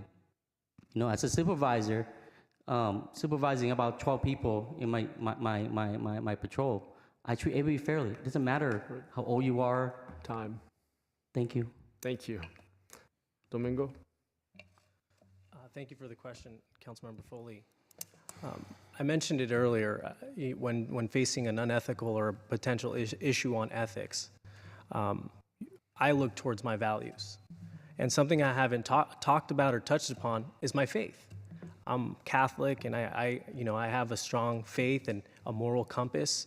And so when facing the difficulty of an ethical question, I look towards my faith and trust that the decision I'm making will not only be judged here, but it'll be judged in the afterlife. And so that's my personal unethical or ethical deliberation process. Thank you. Sukhdev?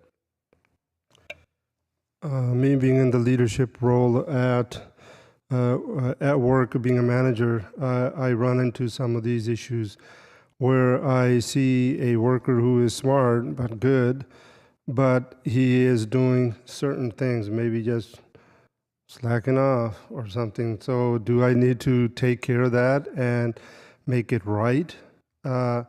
Yes. So I have taken lots of those decisions to either let the person go or put him on a program so he'll improve himself. But you got to you got to follow that process to make it right. It's only ethically right that the person is being paid that he does his job rightly. Thank you. Thank you, Sal. Yeah, so just in this process, I think I've had some ethical dilemmas. So I give out grant money to businesses. I've given out grant money to businesses in District 8. I could have very easily have asked them for their support. I think that would be unethical of me to do that, given that I've given money out to them. Again, I want to make sure that whatever I do doesn't violate the public trust and doesn't appear unseemly. So, same thing. I am a city employee. I reached out to my supervisors, reached out to the city attorney's office, let them know what I was planning on doing, so I knew what the actual rules were, and so I wasn't doing anything to violate those rules. Thank you, Patty. As a school board member, as I can tell you that having to look at your board as you're getting ready to do your organizational meeting and knowing that there has been a tradition, really a mindset that there are certain things and people that's just how they are. And having to stand there and say, you know what, this is why, these are the rules. You do not behave appropriately. Holding somebody accountable on a school board, a fellow member, because of the actions that they've taken and how they've treated people. Having to do that in public, knowing that you're putting yourself out there, but knowing that you're standing up for the right reason. And so I think that says a lot about me. It's being able to hold people accountable and putting myself out there. So that's my answer. Thank you. Thank you, Council Member. We're on to Council Member Davis. Thank you, Mayor. I want to thank you all for going through this process, which might have been a little bit more than you bargained for this evening. I am the new chair of the Neighborhood Services and Education Committee, and we oversee PRNS. So given that Councilmember Cohen is the new chair of T&E, asked an environmental question, I thought I would ask one about parks. D8 has a large regional park that is used by many residents across the city, and I'm sure you all know what it is. So tell me what work needs to be done at Lake Cunningham Park, and how should we pay for it? Great question. We are on to Domingo to begin. 1 minute. Thank you for the question, Councilmember Davis. This park that you're referring to is Lake Cunningham. Raging Waters. I grew up going to Raging Waters as a kid and having a good time. The park is in major need of a facelift. It's dilapidated. It needs a lot of love.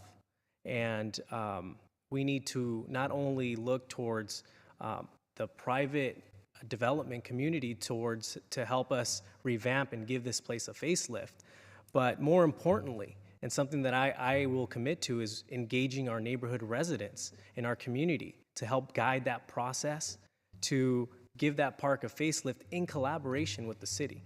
That's how we're gonna get things done for this park that so many families, not just from District 8, from D5, our neighbors, go and visit and enjoy the amenities there. Thank you. Sukhdev? Yeah, Lake Cunningham, I'm also aware of there's some contamination in the water also where we can't even boat anymore. And, you know, we used to have so many events over there. Even when in the 2004, we would have a sick awareness day over there in the park. The council member would have a day in the park. And all of a sudden, I don't see much vibrancy there. To bring it back live, the city should help, first of all, because of all the parks. Plus, when we do some more development, I would say close to the golf course, make them pay for some of that also, whoever that developer is. So they kind of connect that park with the development at the golf course. Both of those properties need improvements, and I think with that development, you can help there too. Thank you. Thank you. Sal? I was a lifeguard. I was a deep water lifeguard at Raging Waters in high school. So know that area. Have been there in a while. Again, the water's contaminated.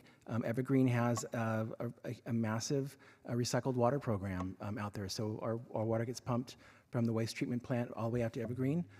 So all the ponds up in the specific plant area, that's all recycled water. I think there's an opportunity for us to do some type of project at Lake Cunningham as a demonstration project for possibly recycling water there as part of the process of us needing to clean it. It's like a barricaded. It looks like it could be a war zone where it's all bunkered out. It's not inviting, accessible. We have to pay for parking. There's a wonderful skate park and bike facility there. But again, it's between Pleasant Hills and Reed Hillview Airport, and I think a lot could be done to create that as a real jewel and an amenity for our community. Thank you. Patty? So it's partnering with developers. We need to look at that park and see its potential for what it can truly be. And that probably means, obviously, we need to decontaminate the water because it is disgusting just to even look at it. If you've walked around there, our kids have had, get-togethers there, and it just needs to be torn out. So let's work with developers that are interested in the park and bring in what can we do with Raging Waters. And then also, let's engage our community. But that park has a lot of potential, and it's something we need to jump on right now and work with developers to make it an attraction, not just for District 8, but for the city of San Jose. Thank you. Tam? Yes. My kids actually play out there. Lake Cunningham, I grew up there, like most of the people said. But I think the benches and the park lot needs re-uplift, and there's not enough trees out there. It's too sunny. So I think we need to do those. But I'll offer you two solutions, long-term and short-term. The long-term, obviously, there is a developer at the Mount Pleasant golf course that we can talk to, see what they can do to share, uplift, right? Because it's going to directly affect them. I'll offer you a shorter solution where we get to get people together, a neighborhood association, and start doing cleanup days. And how about the Boys and Girl Club and Eagle Scout project? Start with the little stuff, and then we can talk about the big stuff. Start making progressive. As a city council, I would start doing that and work collaboratively with neighborhood association and also other nonprofit to make sure we take care of the problem right now. Thank you. Thank you. Thank you, Councilmember. Councilmember Doan.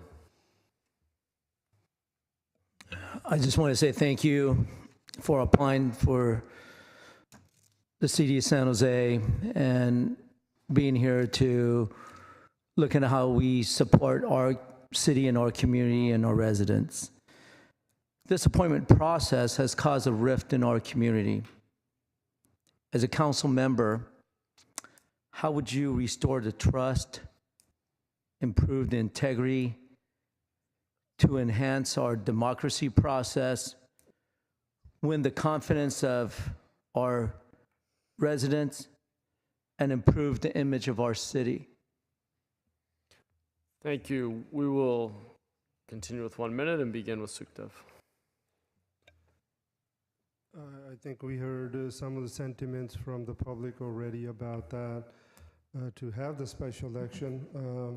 But also, on the other hand, we have the city charter, which allows for an appointment also, which we're doing today. And the appointment, I think, let people be aware that these appointment processes are part of the process throughout the United States or California. We had a lot of major appointments. And then in the following election, they're elected. So I think those sentiments I can only be once the next election happens, that it's only going to go away at that time. I think there's not much we can do about it, as I would say. Thank you. Thank you. Sal? So I think we and I think I talked with you about this earlier, I think you need to make just deliberate efforts to do things in unity. So the example I think of is Councilmember Ortiz in your office co-sponsoring a TET event for the community. I think that's a wonderful thing to do. So start doing really deliberate partnering with our different communities in Evergreen. Holding, again, coffees and forums and conversations around things that we can do together. You know, you can't go into a pho restaurant without seeing like half the people there are Mexican, loving, you know, pho soup. So I think there's lots of commonalities, and I think we just need to make the effort to really get people together for a reason. So like festivals or things like that. Thank you. Patty? Connect with our neighborhood associations where our residents are at. Host the coffees with the council member. Attend events in the evening at school functions. We need to connect where the people are at. They need to get to know us because people are upset, and that's understandable. And so we need to let them get to know us and definitely make sure that they feel they're being heard, because nothing is worse than having a process that you didn't agree with, but then having a council member who you don't feel that you can connect with. So making myself available. Thank you. Thank you. Cam? Yes, I think you have to do a good job. You have to go out there. I think some the candidates already saying it, but you know, you have to prove yourself that you deserve it. It's a short term. Anybody who take this seat and don't take it seriously and don't connect to our neighborhood association, don't go out there having, you know, coffee with a cop and, you know, coffee with a council member and bring other stakeholder. What about parking control? What about code enforcement? Invite them to the coffee so we all can talk. Prove that you earned the seat on the next election. Don't just sit there. Just it's a hard process. I'll be honest with you. This is a hard process. But continue to earn the trust every single day because they deserve it. Bring City Hall to the neighborhood and bring all the information. Thank you. Thank you. Domingo? Thank you for the question, Councilmember. I think because of the appointment, I think there needs to be an extra vigorous community engagement program from whoever is appointed. We need to be able to hit the streets and hit the ground running. We need to have an office, again, that is responsive, accountable, and engaged. Not only do we need to stand up an office and do community engagement, forums, events, coffee chats, we also need to reassure the public that we're doing our job, doing newsletters, regular communication with residents. But the second part to this question is reassuring residents that appointments are regular. They are a part of our charter, and they are a government mechanism to ensure continuity of government. School boards, special districts, the U.S. Senate. Vice President Kamala Harris won a seat, and Senator Alex Padilla was appointed to take Vice President Kamala Harris's seat. They are very common mechanisms of our democracy. We shouldn't undermine that. Great. I haven't asked a question. I'll go ahead and ask one, and then we will discuss next steps. I'll ask the question maybe slightly differently, but I was on a similar thread to Councilmember Dawn. Since the expectations will be very high, and there may be skepticism from some constituents, if you were appointed, what are the concrete actions you're going to take this year to make yourself directly accountable to your constituents for delivering high-quality service and the kind of impact you believe your community needs to see from City Hall? And we'll start with Sal. So I think, you know, what I heard speaking to some of the residents is Councilmember Arenas had a really great coffee, you know, meeting with the council member in you know, for coffee regularly. That went away with COVID, so they'd love to see those kinds of things back again. She was a wonderful representative for the district. So I think just things like that, really making yourself accessible, having regular office hours, inviting the community to City Hall, you know, really opening the doors and making sure that that we're accessible. I think that, and you know, being good advocates, being responsive, and then certainly, you know, producing results for the community as well. Thank you. Patty? Similarly, is putting myself out there, doing the work, actually not just connecting through neighborhood associations and meetings and coffees, but getting out there, doing the cleanups, joining them for their dumpster days, showing that you're actually out there for them to get to know you, because they need to get to know you so that they can trust you. And if they can trust you, then they can see also the work that you're doing. So it's about getting out there and actually connecting with people. This is what I've been doing as a school board member. Thank you. Thank you. Tam? Yes. I think you have to listen, act, and most importantly, follow up. In my office, we have a file of people calling in and make sure we do the follow-up to make sure they get the answer. But I think there's urgency because there's certain things that's urgency in the in our association, our district. I talked to two associations, the Norwood Association and the Round Table. They told me about the development of the temple. We have to sit down at the table immediately and listen to them and be sensitive and make sure it's compatible. Also, the Mount Pleasant, we all believe we need housing. We all believe that we need housing because we can open the door and we see people that need housing. But how do we do it? We have to do it where everybody's input comes together and be sensitive about everybody's need and make sure we have a win-win outcome. And that's my top priority right now. Domingo? Thank you, Mayor. My top priority is going to be able to empower the district to do community engagement events regularly and not just hosting coffee shop sit-downs or joint resource and education fairs with my fellow council members, but I'm going to collaborate on the dais every Tuesday. I'm going to come prepared, and I'm going to be ready to move whatever policies forward. We may not agree on everything. I will give you that. But I'm going to be a champion for the residents of District 8 because the residents of the Tully Ocala neighborhood, the residents of Meadow Fair, and the residents of the villages and Evergreen, they're all different, they're all diverse, but I know them. And I'm going to work to empower different neighborhoods by targeting what their needs are, listening and engaging collaboratively. Thank you. Sukta?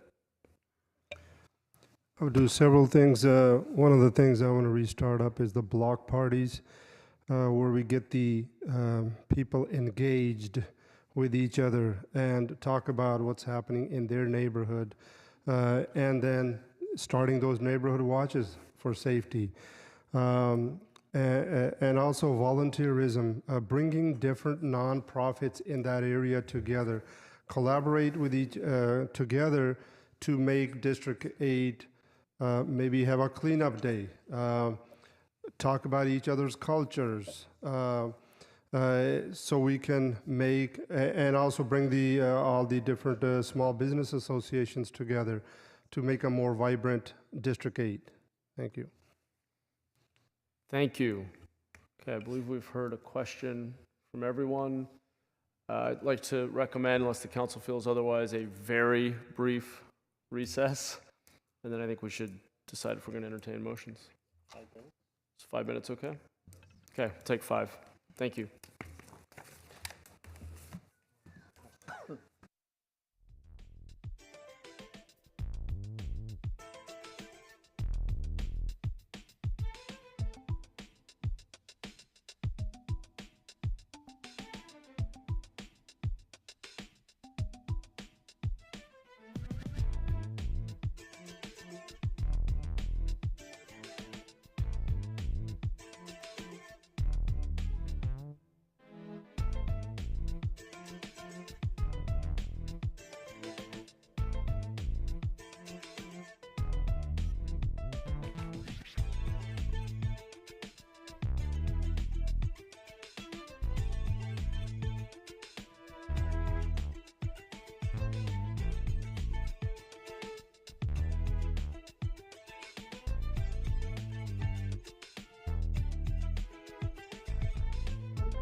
folks back. No? Okay, we're good. Okay. All right, we're going to come back to our deliberation. And my understanding is that the next step is that council members may express interest, select up to 3 candidates. This is not a formal vote to determine who's appointed. This is an expression of people's current preferences, sort of a temperature check, if you will, that then we'll quickly tally and put up on the screen, and then we'll begin our council deliberation. So unless there's any concern with that, that's my understanding of the process. Yes, so we're going to hand out sheets that pick up to 3, and then I'll get the sheets back. I will tally them. I will display it so everybody will see who voted for whom. Please double check to make sure I transcribed your vote correctly, and it's up to 3. And Tony, just to clarify, because I wasn't clear about this, are we then doing a cutoff where we are only then deliberating or considering the 3 top vote getters, or is that just informational for the council? You guys are pretty free to do what you want to do. Okay. So if you want to narrow it down, like these are the top 3, so we are going to stick with the top 3 and we're just going to talk about them. But I can't tell you what to do. Councilor Cohen, you wrote a very thoughtful memo on the process that we adopted. Do you want to suggest whether or not we are winnowing the field to the top 3, or if there's a tie 4, or are we just, is this just informational as a temperature check? Well, the way I've seen it done in other systems before is that after this, then the ones who get the 3 candidates who get the most votes are the 3 we then have narrowed it down to. But, you know, I don't know that that's necessary, but I think it does sort of start focusing the discussion in on a subset of candidates. But I see now that that's not specifically laid out in this memo. Let's hear from Councilor Jimenez. I was just going to say, just for clarification, I mean, the magic number is 6, right? Correct. So if theoretically we do this round 1, someone gets 6 votes, then do we have a winner in your mind? I would say no, because we're specifically saying we're narrowing the field down for purposes of discussion, and people might vote differently if they knew this was the final vote. Okay, just for clarity, can we get a motion and a second on the process? Second. Okay. And that okay, so we're yeah. Councilor Jimenez, could you spell out what we're doing? Yeah, I'm not quite sure, actually. I'll retract my Your motion. Okay, I'll move that we vote for up to 3 on this tally sheet, and the candidates get the 3 most votes of interest move forward in the process. Second. Thank you. Let's vote. I have a question, Mr. Mayor. Oh, I'm sorry. I didn't see your name. Go ahead. We don't have to vote for 3. We can leave. We can just up vote to. for 1. Up to. All right. Correct. Okay, let's vote.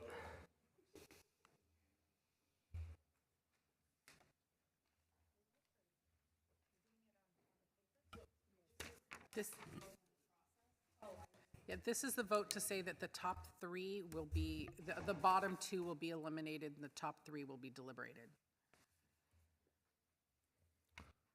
I'm still waiting on Cohen and Foley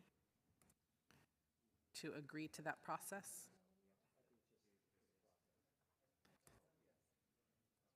Okay, motion passes unanimously. We have a process. Let's select up to 3 and turn that into the clerk. You can put it up on the dais. Yeah.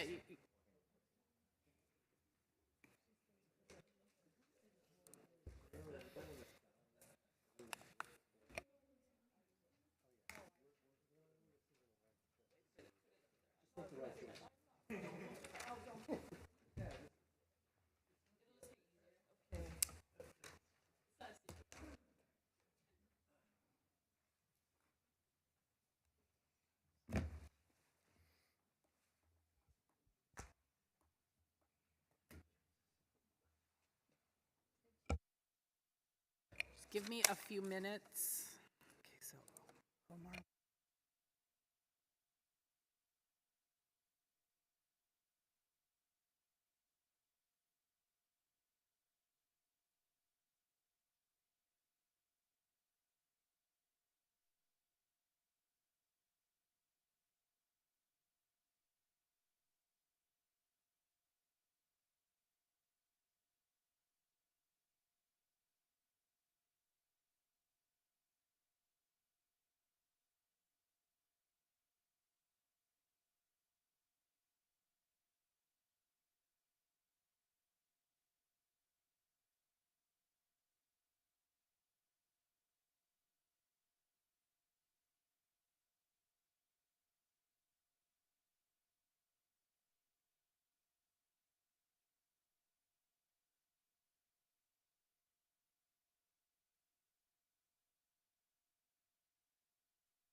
Okay, let me zoom in a little bit. Is that too much? That's too much. I'm trying to zoom so you guys could see it the biggest. Okay, so our top three, please again double check. They watched me enter, but please double check to make sure the votes are reflecting the way you intended. So we have Patricia, Salvador, and Domingo as the top three.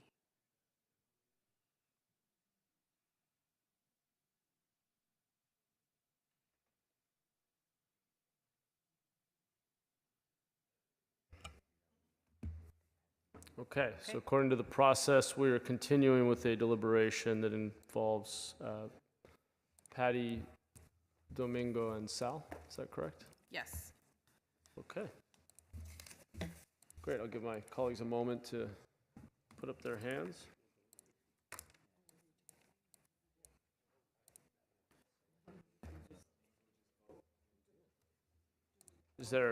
We can also just vote. This is our opportunity for deliberation, motions, I'll jokes. make a motion to vote the next round. Okay, do we want to do a top two or a single vote? Single vote. Single. Single? Okay, I'm printing the ballot. So go back in, yeah. She'll go back and get that. So we have a motion from Jimenez, second with Dev.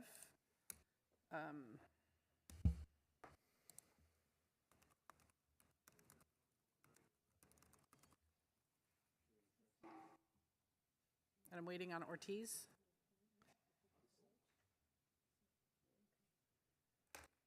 Okay, so that's unanimous. We'll be out with the ballots in just a minute. The printer's actually very fast.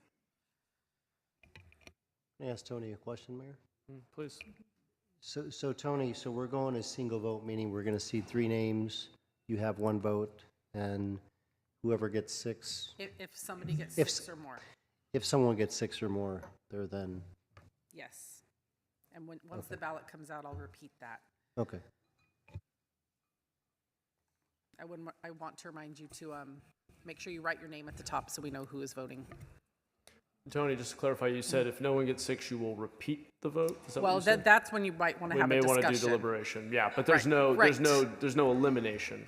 We're just. Right, this is no elimination. Okay, thanks. Okay, she's coming around with the ballots. Great, I'm sorry it's a slow process, everyone. If you're watching on Zoom, we are pulling together ballots for a second round of voting. We'll update you shortly.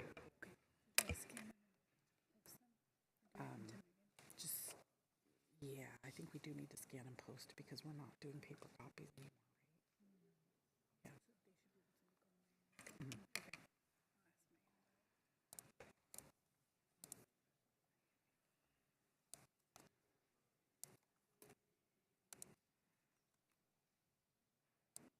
Let's get that.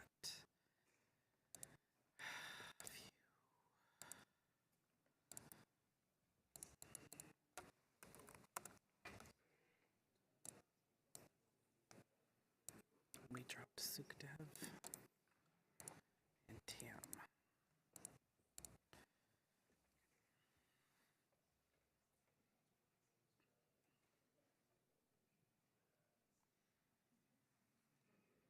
And then I'll need to also print these for you.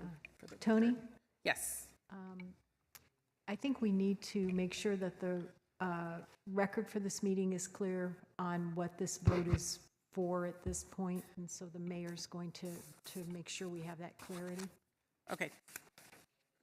I'll just clarify for everyone the language we have here, which is one thing we just covered already is the final appointment shall require a 2/3 vote of the council for approval. Okay, the appointment will stand until a candidate has been duly elected in the next regularly scheduled election and the results have been officially certified. So that is the term of this appointment.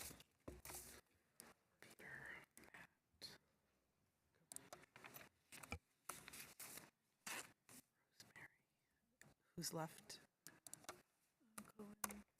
Okay.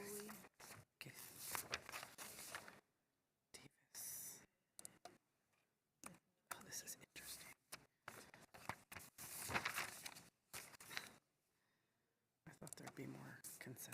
probably should do this live. Salvador.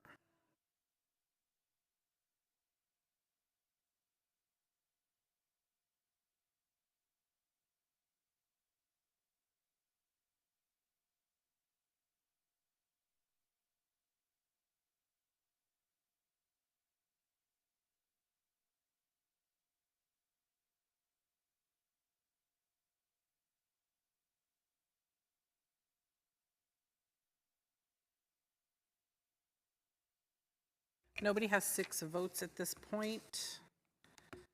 Again, double check to make sure I transcribed your vote correctly.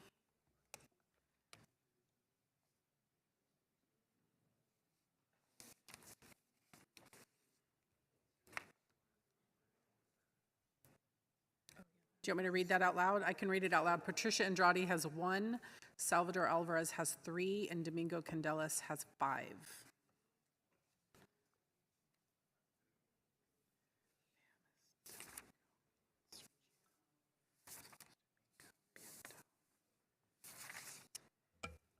Well, now it's up to the council. We can, folks can raise their hand if they have a comment or a motion. Let's just use our normal order.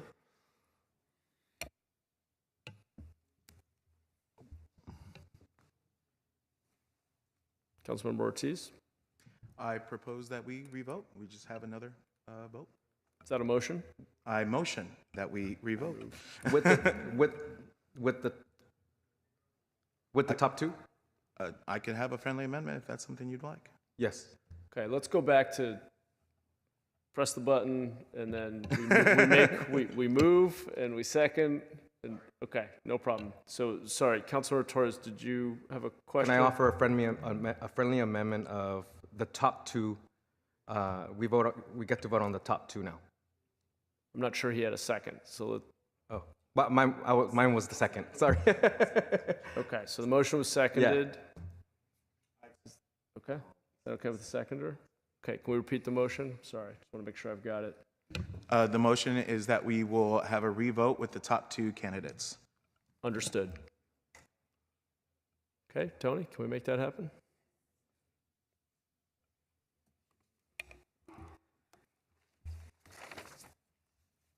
Okay, passes unanimously, and we are waiting on ballots.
I'd like to note for the record that although the outcome didn't change, I did have a mistranscription in the first round voting.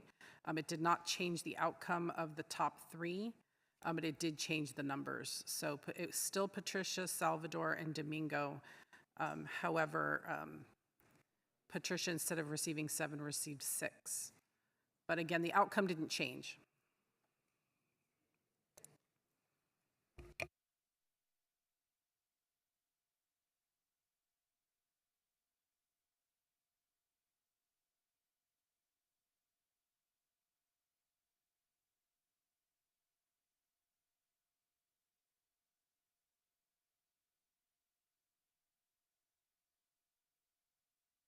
I'm going to go ahead and transcribe this live so you could see it. So.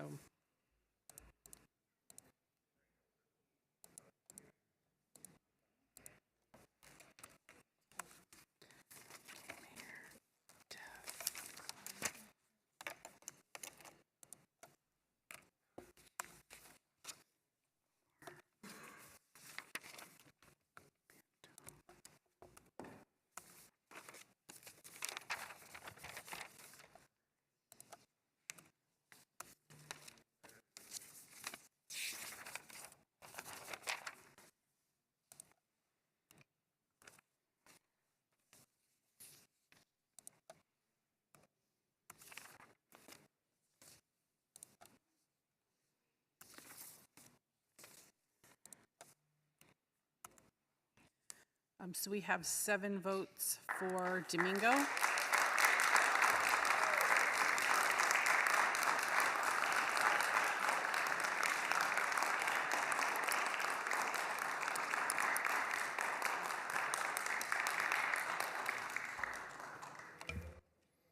Congratulations. Domingo, I need you to come down and see me at the end of the meeting. You have paperwork to do. Great. With that, we're adjourned. Thank you, everyone.